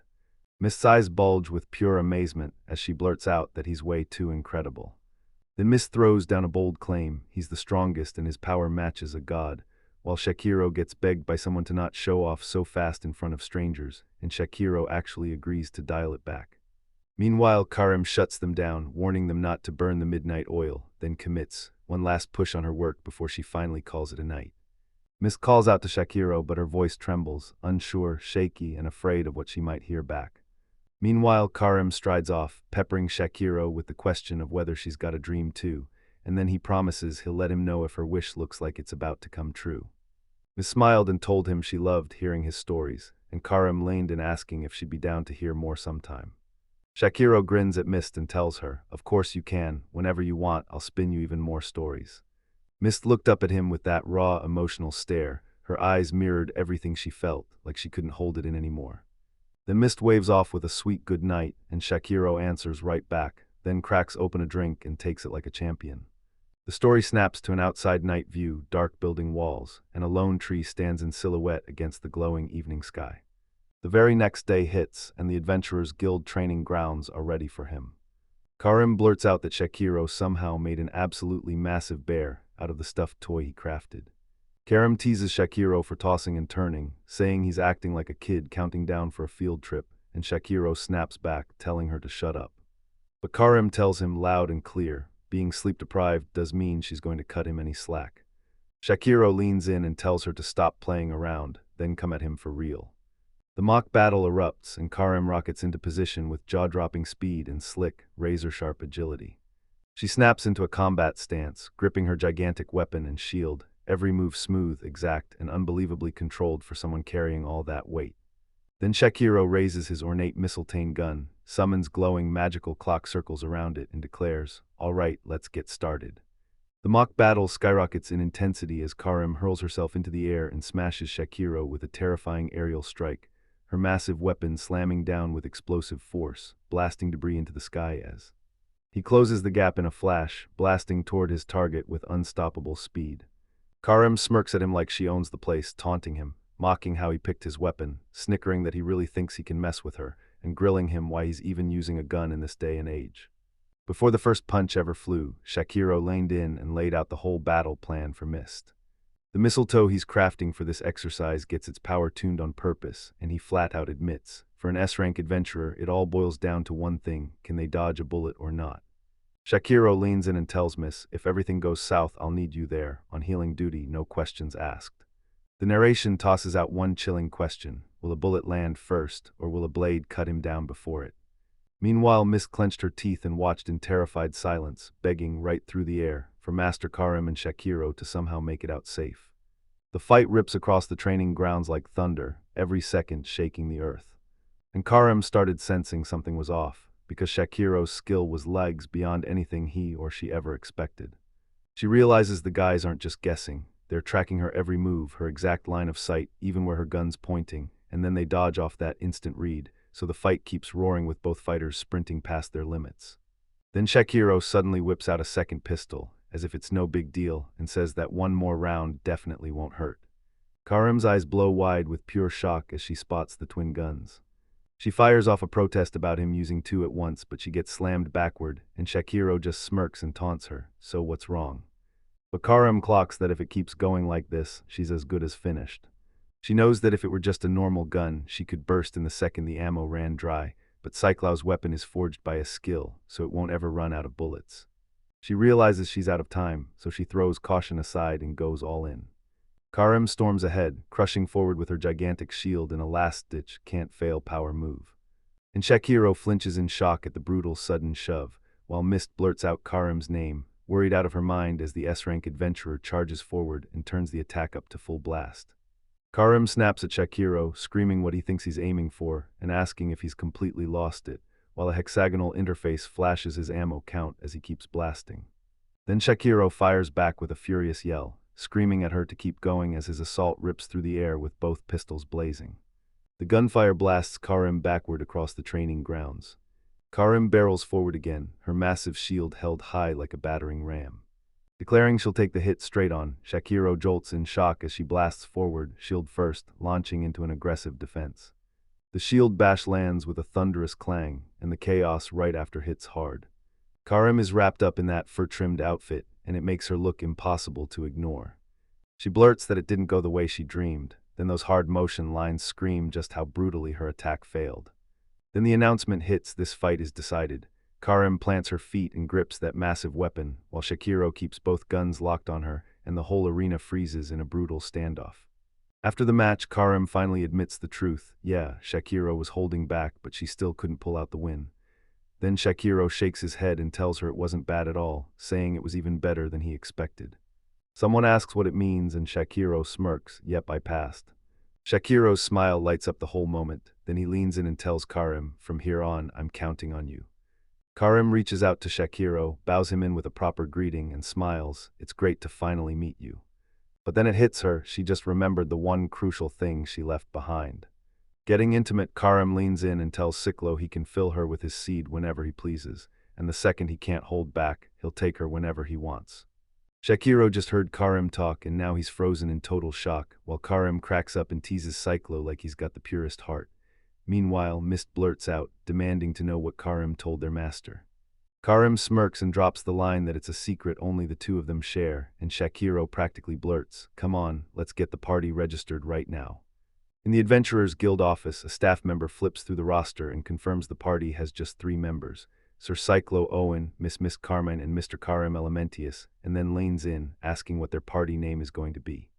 The 3 party members huddle together in front of a wild backdrop of clockwork gears, and Shakiro shouts their name, ***, the Wheel of Fate ***. Someone repeats the name, sounding unsure, and the Wheel of Fate misses them, declaring it's a great name and thanking them in return. She said she'd felt it was a party born from one fateful meeting, right after their master pulled the strings. Shakiro shoots down the next idea on the spot, and Karim immediately erupts, insisting that her sweet, Zuckian love nest party name was actually pretty damn solid. Miss quietly ponders the word fate, like it's staring right back at him. The story kicks outside the guild building, and Shakiro blurts that they need a plan first and foremost. Karim fires back, so what are we doing from here? And Mist jumps in, saying, yeah, finally, the right question. Shakiro lays it out. Mist has to cut her teeth first, so they're hunting the weaker monsters around North Folia. Mist and Karim light up, got it, and they swear they'll go all out. Then Karim fires back that if it's only a bit of light grinding, they'll knock it out fast today, then go all out to celebrate forming their party with a real bang. Mist totally misreads the situation and panics, firing off whether Cyclo means right away, with her body, and Shakiro scrambles in to snap that's absolutely not what he meant. Karim stays cool and says she'll join them for a meal, nothing more, just that. Striding right beside them as they set off. Meanwhile, they close in on the walls of North Folia, then surge through the gate like it's their destiny. Shakiro stared at the gate and realized that every time he'd walked through it before, he'd never had anyone with him. But now everything's changed. Karim shouts at him and the whole vibe flips. Mist is waiting too, so they better drop everything and sprint. Mist clocks Shakiro's worried stare and shoots him a question, what's wrong? Shakiro snaps back, realizing he's got comrades now. The 3 of them stride side by side across the courtyard, in perfect formation. Out of nowhere, a voice ripped through the distance and demanded, where's your big brother? From the shadows behind him, Shakiro turns his back and strides down the street. Then a girl in a striped outfit comes charging at him full speed, her twin tails whipping through the air. Shakiro's face tightens the second he feels that threat closing in. Her face snaps into view, tears pouring down her cheeks as she calls his name, while in the distance 2 figures stand separated on the cobblestone street. She grabs at Hope and asks if he's really her big brother. Shakiro can't believe she's even here, and it eats at her. Why is she standing in this place at all? The girl screams for her big brother and barrels forward like her life depends on it, like nothing else matters, until Shakiro cuts in with a chilling truth. He never wanted to see her again, not now, not ever. As she barrels toward him, he barks at her to stop right there and keep her distance. Then Shakiro straight up demands to know why Alice is here, pressing her for an answer right then and there. Alice tells them they swore he'd been shipped off to North Folia for a crime he never committed, and that the whole thing was a trap set to frame him. She tells it like this, they straight up told her he was dead, just gone, no warning at all. And the second she heard her hopeless big brother was in trouble, she rushed in to save him, even though she swears she wasn't worried a bit, like she always does, pretending nothing's wrong. Tears spill as she finally admits she couldn't wrap her head around it at first, couldn't accept it. Then she rushes to tell him, I've been waiting for you all this time in that town, and she never once gave up. Her voice shatters as she blurts that she's just so relieved. Her big brother is alive, and he's really alive, and then Alice sobs and screams at him through a flood of tears, letting it all spill out at once. She screams that for such a useless, worthless brother, he couldn't even die the right way. Then Shakiro fires back with a bitter apology for still being alive, his words dripping pure sarcasm. He turns on her and blasts back, telling her not to act clueless. Then he fires the question. Wasn't it her who went around calling him useless and worthless in the first place? Alice's face snaps from composure to total shock as she blurts out, "What do you mean?" completely blindsided. Right then, Guanad's voice slams into Shakiro's head, reminding him, again and again, that his own sister said it herself. Among adventurers, everyone knows the great sage Alice Owen has a useless, good-for-nothing older brother. Shakiro can't shake Alice's words, no matter how desperately he tries, because even after the adventurers brutalized him and tossed him into that deep hole they left him for dead in, those words still burn in his head. It hit him. He finally figured out the truth about Alice. The final truth crushed down on him, heavier than anything, even his precious family's betrayal. Alice bursts into tears, shouting, "What are you saying, Shakiro? I would never do something like that. This is all wrong." But Shakiro's face contorts, disgust and rage exploding, while he spits out that even seeing her makes his stomach churn and turn. He snaps at her to stay back, his voice cutting through the air like a final verdict. A single tear spills down Alice's cheek, like it can't hold back any longer. Shakira storms off with his back to Alice, and she crumples to the floor, sobbing and choking on hiccups as she demands, "Why did it end up like this?" She screams in pure desperation as she slams into the cobblestones, collapsing in total ruin while Shakiro just keeps marching away, never once glancing back, while Mist and Karim huddle side by side, staring at the whole scene crash into place, and Mist gently calls out to Shakiro. Close-up panels slam into the moment, and you can feel the emotional weight crushing down on Karim and Shakiro's faces at the exact same time. Then Karim finally breaks in, telling Shakiro, "I don't get how it all spiraled to this," and she swears no matter what he decides next, she'll be right there fighting for him. The camera snaps up to a high aerial view, sweeping over the courtyard, and then straight across the state building. But Alice, gritting through the pain, finally tells Shakiro she got to see him again. Then she asks him from a distance how it all spiraled into this. The scene snaps back 2 months earlier to a building exterior, and a close-up locks in on Alice gripping a pendant with an ornate A on it, her mind racing as she thinks of her big brother. The flashback keeps rolling back 2 months, and Alice clutches that pendant stamped with the fancy A, staring at it like it holds the whole world, because all she can think is she just needs to see him one more time. Then the memories lurch even farther back, to a younger Alice getting the charm Shakiro hands her on her birthday, grinning with joy. And he forged that charm just for her, made it with her in mind. Alice stares at it and blurts, "Big brother." And Shakiro tells her he got there for one reason. She's always been reckless, and he couldn't let that slide. Alice pushes deeper into the wild, her mind racing back to how her big brother was always gentle with her, and how she truly believed she could do anything for him. While right here on screen, she's getting into a savage brawl, smashing through monstrous wolf-like creatures in pure, brutal combat. After she wipes them out, she just stands there in her adventure gear, stunned and replaying every moment in her head. Then the memory jolts again. Young Alice sneaks up behind Shakiro, wraps him in a tight hug, and whispers, "I love you," like it's the only truth that matters. Her eyes lock on the future. She's determined, shaking with emotion, and she swears she'll give it everything she's got. In the present timeline, someone swoops in and congratulates Lady Alice on her very first subjugation, right beside the lifeless corpse of that gigantic Arank monster, the one absolutely nobody else could ever take down. But Alice just waves it off like it's nothing, totally in character for a sage. She orders them to split it. Half the reward has to land with her big brother. Then one of the party members blurts out, "Are you sure about tossing that much money? Because that's a fortune," and reminds everyone that Alice is the one who did the work in the first place. Alice leans in and tells me her big brother's got a totally useless job skill, like, why does he even have it? So she tells herself, it's fine, if I don't push myself we won't even survive. Meanwhile, the townspeople are buzzing with gossip, trading rumors about that terrifying special A-rank monster, and watching Alice's sage reputation skyrocket. But the rumors turn pitch black as folks insist a guy with real job skills shouldn't need his sister to keep him afloat, and then, boom, they decide Alice's brother must be absolute trash. Shakiro catches bits of it while Alice keeps swatting everyone's worries away, claiming that since her big brother's a total loser with a garbage skill, she's stuck working harder, like that makes everything totally fine. Meanwhile, rumors about Cyclos ripped through the whole town, and people started dragging him through the mud, sneering that he couldn't hold a candle to his sister and flat out calling him incompetent. From above, the estate sprawls out below as Alice's thoughts spiral about her big brother. She stands there in full adventurer gear, guilt swallowing her whole.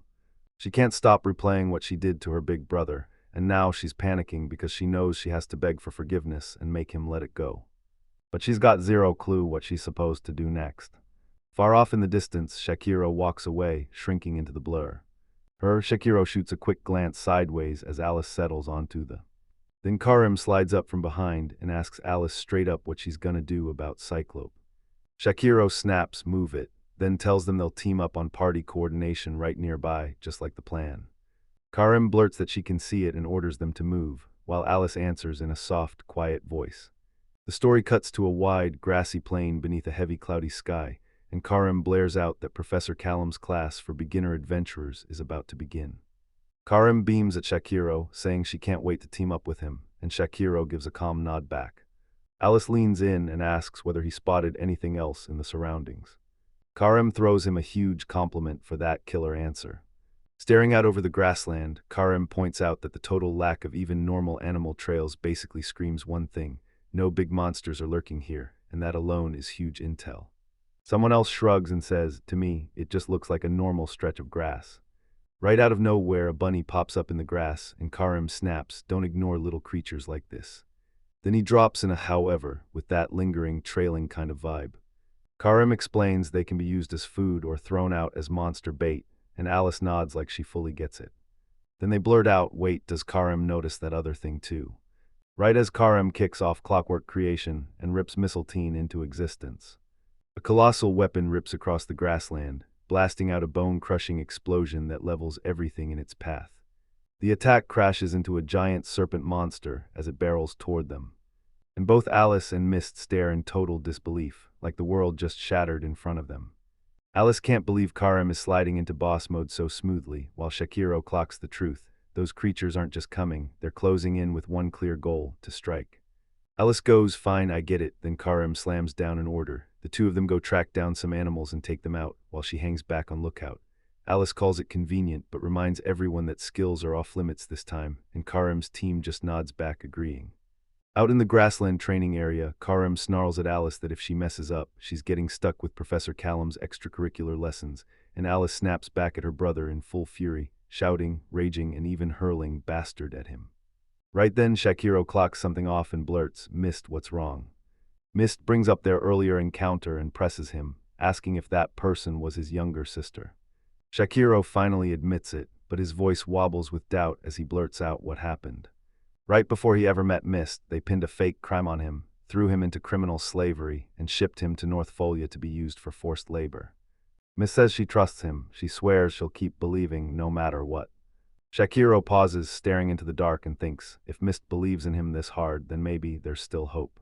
Then Shakiro kept spinning his tale. By the time he finally staggered into North Folia, Alice was already a legend, running around telling everyone he was useless and a total piece of shit. Since those words came from a sage, his name crumbled to dust, then they ground him down like a slave until the day they hurled him away. No mercy followed him. They beat him, broke him, and tossed him aside like garbage, until he finally fell into the cold, bottomless depths of a deep hole. He makes it crystal clear, yeah, others did the deed, but it was those adventurers who grabbed him and physically threw him in. Mist freezes in total shock at just how brutal that was. Shakiro leans in and tells Mist that even if Alice's role was indirect, he's still certain she's the one who shoved him. He remembers plunging into the abyss, and he can't stop spiraling, asking why Alice would do this to their family, like, why would she ruin everything? Then Shakiro finally admits the real reason. He never wanted to lay eyes on Alice again, not if he could help it. Mist holds her breath for a second, then leans in and asks if he really doesn't want to forgive them. But Mist won't let it go. He pushes until the answer lands. Does he mean he refuses to forgive Alice, or does he secretly want to make things right with her? Shakiro demands what she means, and Mist grins. This is exactly what it sounds like, and then she asks which one he wants. Shakiro stands frozen, wrestling with one burning question: what he truly wants from Alice, and what move he's going to make to fix this mess. Meanwhile, Shakiro is trapped in his own head, spiraling into doubts. He can't even figure out what he wants to do anymore. He shoots Mist an apology, admitting he doesn't have the answers right now. Then Mist reaches for him, her face breaking as tears flood her eyes, and his confession finally lands. Mist speaks to him softly, telling him he doesn't have to panic or rush, while Shakiro urges them to slow down and decide together from here. He drops his gaze, and you can practically see the uncertainty crushing through his expression. Mist speaks up softly, begging Shakiro to stop letting anger and sadness drive every single choice. Then she reminds him, You're the one who taught me that lesson in the first place. Shakiro stands frozen with his back turned, taking every word in silence. The mist tells Shakiro, no matter what answer you choose, I'm staying right here by your side. She admits that was everything she came to say, her voice trembling like her heart was about to break. Shakiro answers in a soft voice, calling out her name. Meanwhile, Karim bursts in from the back, yelling for them to hurry, because Callum is waiting. Shakiro's caught watching Mist finally realize she's needed, until Mist snaps her finger, sensing a creature lurking nearby. Shakiro catches himself thinking, this is exactly why I have to confirm it. The story snaps to the forest, and Karim declares the next challenge is solo exploration. Alice jumps in right away, promising she'll give it everything, and Karim nods, telling her they're starting with the mist. Karim can't stop himself from remarking how fired up the mist looks, and Shakiro quietly murmurs, yeah, I see it. But then Alice snaps into seriousness, her eyes narrow like she's locking onto a target. With a burst of blazing energy, she snaps her weapon free and steps right up to Shakiro, no hesitation, demanding to know what the heck all of this even means. Karim fires off a question, so what does this mean, and calls Shakiro Master Cyclo. Karim leans in and tells Shakiro, I've been trying to ask you again, what are you really plotting, why did you come at us in the first place? Shakiro shoots back that he already told her he's fallen for Cyclo, and that he wants to protect girls like Mist. Karim admits, those words probably weren't a lie either. But she keeps pushing, digging until she's sure he has to be chasing something big, something he's desperate to reach by throwing this party. She flashes that ornate weapon and tells him to speak right now, like one breath late, and she'll pull the trigger. Shakiro instantly gets it, this is exactly why he dragged her into the party. If she's right in front of him, it's so much easier to keep her from cooking up trouble behind his back.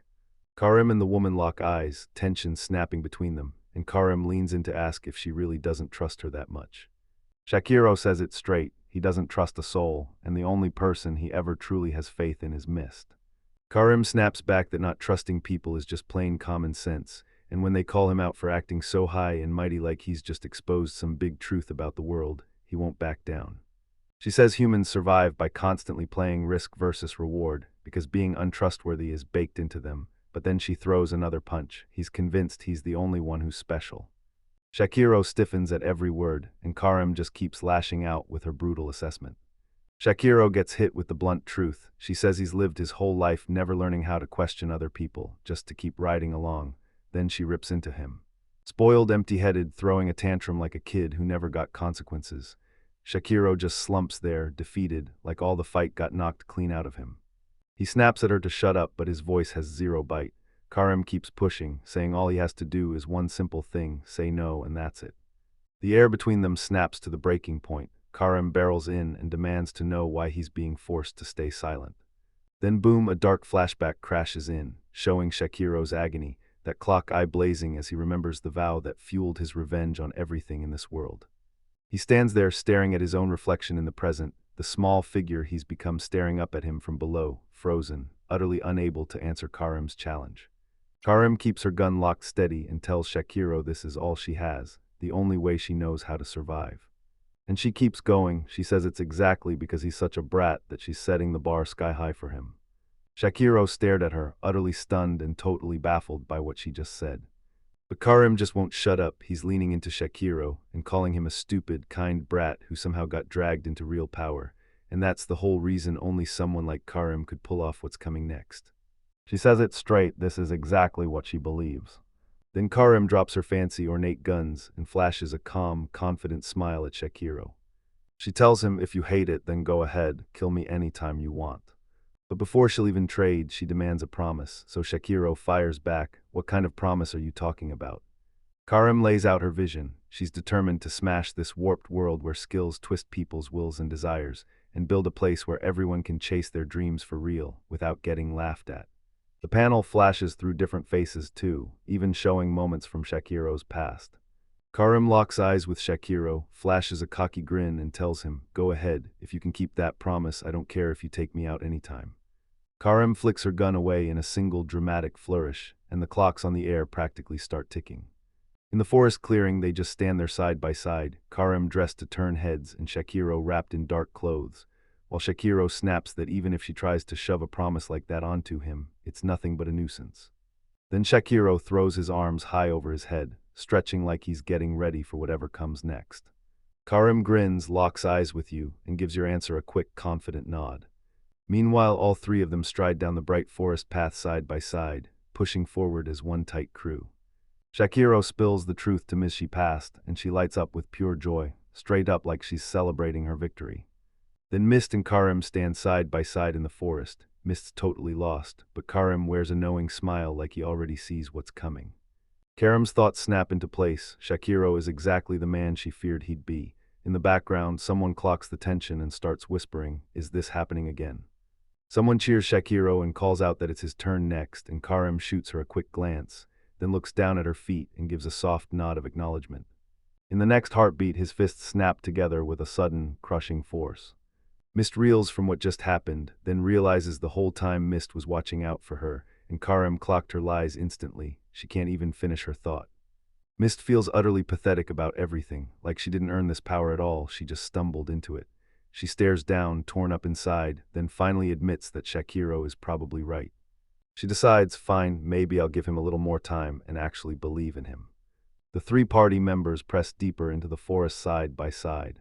Mist clenches her fist again, determination blazing back into her eyes, and the three of them huddle together as members of the Wheel of Fortune.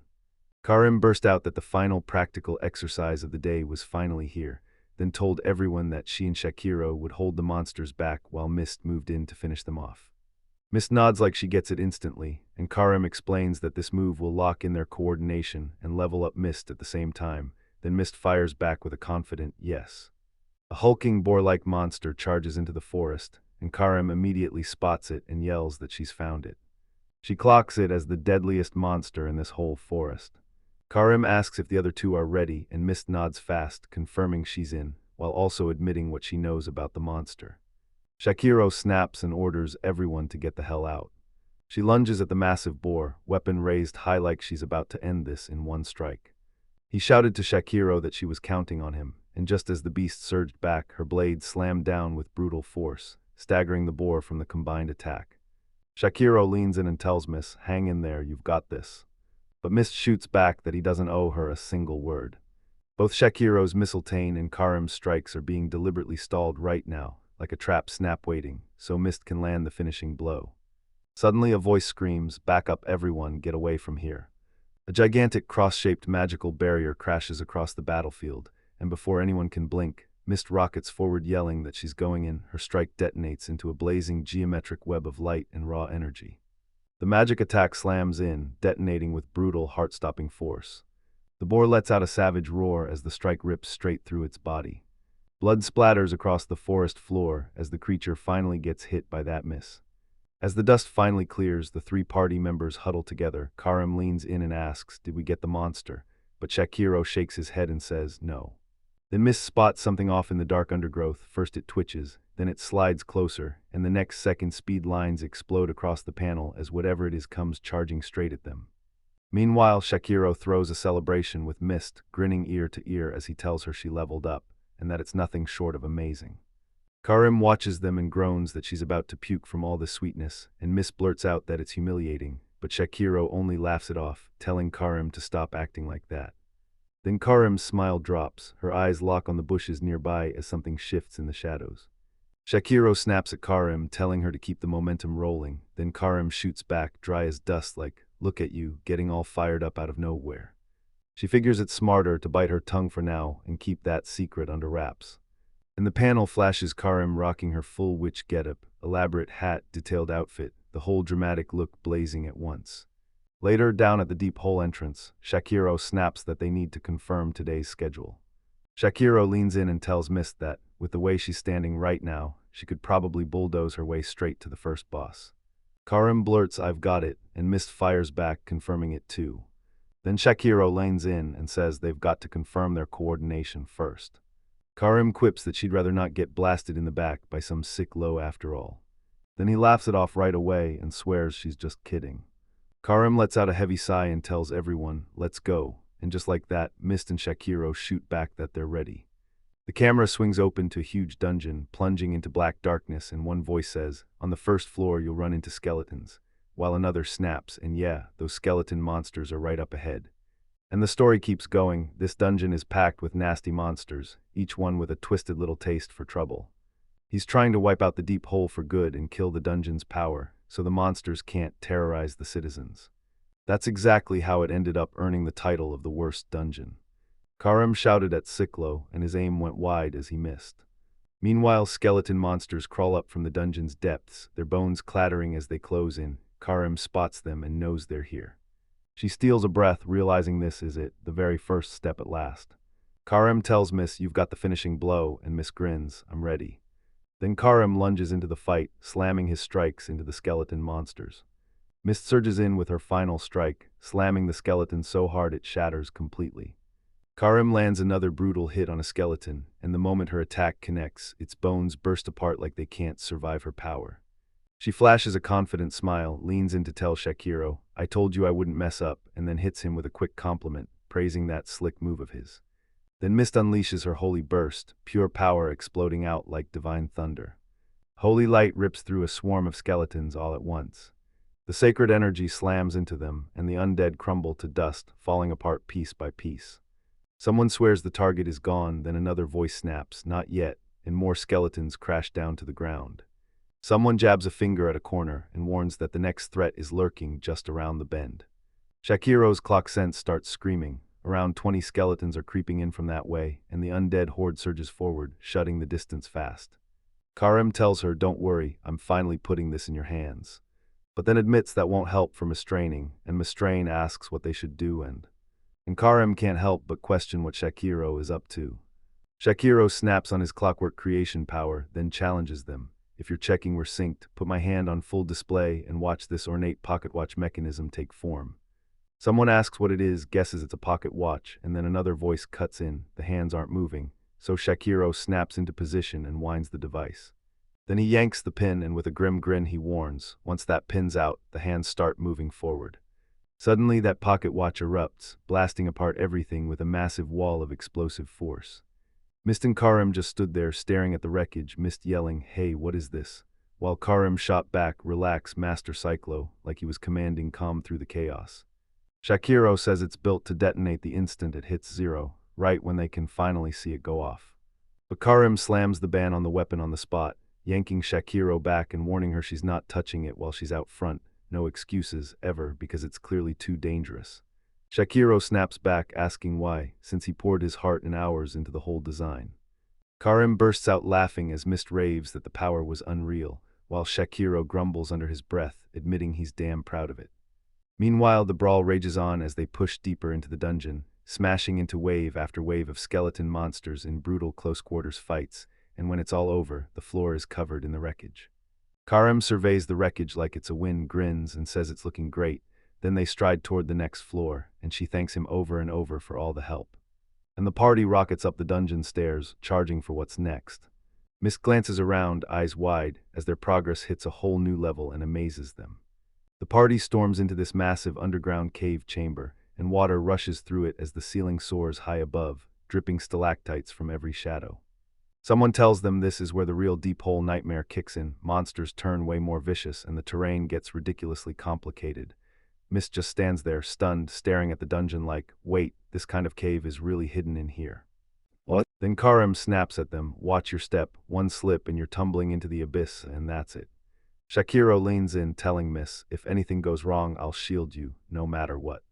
But as they push through that deadly terrain, Shakiro suddenly stops dead in his tracks. Miss spots it instantly and demands what's wrong, and Shakiro starts to say the important part.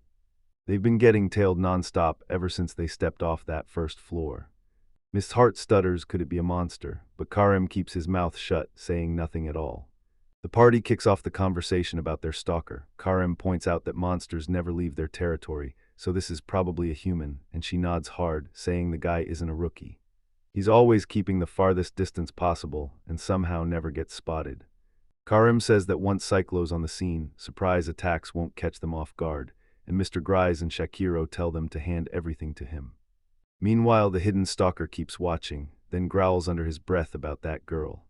Karim scanned the area and realized the ground felt totally different from her last climb, then muttered that this dungeon wasn't just a place, it was alive.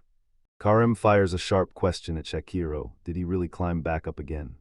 Shakiro throws it all out there. Everything went sideways when they kicked him straight into the abyss, and he plummeted in one brutal drop all the way to the middle layers.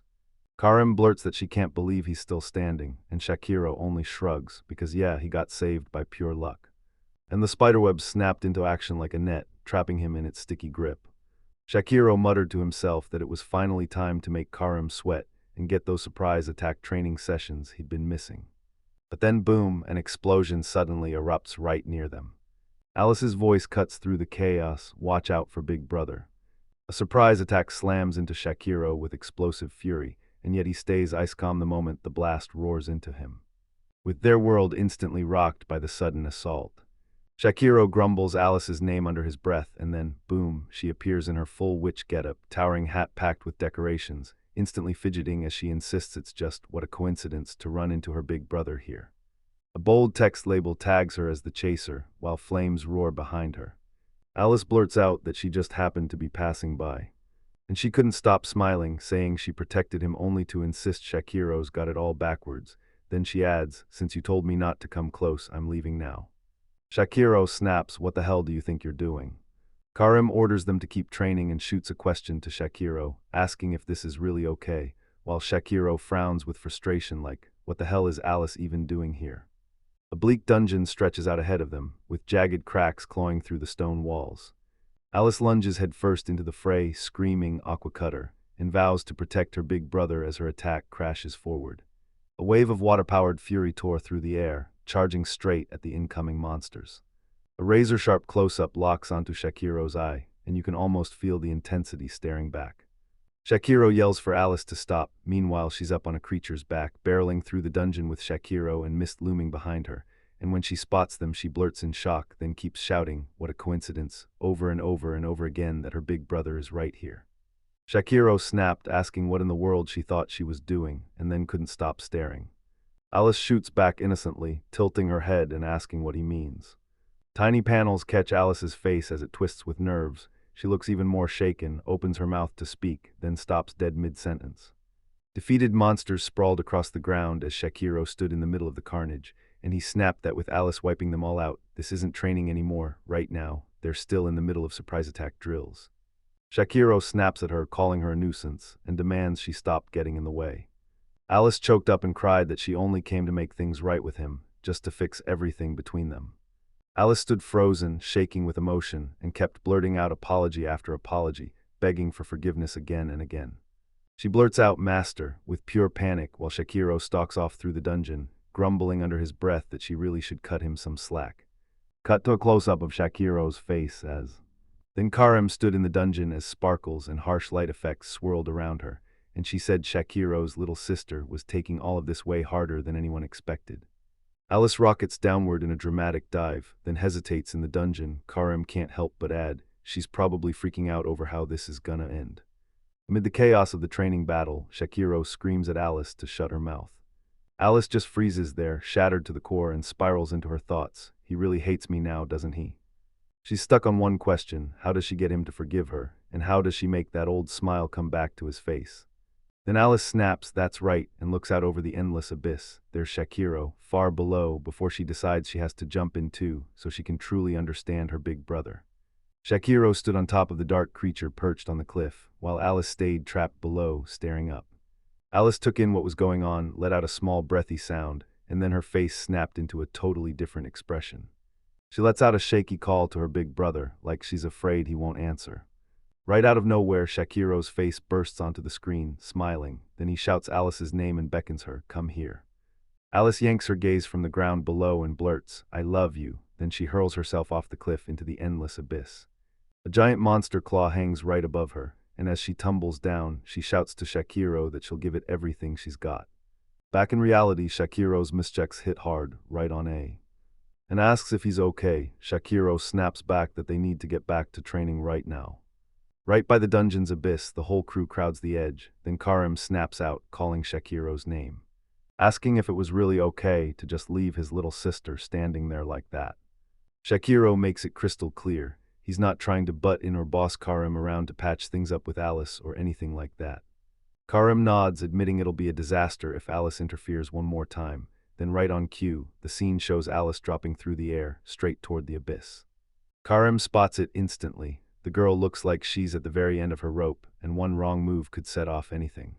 She asks, should we go after Alice, because it feels like she's still cooking up something. Karim snaps that it's not exactly what she meant, but he shrugs and moves on anyway. Then the story whips into a massive wide shot of the star-filled night sky.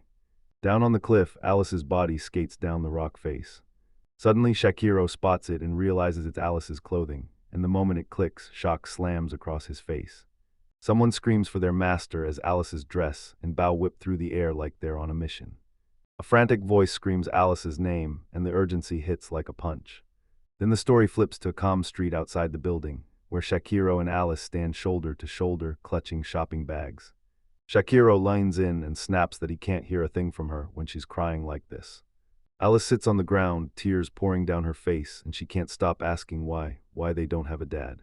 She keeps pushing the story, saying people swear that she and Shakiro aren't even real siblings. It's just strange that Alice doesn't have a father, so Shakiro grips her hands tight and calls her name, trying to reach her. Telling her even so she's still his precious little sister, then bam, a flashback hits, them as kids clutching hands with their mother. Alice shot a trembling look up at Shakiro, tears spilling down her face as his gentle smile steadied her heart. Alice beams through her tears, laughing even as they spill down her face. Meanwhile, Shakiro can't stop thinking, when did he ever let this feeling sneak back in? A memory kicks in and we see the two of them as kids, side by side on the road. Then a sharp flashback slams us into young Shakiro, stepping in to protect Alice when danger finally strikes. He keeps asking himself when those feelings slipped away, because Shakiro's voice rings in Alice's head, promising that no matter what hits them, she's his precious family, and the memory flashes back to Alice beaming at those exact words. Then the story dives into a ravine. There's Alice, teetering on a broken wooden bridge, bathed in that unreal glow. Someone yells her name, and as panic rips through the air, Alice's final words float out. She tells her big brother she loves him. Alice's body flips through the air and drops into the abyss, her dress and whole figure plunging like a nightmare. Karim watches, panicked to the core, sweat pouring down her face as she sees it happen, and someone screams Alice's name like it might pull her back. Shakiro slams the trigger on his clockwork creation, and boom, this gigantic mechanical weapon materializes out of thin air, gears roaring to life as every tiny mechanism locks into place in perfect, intricate order. He seizes the construct and rockets into action. A clockwork weapon screamed through the air as he slammed forward. He barreled forward with unshakable fury, tearing a trail of massive destruction behind him. Then Shakiro snaps into action and catches Alice mid-fall, bam. As they slam together in midair, bodies pressed close from the impact of the rescue. Alice snaps her head up, eyes wide with disbelief, totally stunned to realize she's suddenly safe, cradled in someone's arms. Alice blurts out, "Why are you here, big brother?" And Shakiro's appearance leaves her totally stunned. Then he snarls, "Shut up," and threatens to make her bite her tongue if she keeps going. Alice's face twists with raw emotion as tears flood her eyes, and Shakiro hauls her up and carries her away. He sprinted along the cliff wall, hauled his little sister tight in his arms, and carved out a desperate escape. Meanwhile, Mist and Karim shout at the top of their lungs for Master Cyclo from across the distance. Miss says she's just relieved they're both safe, and Shakiro shuts it down with a calm smile, telling them not to worry, it's all going to be okay. The whole crew crowds together in that painfully awkward silence, and every single one of them just freezes, no idea what to do with what they've witnessed. Alice's face screams she's still emotionally wrecked, and the second she reacts to something, her whole body gets caught in a burst of physical comedy, her chest bouncing like it can't even steady itself. Then Shakiro yanks Alice into a tight embrace and snarls, demanding to know why she did that at all. Karim watches from close by as the confrontation erupts, the moment snapping back to Alice's deadly fall into the ravine. Shakiro calls it a suicide mission. Alice admits she figured if she put herself through the same nightmare Shakiro faced, then maybe, just maybe, he'd finally forgive her Seisots for doing that brutal, horrible thing to him. Guilt crushes down on her face as tears well up in her eyes. Then Alice tilts her head up at Shakiro, completely baffled, and blurts out what he's even talking about, while Shakiro clamps a protective grip around her, and the moment the words hit, shock slams across her face. Shakiro tells Alice he'll never forgive her, then drops the truth. He doesn't hate her so much that he wants her dead. He basically snaps she can't just die like that, because they're family, and that means he won't let it end. Alice's tears poured non-stop as his voice broke under the weight of pure desperation. Shakiro tells Alice to just wait for him, says that's more than enough, and even as tears spill down her face, Alice swears she'll work her hardest, then begs, will you come back for me? And if you'll ever forgive her, if you give her the time to wait, she'll just keep standing there waiting for you. Shakiro nods and blurts out that he wants to jump in on it too. Alice collapses into tears, and she keeps repeating over and over how grateful she is. Down below, Karim and Mist lean in from the shadows, watching the siblings finally make peace from afar. Karim stands frozen as the whole emotional storm plays out in front of her, warning them that crying like that with zero defense is seriously dangerous. As the dust settles, Mist and Shakiro stay side by side, then someone presses Shakiro about forgiving them, and before it can go anywhere, Alice calls out to him, and Karim just watches like, yep, I've got my answer. Alice's cheeks are soaked with tears as she grabs her brother and blurts, I should have talked to you better from the start, but Shakiro just shakes his head and tells her she doesn't need to apologize.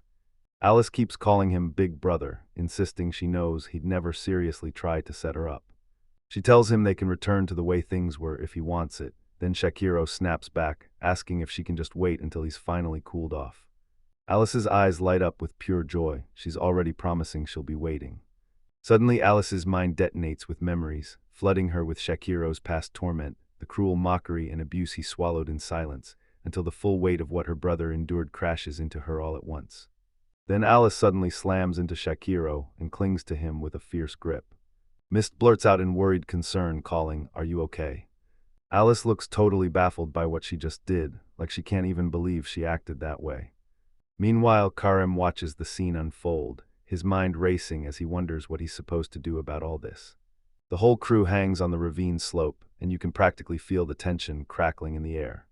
Karim stares at the chaos, jaw tight, thinking, this has turned into a total headache to deal with. Alice blurts, panicking, what's wrong with my big brother? But her calls keep getting missed as she tries Shakiro, her voice trembling with pure worry. Meanwhile, Shakiro's mind spirals in panic, trying to crack why those memories crash back into his head so fast, so painfully vivid, and he forces himself to stand tall, telling himself he shouldn't be scared of guys like that anymore. Then someone leans in and tells him straight up, what Shakiro's living through isn't just pain, it's trauma. The scene snaps to Karim, Mist, and Alice standing shoulder to shoulder, their faces tight with worry as they stare at him. Karim clocks it instantly. Shakiro's reaction matches the exact same trauma those other adventurers went through. Someone asks, is there any cure for him, and what can we do right now? Mist basically tells you straight up they can't force it, this is a heart thing, not a switch. Some folks stay stuck forever, and others snap out of it by pure chance, like luck finally hits. It all depends on the person. Alice thinks, what if I stay by his side and help him adjust bit by bit? Maybe that's the key. Then someone snaps back, yeah, that's a brutal road to walk. Mist warns that if you push him to get used to it, his symptoms could spiral even worse. Then Karim leans in and tells Alice she's got only two choices, so what's it gonna be, Alice? Alice pauses, weighs everything, and admits she'd rather keep things as they are than risk making it worse. But then she steels herself and commits to the plan anyway, even if it means daring the damage to get even worse. Shakiro stood there, eyes blazing with pure determination, and even looked at Alice as he mumbled an honest, I'm sorry, like it cost him everything. But he refuses to surrender to something this ridiculous. Meanwhile, Alice peeks from behind and yells for her big brother, and Shakiro snaps that he's not letting it spiral anymore. He's determined to make things better, not worse. Karim leans in and tells him, yeah, she knew you'd say that. But then Miss suddenly chimes in, asking if she can throw out a suggestion. Shakiro admits that was his plan from the start, and Mist snaps back, why did you buy me and trap me with a slave contract if you can't trust anyone but yourself? She pauses like she's piecing together a clue, then shoots out a bold suggestion. Suggesting they slap a slave contract on Alice too, Karim just stands there silent, while Mist keeps firing off her reasoning. Right then, Shakiro realizes his idea might have missed the mark, but he brushes it off, telling her it's totally fine and she doesn't have to worry at all. Then someone calls him out for turning his own sister into a slave, and he blurts out a fast apology, agreeing, yep, that's exactly not okay. Mist's eyes shot wide with shock at the answer. A guy blurts out, way too excited, that becoming a slave might actually be a great idea. Then another voice cuts in, claiming there's a perfect opportunity, and the whole party bunches together as the conversation sparks and spreads. As the scene flips, the narration lays out every twist of what went down, right before they vanished out of the royal capital. The scene snaps out to the royal capital, showing the towering Adventurers Guild building in all its glory. And suddenly someone lunges in from the inside, snatches a guy mid-motion and slams him down with a brutal thud. Inside the guild, Alice strides up to a desk and tells the guy she needs him to run the remittance procedures again. Yet the moment he looks up and calls her name, he shuts her down with a grin. She doesn't have to do this anymore. The narration snaps to Guildmaster Regia Sandria, Alice's adoptive dad, then he stares at her with stone-cold seriousness from behind his desk. Alice shoots him a confused look and blurts, "Wait, what do you mean by that?" Regius leans in and tells her he heard her brother got shipped to Northfolia as a criminal slave. Alas, I'm stunned. Then Regius cuts in like, "Wait, no, I guess I should say after all this." Alice snaps back right away, swearing her brother would never touch something like that, calling it a straight-up lie, until Regius stays unnervingly calm and drops the truth. Shakiro is behind a whole string of sexual assaults. Alice's face contorts with pure rage and frustration, and then, bam, someone reminds her that she's been calling her brother incompetent and a loser for ages. Alice snaps back, insisting it's totally different. Regius leans in and tells her that there's something even more important he needs her to see. Then he points at it, nods, and urges her to go ahead and open it. Alice can't shake the thought, if that's all this is, she just wishes everyone would trust her big brother the way he deserves. A fancy gold-etched key sits there on a surface, gleaming like it's waiting for someone to make their move. Regius hits the nail on the head, that's it. Alice snatches the key, then blurts out, "Where does this thing go?" The camera swings wide and there they are, those gigantic double doors towering ahead. And right in front of them, Alice and Regius stand frozen in place. Then, as they begin to open things, this dramatic wave hits. Regius pushes Alice forward and tells her to open it. Then he brags that this gate is a custom masterpiece he commissioned from the son of the Craftsman Guild's master. The moment the right panel swings aside, you're hit with this massive, ornate decorative gate, wrapped in intricate scrollwork and patterns that crawl across the whole surface, and yeah, it's seriously jaw-dropping metalwork. Meanwhile, Alice fights to pry open the mechanism in front of her, straining and trying again and again until she forces it to give. Then boom, a colossal explosion rips through the area, smashing everything in its path. When the dust finally clears, Regius stands in front of Alice, gripping a towering stack of money in both hands. He asks if she's shocked, then drops the bombshell. That cash was the money he was supposed to hand to her brother. Alice's eyes go wide with pure, jaw-dropping shock as the truth hits. Then Regius blasts the truth, those 2 years of money she swore she'd been sending to her brother. He's been hoarding it for himself, thinking her future matters more than some guy who's headed straight toward a life of crime, and Alice's voice still echoes in her head. As she finally snaps to the truth, she's been wrestling her way through this entire time, completely alone. Brutal combat scenes slam across the screen as she fights gigantic, wolf-like monsters entirely on her own. And she did it all because of her big brother, the one she loves more than anything. In her memories, someone blurts out that they heard she wiped out an A-rank monster all by herself, just like the sage everyone expects. Alice fires back, saying if she doesn't go solo, the reward gets split in half. Then the story jumps to Alice, all bundled up in brutal winter gear on a punishing mission, and she grits her teeth, because even if it hurts, she'll endure it for her brother. Right here in the present, Regius just smirks at her, and in that instant, Alice finally sees who he really is. She demands, "Did you go and ruin everything all by yourself?" Suddenly, Alice rips into her devastating magic attack. She shouts the spell name, and Prominence Nova explodes in a terrifying blast that leaves the entire city reeling. Someone screams, "Is that the Adventurers Guild?" And right after, panic erupts. No way is the Demon King attacking. In the middle of the chaos, people bolt and jostle. Someone yells for ants, and everyone scrambles to drag a healer over before it's too late. Because the guild master is bleeding out, and it's deadly serious. Then a mysterious figure bursts onto the scene, riding in on horseback. And right when it happens, someone stares in shock, watching him get brutalized. Alice snapped up her reasoning and told them, "If I let him catch me like a criminal slave, this whole mess gets settled fast."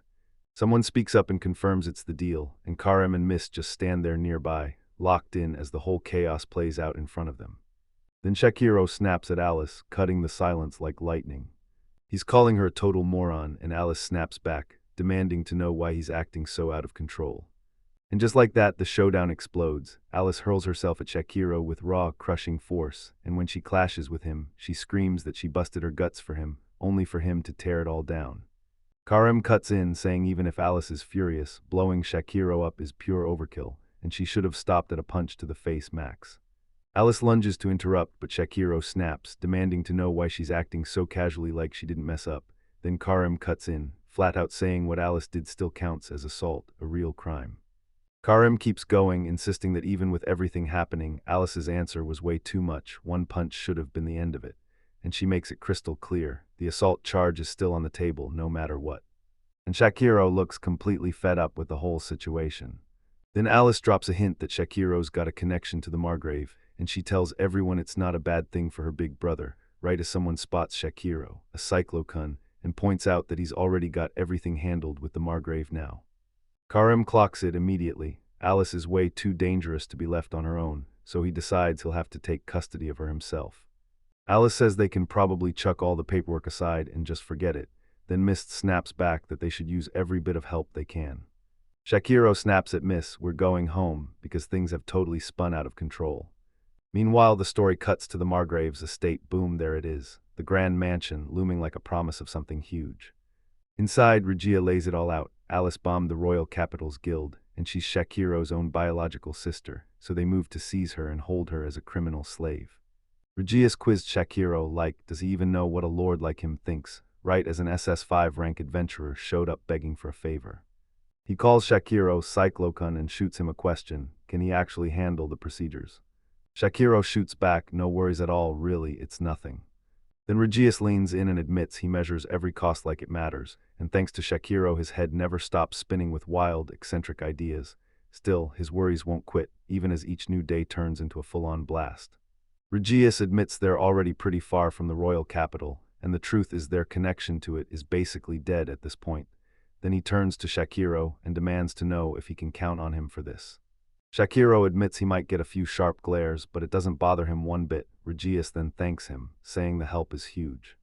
Night crashes down on the mansion as the scene shifts to the exterior. Then he whips the camera inside and shows a lonely figure sitting by themselves in a chair. Back at the mansion, Miss strutted up to Shakiro in her maid outfit, like she owned the whole hallway. She asks if he can spare a moment, and Shakiro swings the door open, inviting her in. Then they both sink into the room side by side. Shakiro asks what's wrong, and Miss finally admits there's something she needs to apologize for. Mist blurts out that she holds the cure for his condition, and Shakiro just smirks. He says he already knew about it. His face twists as he finally clocks exactly where this conversation is headed. Then Shakiro pieces it together and blurts out, "Is this restoration magic?" Mist freezes for half a heartbeat and nods until she drops the real catch. If she brings him back before his heart fully heals, then every memory, from when they fled the royal capital to this very moment, could get wiped clean. Even the moment they meet, everything snaps into a flashback as the scene throws them back to the ruins where they first crossed paths. Mist finally admits she didn't want him to forget her. Every sweet confession was really just her selfish desire. Mist completely crumples, tears pouring down her face as she admits she couldn't force herself to say it before, and keeps apologizing again and again. Meanwhile, Shakiro just stares at her with a calm, knowing look, like she already understands everything. Shakiro tells Mist there's nothing to apologize for, everything's exactly as promised. Then he throws in a heartfelt "thank you," but Mist's emotions hit so hard he can barely manage to speak his title. Then Shakiro leans in and promises he'll never forget her, telling her those memories, their whole story since they met, are priceless to him, and the panel bursts into a montage of every moment they've shared. They're so close now their faces are almost touching, and Shakiro locks eyes with her, begging her to use her restoration magic on him. Suddenly Mist clocks what he meant by his words. Then she points out that he never really ordered her. He asked, with tears in his eyes and a smile on hers, and that hits home so hard that Mist agrees. Mist and Shakiro lace their fingers together, and right there, magical sparkles and a warm glow wrap around their hands. Mist lifts her eyes, brimming with trust and gratitude, while Shakiro stares back with steady reassurance. Restoration magic is moments away, and the magical energy starts roaring louder around their joint grip. A giant clockwork symbol erupts into existence, blazing as the spell kicks in, and Mist promises she'll repay his trust and kindness with the same. Then her restoration magic surges to life with unstoppable power. Then the magic slams into full activation. Mist gets blown away by a brutal rush of power, and wing-like walls of pure light unfurl behind her. The resurrection technique swallows both of them in blazing radiance, and Shakiro steels himself as the spell hits its absolute peak. The next morning crashes onto the scene at the mansion. In one of those massive grand rooms, Mist stands in her maid outfit, eyes shining with raw emotion. Shakiro keeps his back turned while Alice and Karim linger close by. Then Mist tells her big brother, "I'm going," and her voice cracks with nerves, yet burns with hope. The three women lock into a hard stare. Karim keeps her usual calm face, Alice looks rattled and worried, and Mist's eyes start to brim with tears. Meanwhile, Shakiro stays frozen with his back to them, white hair hanging in plain view as someone demands, "So, how do we look?" In the mansion room, Alice turns to her big brother and blurts, "So, how's it going?" And Ms. can't stop thinking if her regeneration magic worked, then everything should have come back to life by now, so Karim only murmurs to him, calling him Master Cyclope. And everyone just waits on Shakiro's move, tension so thick it feels like you could cut it, everyone holding their breath, praying the magic really worked.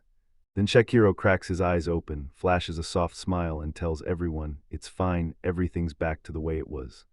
The women stare at him, flooded with relief, and he just nods, simple but undeniable. His white hair is back and his vision snaps fully restored.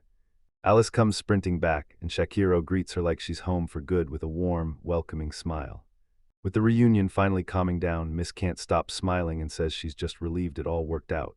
Then Karim eyes them and grins, saying they're basically troublemaking siblings to the core. Everyone lets out a heavy breath of relief at that exact moment. Later on, Alice blurts out how unbelievably happy she is that it all worked out. She thanks Miss from the bottom of her heart, admitting that it all happened because Miss had the courage to unleash regeneration magic, and the flashback lights up with that brilliant glow while Alice smiles, her gratitude burning bright and real.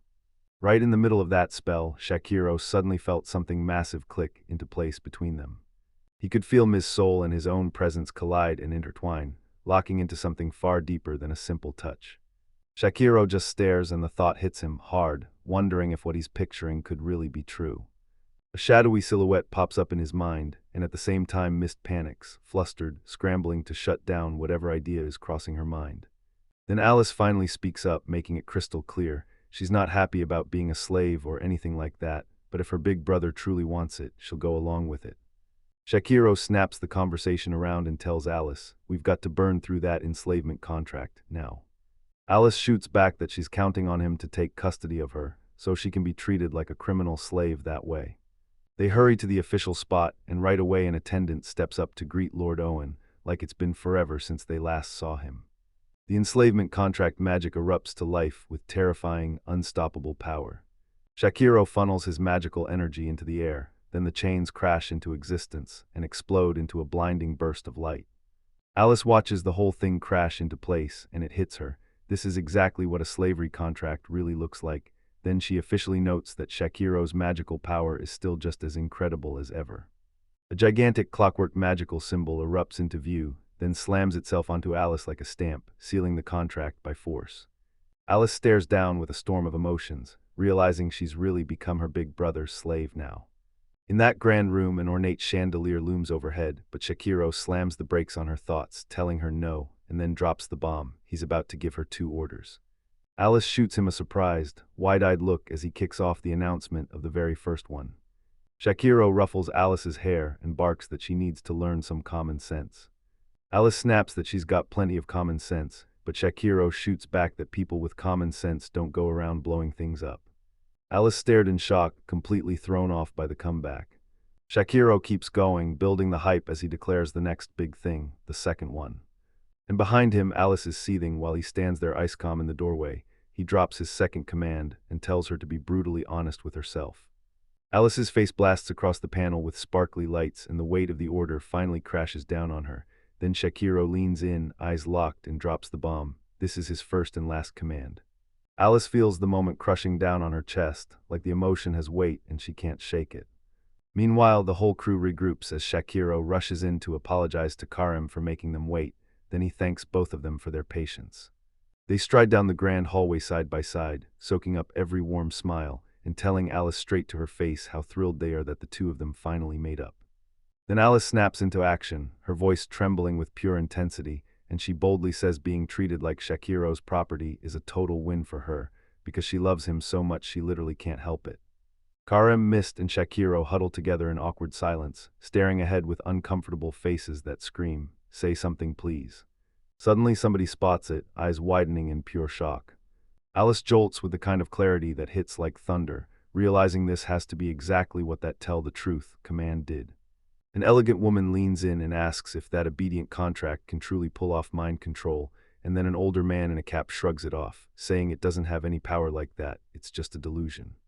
Alice drops into this ridiculously dramatic bow while Shakiro scrambles to calm her down, and then, awkward as ever, he finally blurts out that he likes her too.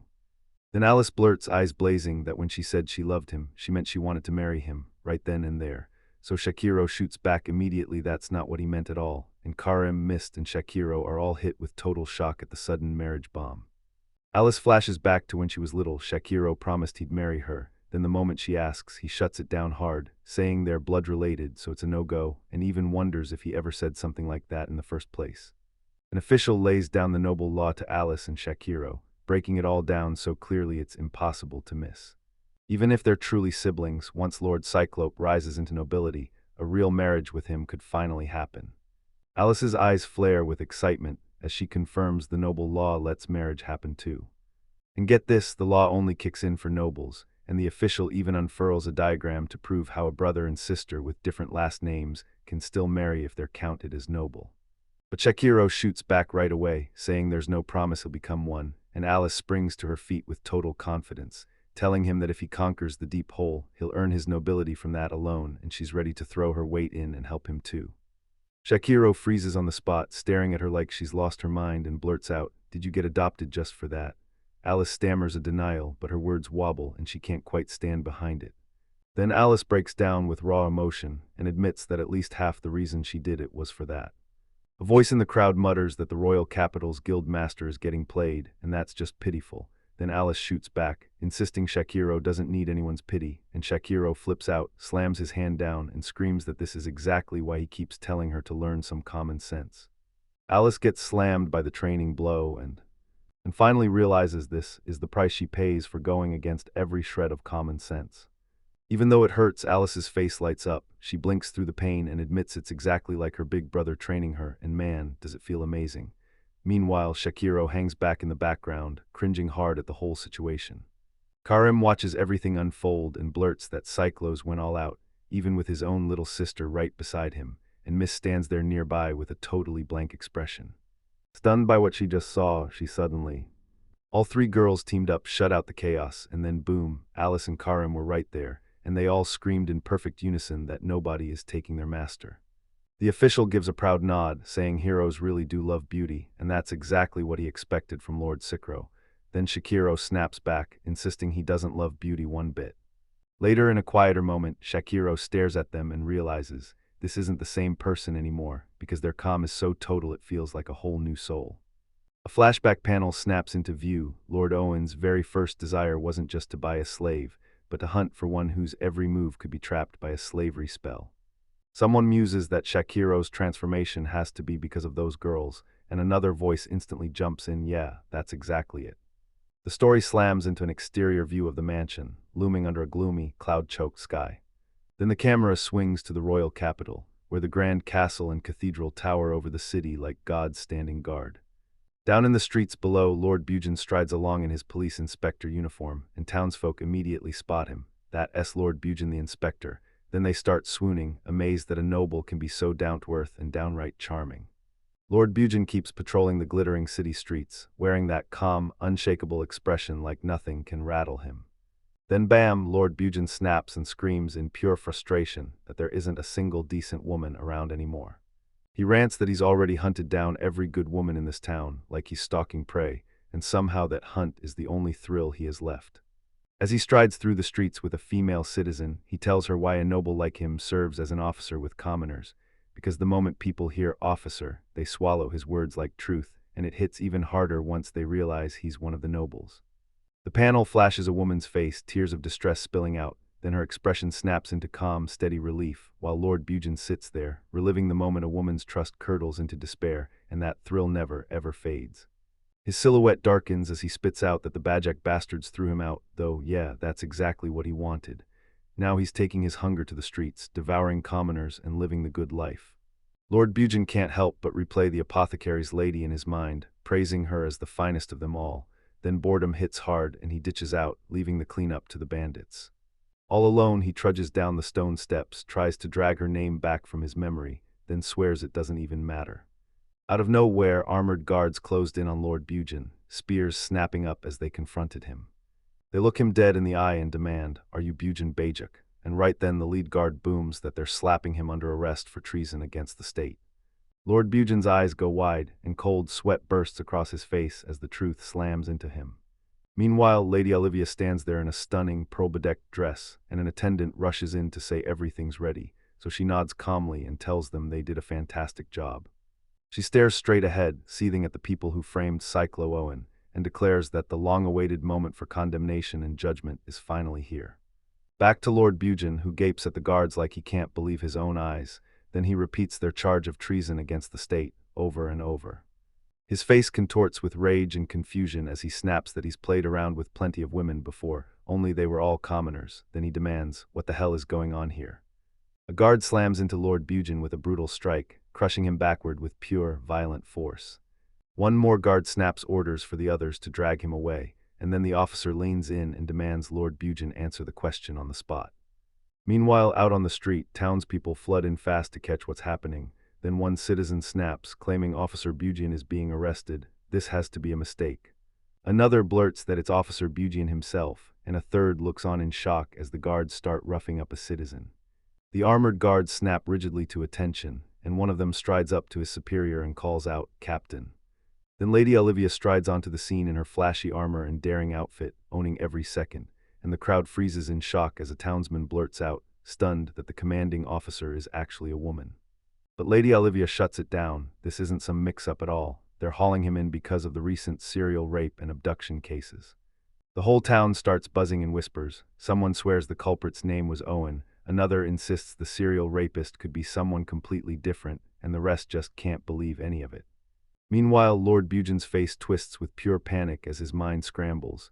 He suddenly realizes he should have pinned every last crime on the commoners, but he can't spot the exact moment he messed up, and all he can think about is getting out of this mess before it crushes him. Then Lord Bugin scrambles to steady himself, swearing this must be some kind of mistake. Then he blurts out that the serial rapist has already been punished and is gone from this world. But Lady Olivia demands, right now, which noble Lord Bugin she's supposed to be talking about. Lord Bugin stammers out that he only heard it from some fancy nobleman. Lady Olivia locks eyes on the note and declares it, Lord Raven Crowheart. Lord Bugin is drenched in sweat as Lady Olivia presses him, question after question, demanding to know how he even knows something like that. Lord Bugin panics and blurts out that everyone already knows the hero's ducal house, swearing this country could never defy a title earned through occupational skill. To the world, Lady Olivia's eyes narrow like she's about to cut straight through his words. Then Lady Olivia lashes Lord Bugin with brutal chain strikes, and he howls in agony as the impact whips him back until he crumples to the ground. Lady Olivia looms over him and snaps, demanding how he dares to stain the hero's name with that filthy mouth. Lord Bugin's face snaps into a crazed, unstoppable grin. Cloaked in shadow, he sneered that Lady Olivia was nothing but a worthless guard, then swore he'd assault her until she was left as nothing more than a filthy rag. The townspeople pack in, eyes locked on the chaos as two young men in the front brace with worry, watching it all unfold. Lord Bugin stands there drenched in sweat as the crowd's mood swirls and flips around him. The locals start whispering and muttering, and you can feel the tension spreading through town like a live wire. One citizen starts doubting he's actually the culprit, while a young woman rips into him, calling him a total piece of trash. Then the crowd's rage snaps up fast, someone screams for everyone to grab that bastard, and Lord Bugin mutters curses under his breath as the whole situation spins out of control. Suddenly the mob swarms Lord Bugin and starts raining blows on him. He tries to shout, but all he can manage is a few broken words as the beating won't stop. Meanwhile, over to the side, Lady Olivia's guards stared as the chaos played out. One guard snapped, asking if they should step in, and the captain cut back, saying they'd already shut the trouble down and calmed the crowd before it spiraled again. Lady Olivia stands over the battered Lord Bugin with a smug smile, clocking that, like a proper policeman, he's still somehow standing and looking lively even after the beating. She barks an order to her guards and they snap into action, grabbing Lord Bugin and dragging him away. Lady Olivia leans over the battered Lord Bugin and declares, without hesitation, that this is finally the kind of person she can interrogate. Then the scene flips to a young woman with wavy hair standing in what looks like a washroom, and she drops the bomb. Her little sister was one of the victims in that case. And she vows to make Lord Bugin spill every secret about what he's done. Lord Bugin's bruised mug takes over the panel as the woman keeps ripping into him. She swears they'll drag the truth out of him, no matter how badly it leaves them, even if it ends with them in rags. Meanwhile, the story whips straight into the Heinberg royal palace. Outside the streets, the townspeople are yelling at the top of their lungs about the hero and the saint. Inside that massive throne room, beneath towering Gothic arches, someone blurts out that this sudden summons makes zero sense, and another voice immediately snaps back that His Majesty the King's whims are nothing but trouble.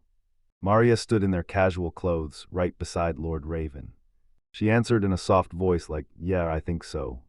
Lord Raven shoots her a look and basically goes, "Wow, that is the most boring reaction I've ever seen."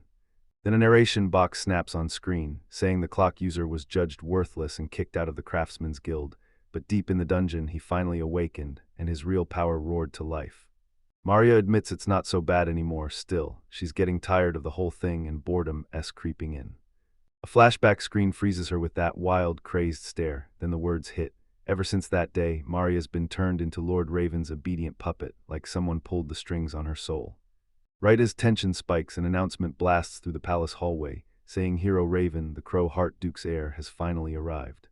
Lord Raven stalks down the corridor, grumbling to himself that he's done all this, and nobody's even bothered to say a single thank you. An armored knight braces in the thick of the tension, and then, right as the air tightens, someone shouts that Hero Raven and St. Maria are finally here. We snap straight into the massive throne room of the Kingdom of Heinberg, where towering columns loom like they're daring anyone to challenge the crown. Lord Raven and Maria stride through the palace hall, because the reigning monarch is waiting, while the old king sinks into his throne, rocking that ornate spiked crown like it's carved from pure power. The king finally drops the truth. He didn't call them just to talk, he's brought them here for this. Meanwhile, Lord Raven and Maria keep marching across the palace's checkered floor, and the instant the king speaks, Lord Raven's reaction flashes on his face. The king kicks off the tale and tells them, "This is my grandmother's story." Lord Raven thinks to himself that normally she'd tell him to raise his head right about now. The king leans in and tells them his grandmother left from some far-off land, married into the royal line, and received a gorgeous mechanical watch straight from her homeland, crafted with a wild special design, the kind of thing only one master craftsman could ever touch. A sudden memory flashes young, smiling womb Lord Raven, and he starts piecing together what it all means about the watch and the craftsman. Then the king explains he got word the clockmaker was kicked out of the artisan guild, and soon after, they shipped the craftsman off to Northfolia, pointing the finger at him for a string of serial rapes, so they condemned him to exile on the frontier as a criminal slave. Lord Raven's face snaps into pure shock. The king finally drops the bombshell. This craftsman's name is Cyclo Owen. And he leans in, asking Lord Raven if the name sounds familiar. Then, out of nowhere, Lord Raven snaps back. You bow and call him your majesty, but the king snaps you silent and barks, "Who told you you could raise your head?" The king calls out Raven's name, then tells Lord Raven straight up, he gets it, this nation can't take the hit of tearing up ties with the Skill Selection Church. Lord Ravenfall fell silent as the king leaned in and explained, this was their move for the fight against the demon folk across the border in the Lust Gold Empire. A chilling dark image flickered to life, and that demonic fortress loomed in the distance like a nightmare. But then Lord Raven's stomach drops, because he realizes, in pure horror, that the country already knows every single thing he's done. The king snaps, that's exactly why we can't throw away someone like him, special skills and all, even if he's been toying with commoners in cruel little ways.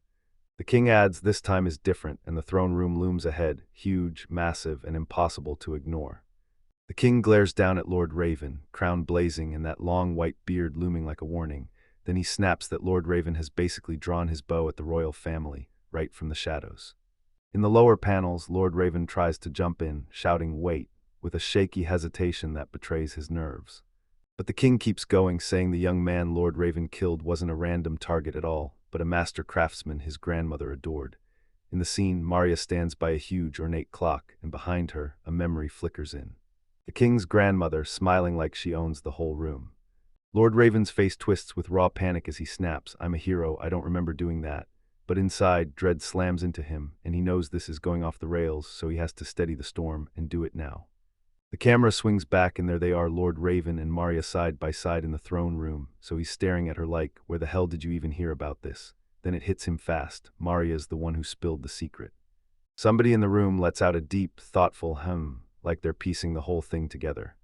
Then the king leans in and promises Lord Raven that he'll spell out exactly what would have happened if Lord Raven hadn't been a hero. The panel shows a battered man's torso, bruised and marked from brutal torture. Another image catches the same man bowing deep before a towering armored figure in the throne room. The king leans in and asks Lord Raven if he can spot this man, then straight up says Lord Raven's name like it's a command. Lord Raven leans in asking, "So that means I'm forgiven," and the moment the words land, his face lights up with pure excitement. As he realizes the king is trying to pin every one of his crimes on that other man, so they can drag him out and execute him instead. But the king snaps back that it's all thanks to Lord Raven's hero skill. Lord Raven immediately blurts out, "No way, I'd never do something like that."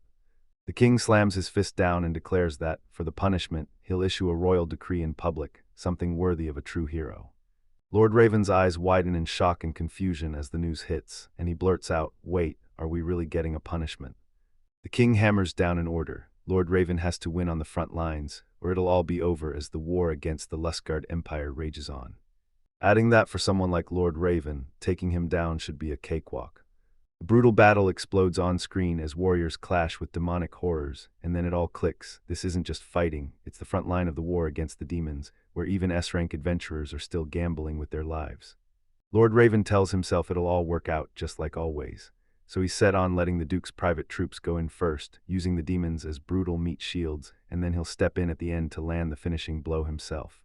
Lord Raven then decides his own life matters most, and if he drags Mario along, he figures they'll be safe as can be. But then the king drops one more command. Lord Raven can't bring a single private soldier or even the saint. He's got to go alone, no exceptions. The king leans in and demands to know if Lord Raven understands. The showdown grinds to a stop and one chilling truth lingers in the air. If they don't make it happen, then the punishment means nothing. Lord Raven and the king stare each other down, separated by a dark gap that feels like it's swallowing the world. Suddenly, guards clapped around Lord Raven and shoved him hard onto the palace stairs, right before the raised throne. From his own house, someone rushes to the king, begging for mercy and swearing that their duke's household will do everything it can to shield that clockmaker. Then they throw themselves to the ground again and again, prostrating before the throne. Meanwhile, Maria just freezes in her hooded robes, while armored guards pin Lord Raven to the ground. Then the king smirks and drops the bombshell. He doesn't need their help at all because he's already pinpointed Cyclowin's location, and to make it worse, he claims Cyclowin has pulled off an insane feat that even Lord Raven couldn't match. Someone jolts in shock, staring at the fact that this trash-tier skill user just pulled off something truly remarkable. The king lets out a quick laugh, shuts the whole conversation down, and orders the guards to seize Lord Raven and drag him away. Lord Raven erupts in a blood-curdling scream, insisting he won't die as the guards haul him away, their spears snapping into a cross over his body. His face contorts with pure terror while he begs, pleading for the king's mercy because he cannot bear this end. He screams in desperate agony as they drag him out of the throne room, while the king stays stone still on his throne, staring down like nothing matters. Then the king whips his gaze to Maria and declares she's next to pay for her sins. Maria gives a quiet, solemn nod and agrees. The king orders her to carry out her saintly role at a monastery in the far-off dragon sanctuary, and he slams the door on her return to the royal capital until her duty is finished. As he slams out his decree, a glowing magical circle blooms in ornate rings, and the guards and officials start murmuring with dread, wondering if they really plan to send the saint straight into that nightmare, because everyone knows the dragon sanctuary is brutally dangerous. Suddenly someone spots it, and their face hardens with alarm because Maria is smiling. Soon as the carriage rolls out of the capital, Maria stares out the window and replays it all, because ever since she betrayed Cyclo, she's been craving a punishment that finally hits her where it hurts. Lord Raven's humiliation still didn't satisfy, and this deadly assignment is exactly the kind of trouble she's been craving. Maria, dressed in that striking, not a saint outfit, ornate and crowned with her unique headpiece, stands still as petals drift around her. Then she whispers that this is the ultimate punishment, humbly accepting the sentence like it's fate. The story snaps to a towering castle, or maybe a sacred monastery, looming over everything like a warning. Inside, an attendant rushes to finish her report to Lady Olivia, who sits in a stiff, elegant room as an ornate grandfather clock looms beside her. Lady Olivia thanked the attendant for the news right away. Lady Olivia leans in and spills her reasons, eyes glued to the precious mechanical clock in front of her, because Cyclo is worth as much as her homeland, the only one who can repair this masterpiece. But she admits it's not the whole story. She can feel it in her bones. He's about to pull off something truly legendary. Meanwhile, a messenger bursts into the king's court with news. They've finally tracked down Cyclo Owen's whereabouts. Another courtier sneers, jealous that Cyclo's getting all the Grand Empress Dowager's favor, and the king simply nods, accepting the intel. The report keeps going. Cyclo and his crew came back from an unexplored lair in the deep hole, sealed as legendary SSS rank adventurers, and they've just formed a new party, Wheel of Fate, ready to charge back into the deep hole and conquer it all over again. The king's attendant jerks in shock and demands, "Tell me that deep hole report is real," and the male official answers without hesitation, "It's 100% true." Lady Olivia grins at how fast they're already turning heads, and then vows she'll do everything in her power to make sure Cyclo and his crew reach the royal capital safe and sound. A carriage rattles through the countryside, rolling down a tree-lined road like it's racing straight toward destiny. Inside, Cyclo's crew huddles close, Alice and Karim over on one side, Mist and Cicro on the other, and someone fires off to Cicro, "Now go give it everything you've got." And with their trusted crew by their side, they'll push forward, right up until the day they finally meet again. Karim lifts the documents like evidence, revealing a map, then lays out their very first official party quest, starting in North Folia, the kingdom of Heinberg's northernmost city, with a pioneer settlement even farther north that's still home to the original settlers. When monsters crash down near the village, North Folia kicks out a squad of adventurers to hunt them down. This time the plan is simple: ride into the settlement, cut down the monsters, and earn the party its very first job. The party's carriage rattles down a road wrapped in greenery, headed straight for their first official quest. Then one member blurts out that this is the first real job for the reborn Wheel of Fate, and they'd better give it everything, but Alice's smile wobbles, and she starts to say something she doesn't fully believe yet. Karim flashes a confident grin, saying something this small, this kind of job, she could take on by herself without breaking a sweat. Alice's face lights up as she runs to her big brothers, grinning like she finally belongs, while the girl who came along misses the hugs for a second, then gets her warmth back, and someone just watches and says it out loud. Being honest might be doing the trick, and the placebo effect is actually working. Cyclone just shoots a sideways glance, annoyed out of his mind, while inside the carriage the whole party huddles together. Then someone asks Alice if taking that solo request was brutal since she was out there alone. Alice shrugs it off and says that after hitting S rank, she's been juggling requests from countries and lords, and honestly, working solo never bothered her. Then the talk jumps straight to Alice's powers. She leans in and explains that her job skills let her tap the 6 elemental magics, mostly for brutal attacks, but when she mixes elements, she can slam up barriers, heal wounds, and pull off all kinds of wild tricks. Alice blurts out that her healing power can't match Mist's, so she has to lean on potions to fill the gap. The party's buzzing about how Alice's sage class can use alchemy too, and one of the guys leans in like, "So that potion you're showing us, is it one of the top grade ones?" Karim's practically bouncing with excitement as he declares that, for party supplies, they should just hand everything over to her, because she knows there aren't many sages out there who can pull off this level of magic. Miss tells her, "I'm counting on you," and Karim shoots back, "Leave it to me, I've got this." But then Cyclone's instincts spark, he spots something wrong and blurts, "Wait, what's going on?" Miss looks wrecked with worry, but she can't get her words out clearly. Cyclo shouts her name, all worried, and Miss just lets out this shaky, troubled sound like something's horribly wrong. The story whips over to the party, finally rolling into that remote village. They're standing right in front of the pioneer settlement gates, staring at a bunch of European-style village buildings stretching out before them, and someone claps and goes, "All right, time to get this started." Cyclo tells them to start by greeting the client and digging for information. Then Alice jumps in like, "We should hit the shops too, herbs and all that stuff are way cheaper here than in North Folia."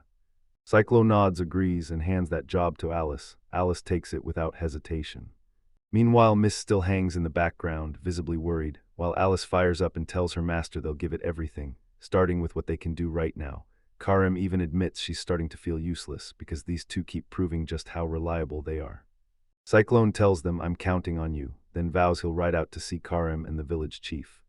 Then Miss steps in and offers to go with Alice, saying, "If you spot any crappy goods that still look like restoration magic could save them, grab them cheap." The crew breaks apart on the spot, races off to handle their own jobs around the village. Karim strolls the village path beside Alice, and the second he notices it, it hits him. This is the first time it's been just the two of them.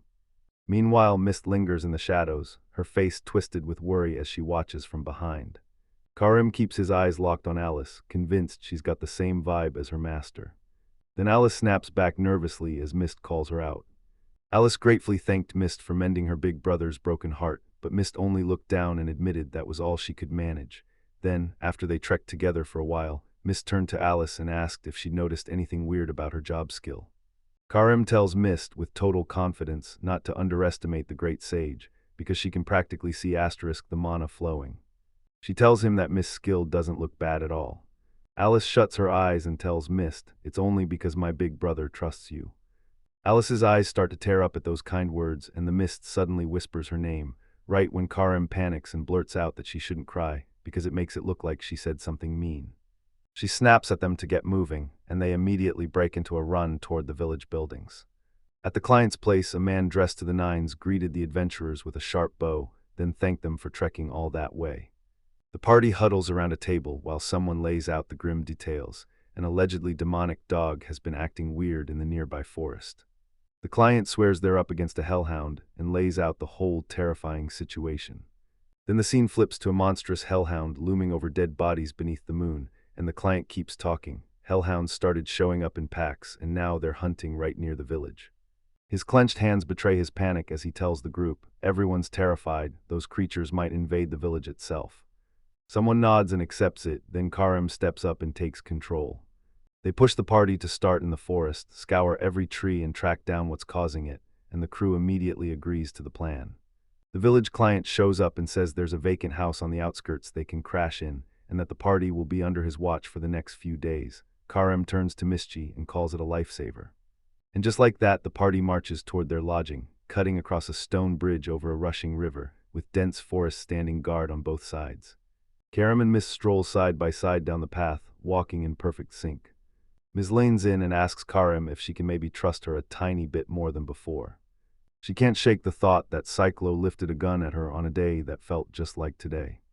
Mist calls out to Karim as they keep moving down the path. Miss grins and tells Karim she's always deeply thankful. Meanwhile, Alice's face snaps into total shock as her ears catch the impossible. Miss tells Karim, "I couldn't say it back then, so I'm saying it now," and pushes him to build a whole new world. She thanks him for trusting someone like her, a little brat, and for giving her the strength to keep going, because if Karim can make a promise like that, then Sikro getting killed anytime doesn't matter to her. She gets choked up, eyes watering hard, tears spilling because she can't find the words she's missing. But suddenly Alice bursts out, yelling, "What's going on with all of you?" and insists it's seriously no big deal. Miss laughs and says Karim gets flustered like that too sometimes, but Alice frowns, looks completely lost, and blares out a protest. Karim snaps, fed up, and demands to know who or what Miss thinks she is taking her for. Ms. looks at Karim and tells him, straight to his face, that she treats him like an adult. She admires Karim like crazy and wants to soak up everything he knows as a proper adult, and the two of them stroll side by side down the country path. And Ms. straight up tells Karim, "That's exactly why I value you so much." Then Karim reaches for Miss' hand and tells her, "From now on, keep helping me, because if I ever mess up, I want you to correct me." Karim blurts that she wants Miss to be exactly that kind of comrade for her. Karim leans in and tells Miss Kai her past, then drops the truth. From here on out, she's got to carry things. Miss' eyes flash with emotion as she hears those words. Her face lit up, showing just how deeply that acceptance moved her. Miss yells out to Karim, and Karim fires back like, "Yes, this is exactly what I wanted," then grins and promises she'll whip Mist into shape. But when she slides into the bottom panel, Karim blurts that she got her hopes up for nothing, because she seriously thought Cyclo was inviting her to mate. Seeds come flying at Karim, and she blurts out a startled shout. She laughs it off, calling it payback for that surprise attack earlier, and yep, she's done pretending to be some respectable adult because she's still talking about the Mist. Farther off, an argument erupts. Someone snaps, "What's the deal?" And Alice's voice cuts through as she flat out insists, "I already told you, you've got nothing worth selling." Karim hears Alice's voice instantly and mutters that the troublemaker is already at it again. Then two figures sprint through the outdoor area, tearing past the building like they're on a timer. Someone rockets toward the structure at full speed. Beyond the glass, a shadow creeps into view, and a shaky voice hesitantly calls out for Cyclo. Inside the shop, Cyclo snaps at the group that they've got nothing here worth selling. Then Alice fires back, furious, calling it a joke, an item shop that can't sell a single thing to adventurers. The reason for their blow-up hits you instantly. Mist is right there in the middle, trembling and distressed, so Cyclo snaps and roars at Alice to stop, shouting that it's already enough. He yells at Mist and Alice, frantic, trying to figure out what in the world just happened. Cyclo blurts, "So what's going on with you two?" Alice swings around, shouts for her big brother, and snaps that the shopkeeper won't sell them a thing, because they're targeting Mist just for showing her skill, and Alice calls that choice unforgivable. In the lower section, Alice squints and demands to know what Mist's skill even has to do with all of this. Down at the bottom, Cyclot snaps that he has zero plans to mess with an SSS rank adventurer. Then someone fires back like, "Wow, you sure talk like you know everything." Cyclone blurts that he's usually off adventuring in North Folia, and the other person fires back that they just saw him absolutely wreck Shunsei, plus they already know how lethal that girl's skill is. A tense silence snaps into place between Cyclo and Karim as they lock eyes, both unsure what happens next. He keeps going, saying if the church snaps and blocks his shot at the skill selection ritual, then he won't be able to fight monsters anymore, and he adds, too, that he refuses to discriminate against anyone's job skills, period. The shopkeeper pleads with them to just let this one pass, please. He lays out the church's rules. Anyone with a heretic skill gets treated like a nobody, and when they watch him sell things to Mist, they snap that he's defying the church. Cyclos goes quiet for a beat. Then Mist yells for her big brother, and Cyclot tells the shopkeeper, "I get it, no pushing," right as the tension hangs in the air. Cyclot snaps his gaze away, and the Mist swirls back to him like it's apologizing. Cyclot yells, "Come on, let's go," but Mist snaps back, demanding he wait. Out on the path, Alice fires back that it's completely unfair, and Karim admits she's right but hesitates mid-sentence, while Cyclone snaps that they can't just dump their fury on that guy. Karim explains that if the church was involved with the Mist, then that tool shop had to be in on it too. The others nod along with her judgment, and Karim presses the point. In this country, those little villages never stand a chance against the church's will. She claims this is what happens when you make the skill selection doctrine your state religion, because that's how you claw your way into becoming a true great power. Alice's face crumples with emotion as she mutters a name under her breath, and Karim nods like, "Yeah, maybe," but his voice fades into doubt. Cyclo rushes to Mist and apologizes, saying he just wanted to let her shop freely for once, but Mist shuts him down, insisting her master hasn't done a single thing wrong. Mist's face lights up as she says that because he trusts her with so many things, it genuinely makes her happy. Cyclot tells her he's finally seeing things too, and that relief hits hard. Then Alice blurts in, furious, claiming Mist is being unfair, and she shoves in to demand her big brother praise her as well. Cyclo shoots Alice a huge thank you for snapping on Mist's behalf, and Alice lights up, grinning like she just got exactly the recognition she wanted. Cyclo brings up how Alice basically shut him down earlier by calling him an admirable adult, and then Karim jumps in, saying she's dying to know what really went down between them. Alice's eyes light up the second this topic comes up again, like she's vibrating with excitement, while Karim snaps and demands what this admirable adult stuff is supposed to mean.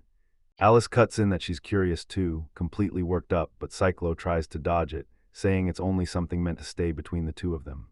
Back in the village, the chief steps up and apologizes to every adventurer with a face full of crushing guilt. He tells them he heard about that tool shop incident, and he's genuinely crushed by what happened.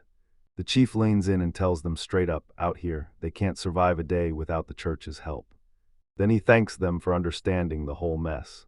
The talk snaps straight to the skill selection ritual as the chief bears the church's emblem and explains what it was built for in the first place. The skill-giving god handing out abilities meant to save people's lives, until that sacred purpose got twisted, and now the church holds everyone's lifeline in its hands. As they march away from the village, Cyclo blurts out, "So what's the point of this church, really, and how does this whole setup even help people?"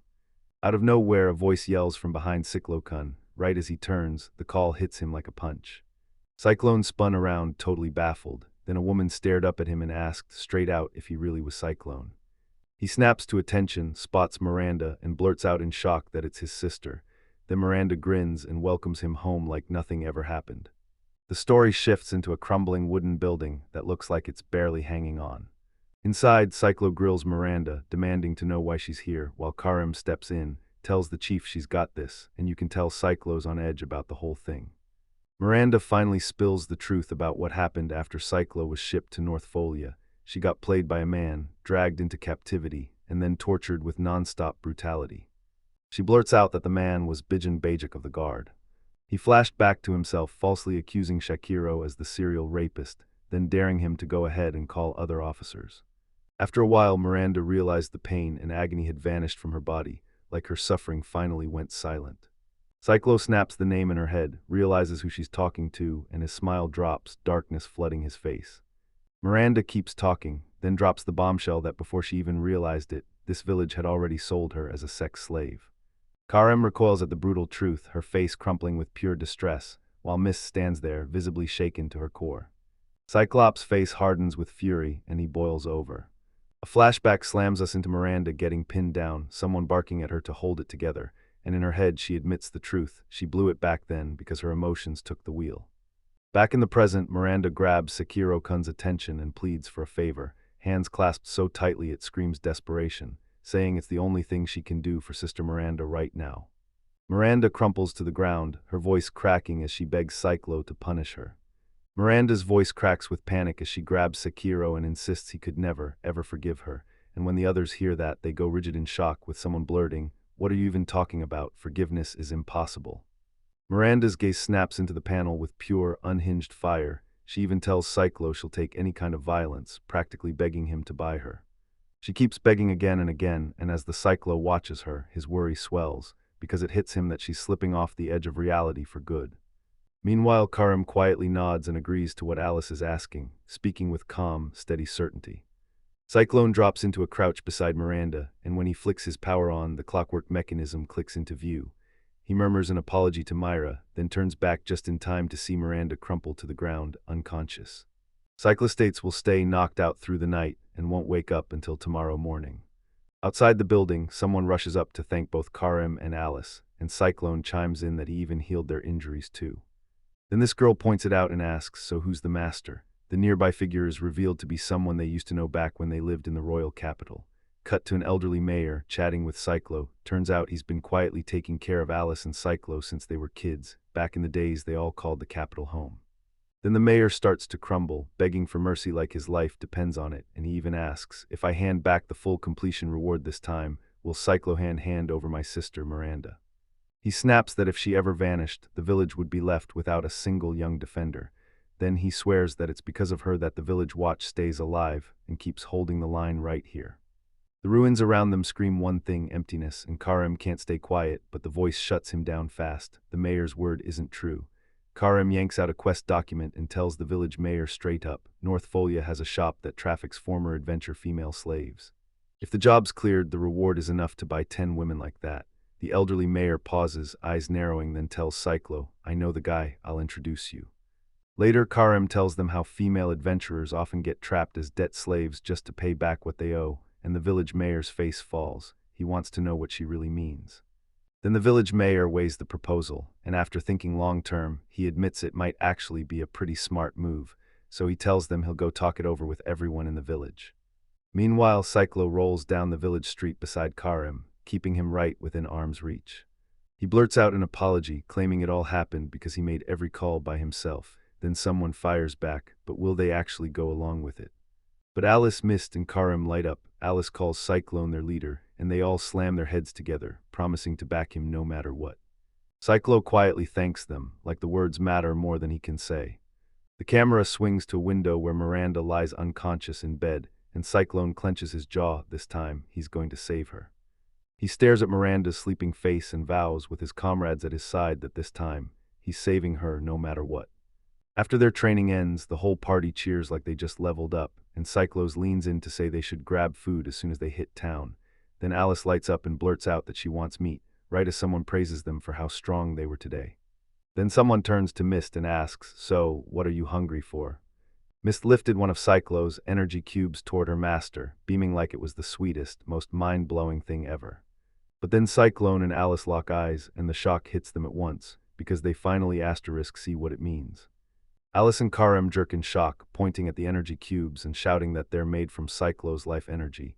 Then they demand, "Can you really spare them while Mist is eating them up like this?" Someone blurts to Mist, "Just go grab some regular sweets." But Alice shoots back, saying her big brother's going to die if this keeps going, and then Cyclone just stays calm and tells Mist, "Don't worry, I'll make as much as you want."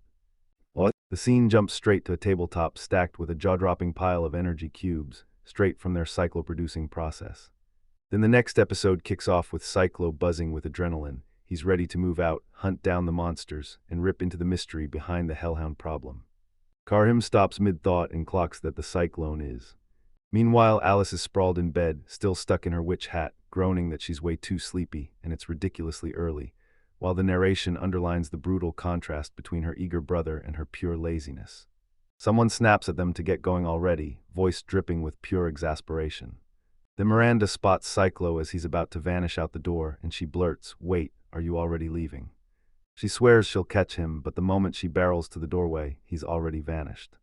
Miranda shouts his name again and again, but he doesn't answer. Later, Miranda pushes deeper into the forest, tucks herself behind a tree, and realizes something she couldn't spill to him the day before. The party rockets through the forest at full speed, tearing through every shadow like it's out to catch them. One of them snaps that Mist doesn't get any extra practice time this round, so she's got to stay with them, and another party member insists they should spot the monsters if they push a bit farther. Then just like that, an inset flashes silhouettes of hellhounds stalking in the distance. Mist scrambles to keep up, cheeks burning and eyes locked in, and she nods back with a solid "yeah." But here's the kicker. Everyone in this squad except Mist is a high-ranking adventurer, and even just matching their pace is straight-up insane for someone at her level. Then Karim locks eyes on their targets and shouts confirmation to Cyclope. From out of the brush, the hellhounds burst, then they crash straight into the attack without even a moment to breathe.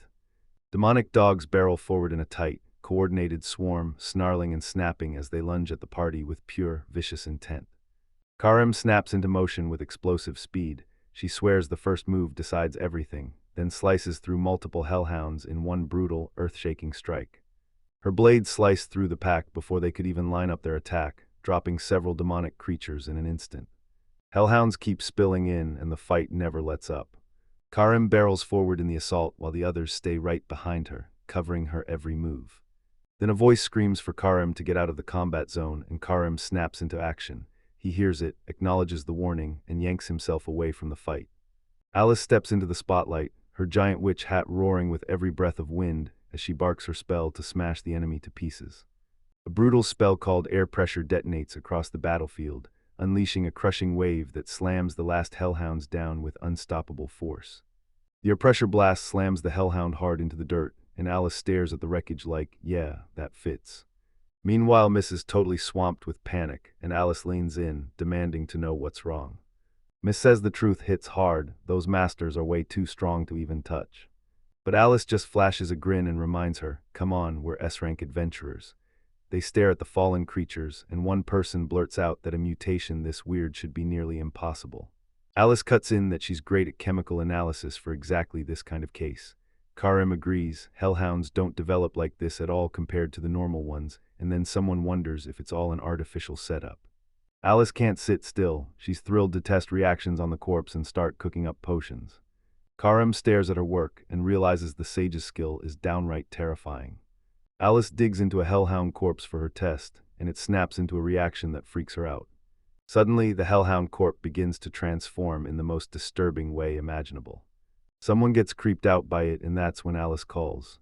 Mist fires back, saying it isn't fair. Alice only drags her big brother into things whenever she wants. Meanwhile, Cyclone clocks that the creature's acting weird, and his gut screams that it's fleeing something fast. The transformed creature is acting downright weird, like something inside it just snapped. And just like that, someone blurts out that even the bugs refuse heretics. Mist freezes, totally baffled, like, "Wait, are they talking about me?" But Cyclo firmly snaps back, "Nope, that's not happening." Karim leans in and asks Mist to try blasting that bug with her magic. Mist nods, grips her focus, and pours her power into it. Aimed her magic straight at the transformed creature. Miss Holy's holy magic crashes into the creature, and it starts dissolving on the spot. Alice bursts into celebration because right then, holy magic is finally revealed as the one weakness she'd been hoping for. But Karim shoots a dry comment, "There she goes again," while Alice throws her hands up and begs her big brother to praise her too. Later, the whole party pushed deeper into the forest together. Someone says that's where the parasitism chain likely kicked off, like that hellhound was born the moment a parasite found its first host. Alice asks if her big brother can sense places like that, and Cyclo shoots back, "Yeah, absolutely." Meanwhile, someone points out that the host's probably trapped in a spot where monsters cluster way too thick, and Cyclone confirms he's staring at exactly that.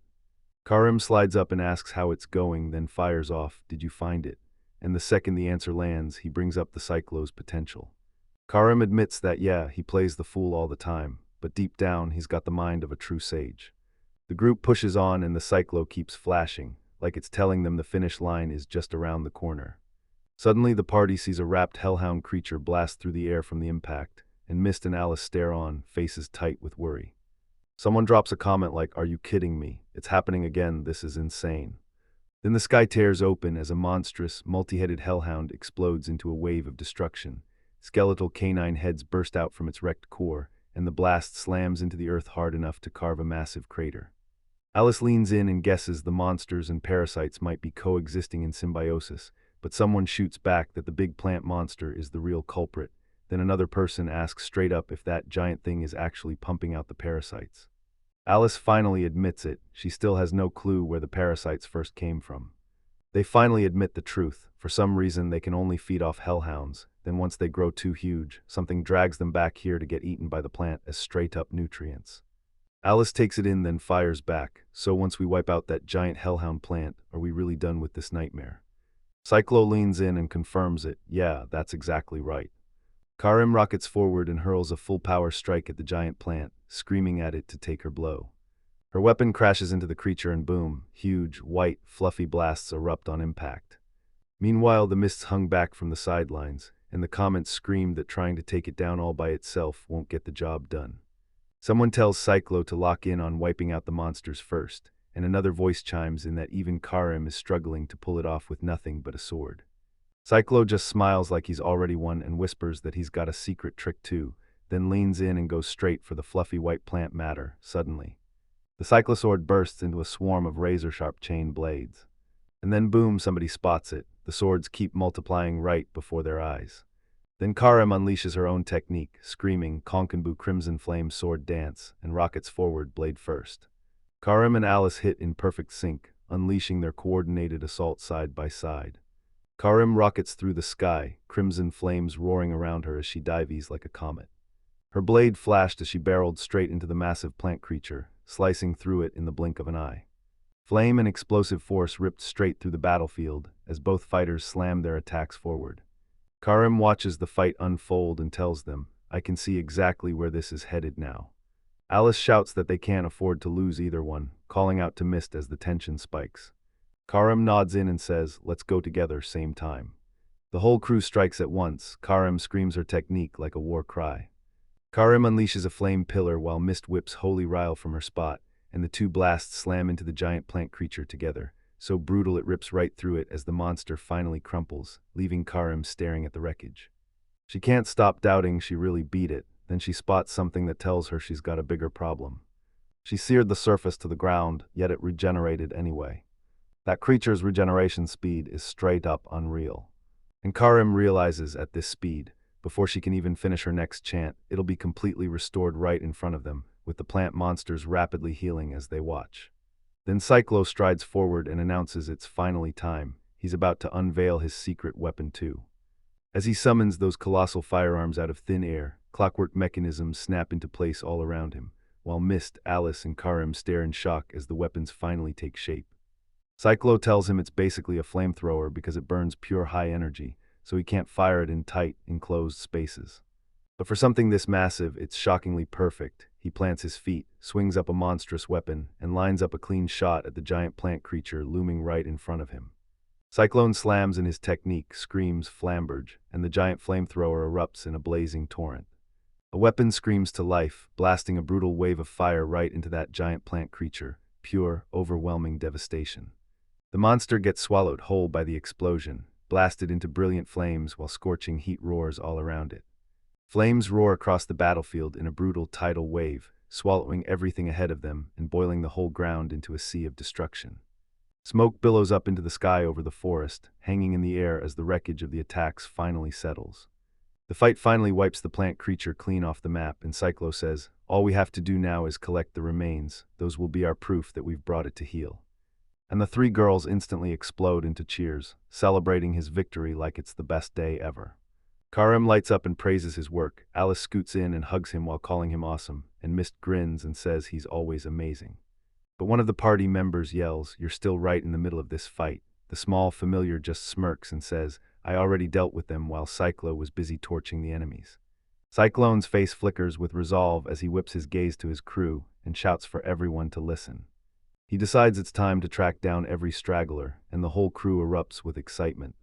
They push deeper down the forest trail, still on the hunt, when one of them casually boasts about slaughtering a bunch of hellhounds, and Cyclo chimes in that he's been wiping them out the whole time, sweeping the entire forest as he goes. Now that the village is right there up ahead, it's basically time to wrap this up. Suddenly his detection system blares, 2 hellhound signatures are lurking nearby. The moment it clicks, the whole party gasps in panic and bursts out in alarm. Right in the middle of the party, someone spots it, the moment they recognize that voice. Cyclo's convinced it can't be true, there's no way he's wrong, and yet something feels off. Because that person has to be in the village, so the whole crew barrels through the forest, chasing the clock with pure urgency. Cyclone's face tightened with real worry as the truth finally snapped into place. Cyclo snaps to the voice and screams for big sister Miranda, and while that's happening, Miranda barrels through the forest, right into the clutches of a hellhound that's hot on her heels, hissing she's just a little pest as it charges in for the kill. The hellhound lunges and slashes Miranda with its claws, and Alice's face contorts with rage as she screams at the creature, calling it a filthy mutt. The strike lands with a sickening impact, and Miranda crumples to the ground, knocked out cold. Cyclo slams back with everything he's got, and the hellhound gets blasted away by the sheer shockwave. All the party members scream in pure panic, someone yells for Master Alice, and right after that, Big Brother. Then another voice cuts in, Sizz, yanking everything into motion. At the bottom of the scene, Karim and Miss just freeze, staring in stunned silence at what they've witnessed. Alice's voice shakes as she rushes to her big brother and says Myra is in bad shape. Cyclo's cradled Miranda in his arms, and the two of them looked utterly crushed, while the other party members linger in the background, staring in shock. Cyclone snaps to Mist's attention and tells her, I need to ask you a favor. Miss nods and says she gets it, then Cyclo leans in and grills her about regeneration magic, and Mist snaps back that's exactly what he's talking about. Suddenly Alice snaps, shouting for them to wait, but Mist is already getting ready to move. Cyclo grips Miranda tight while Mist stands guard beside them, and Alice snaps that bringing the dead back is forbidden. Karim instantly agrees, saying she's firmly against it too. Cyclone knows he's telling the truth, no matter whether the magic works or crashes, it'll still drag everyone into danger and the guilt is crushing him. And still, the look on his face screams straight-up desperation. As he pleads, let me try anyway. Cyclo throws his hands up and pleads, begging them to let him try, because he refuses to walk away from Sister Miranda while there's still a sliver of hope to save her. Tears carve down his cheeks, and pure desperation twists his whole face. Alice softly calls out to Cyclos, her voice slicing through the silence. Karim watches him with a troubled stare, knowing this choice is all about saving Miranda, even if it shatters a forbidden taboo.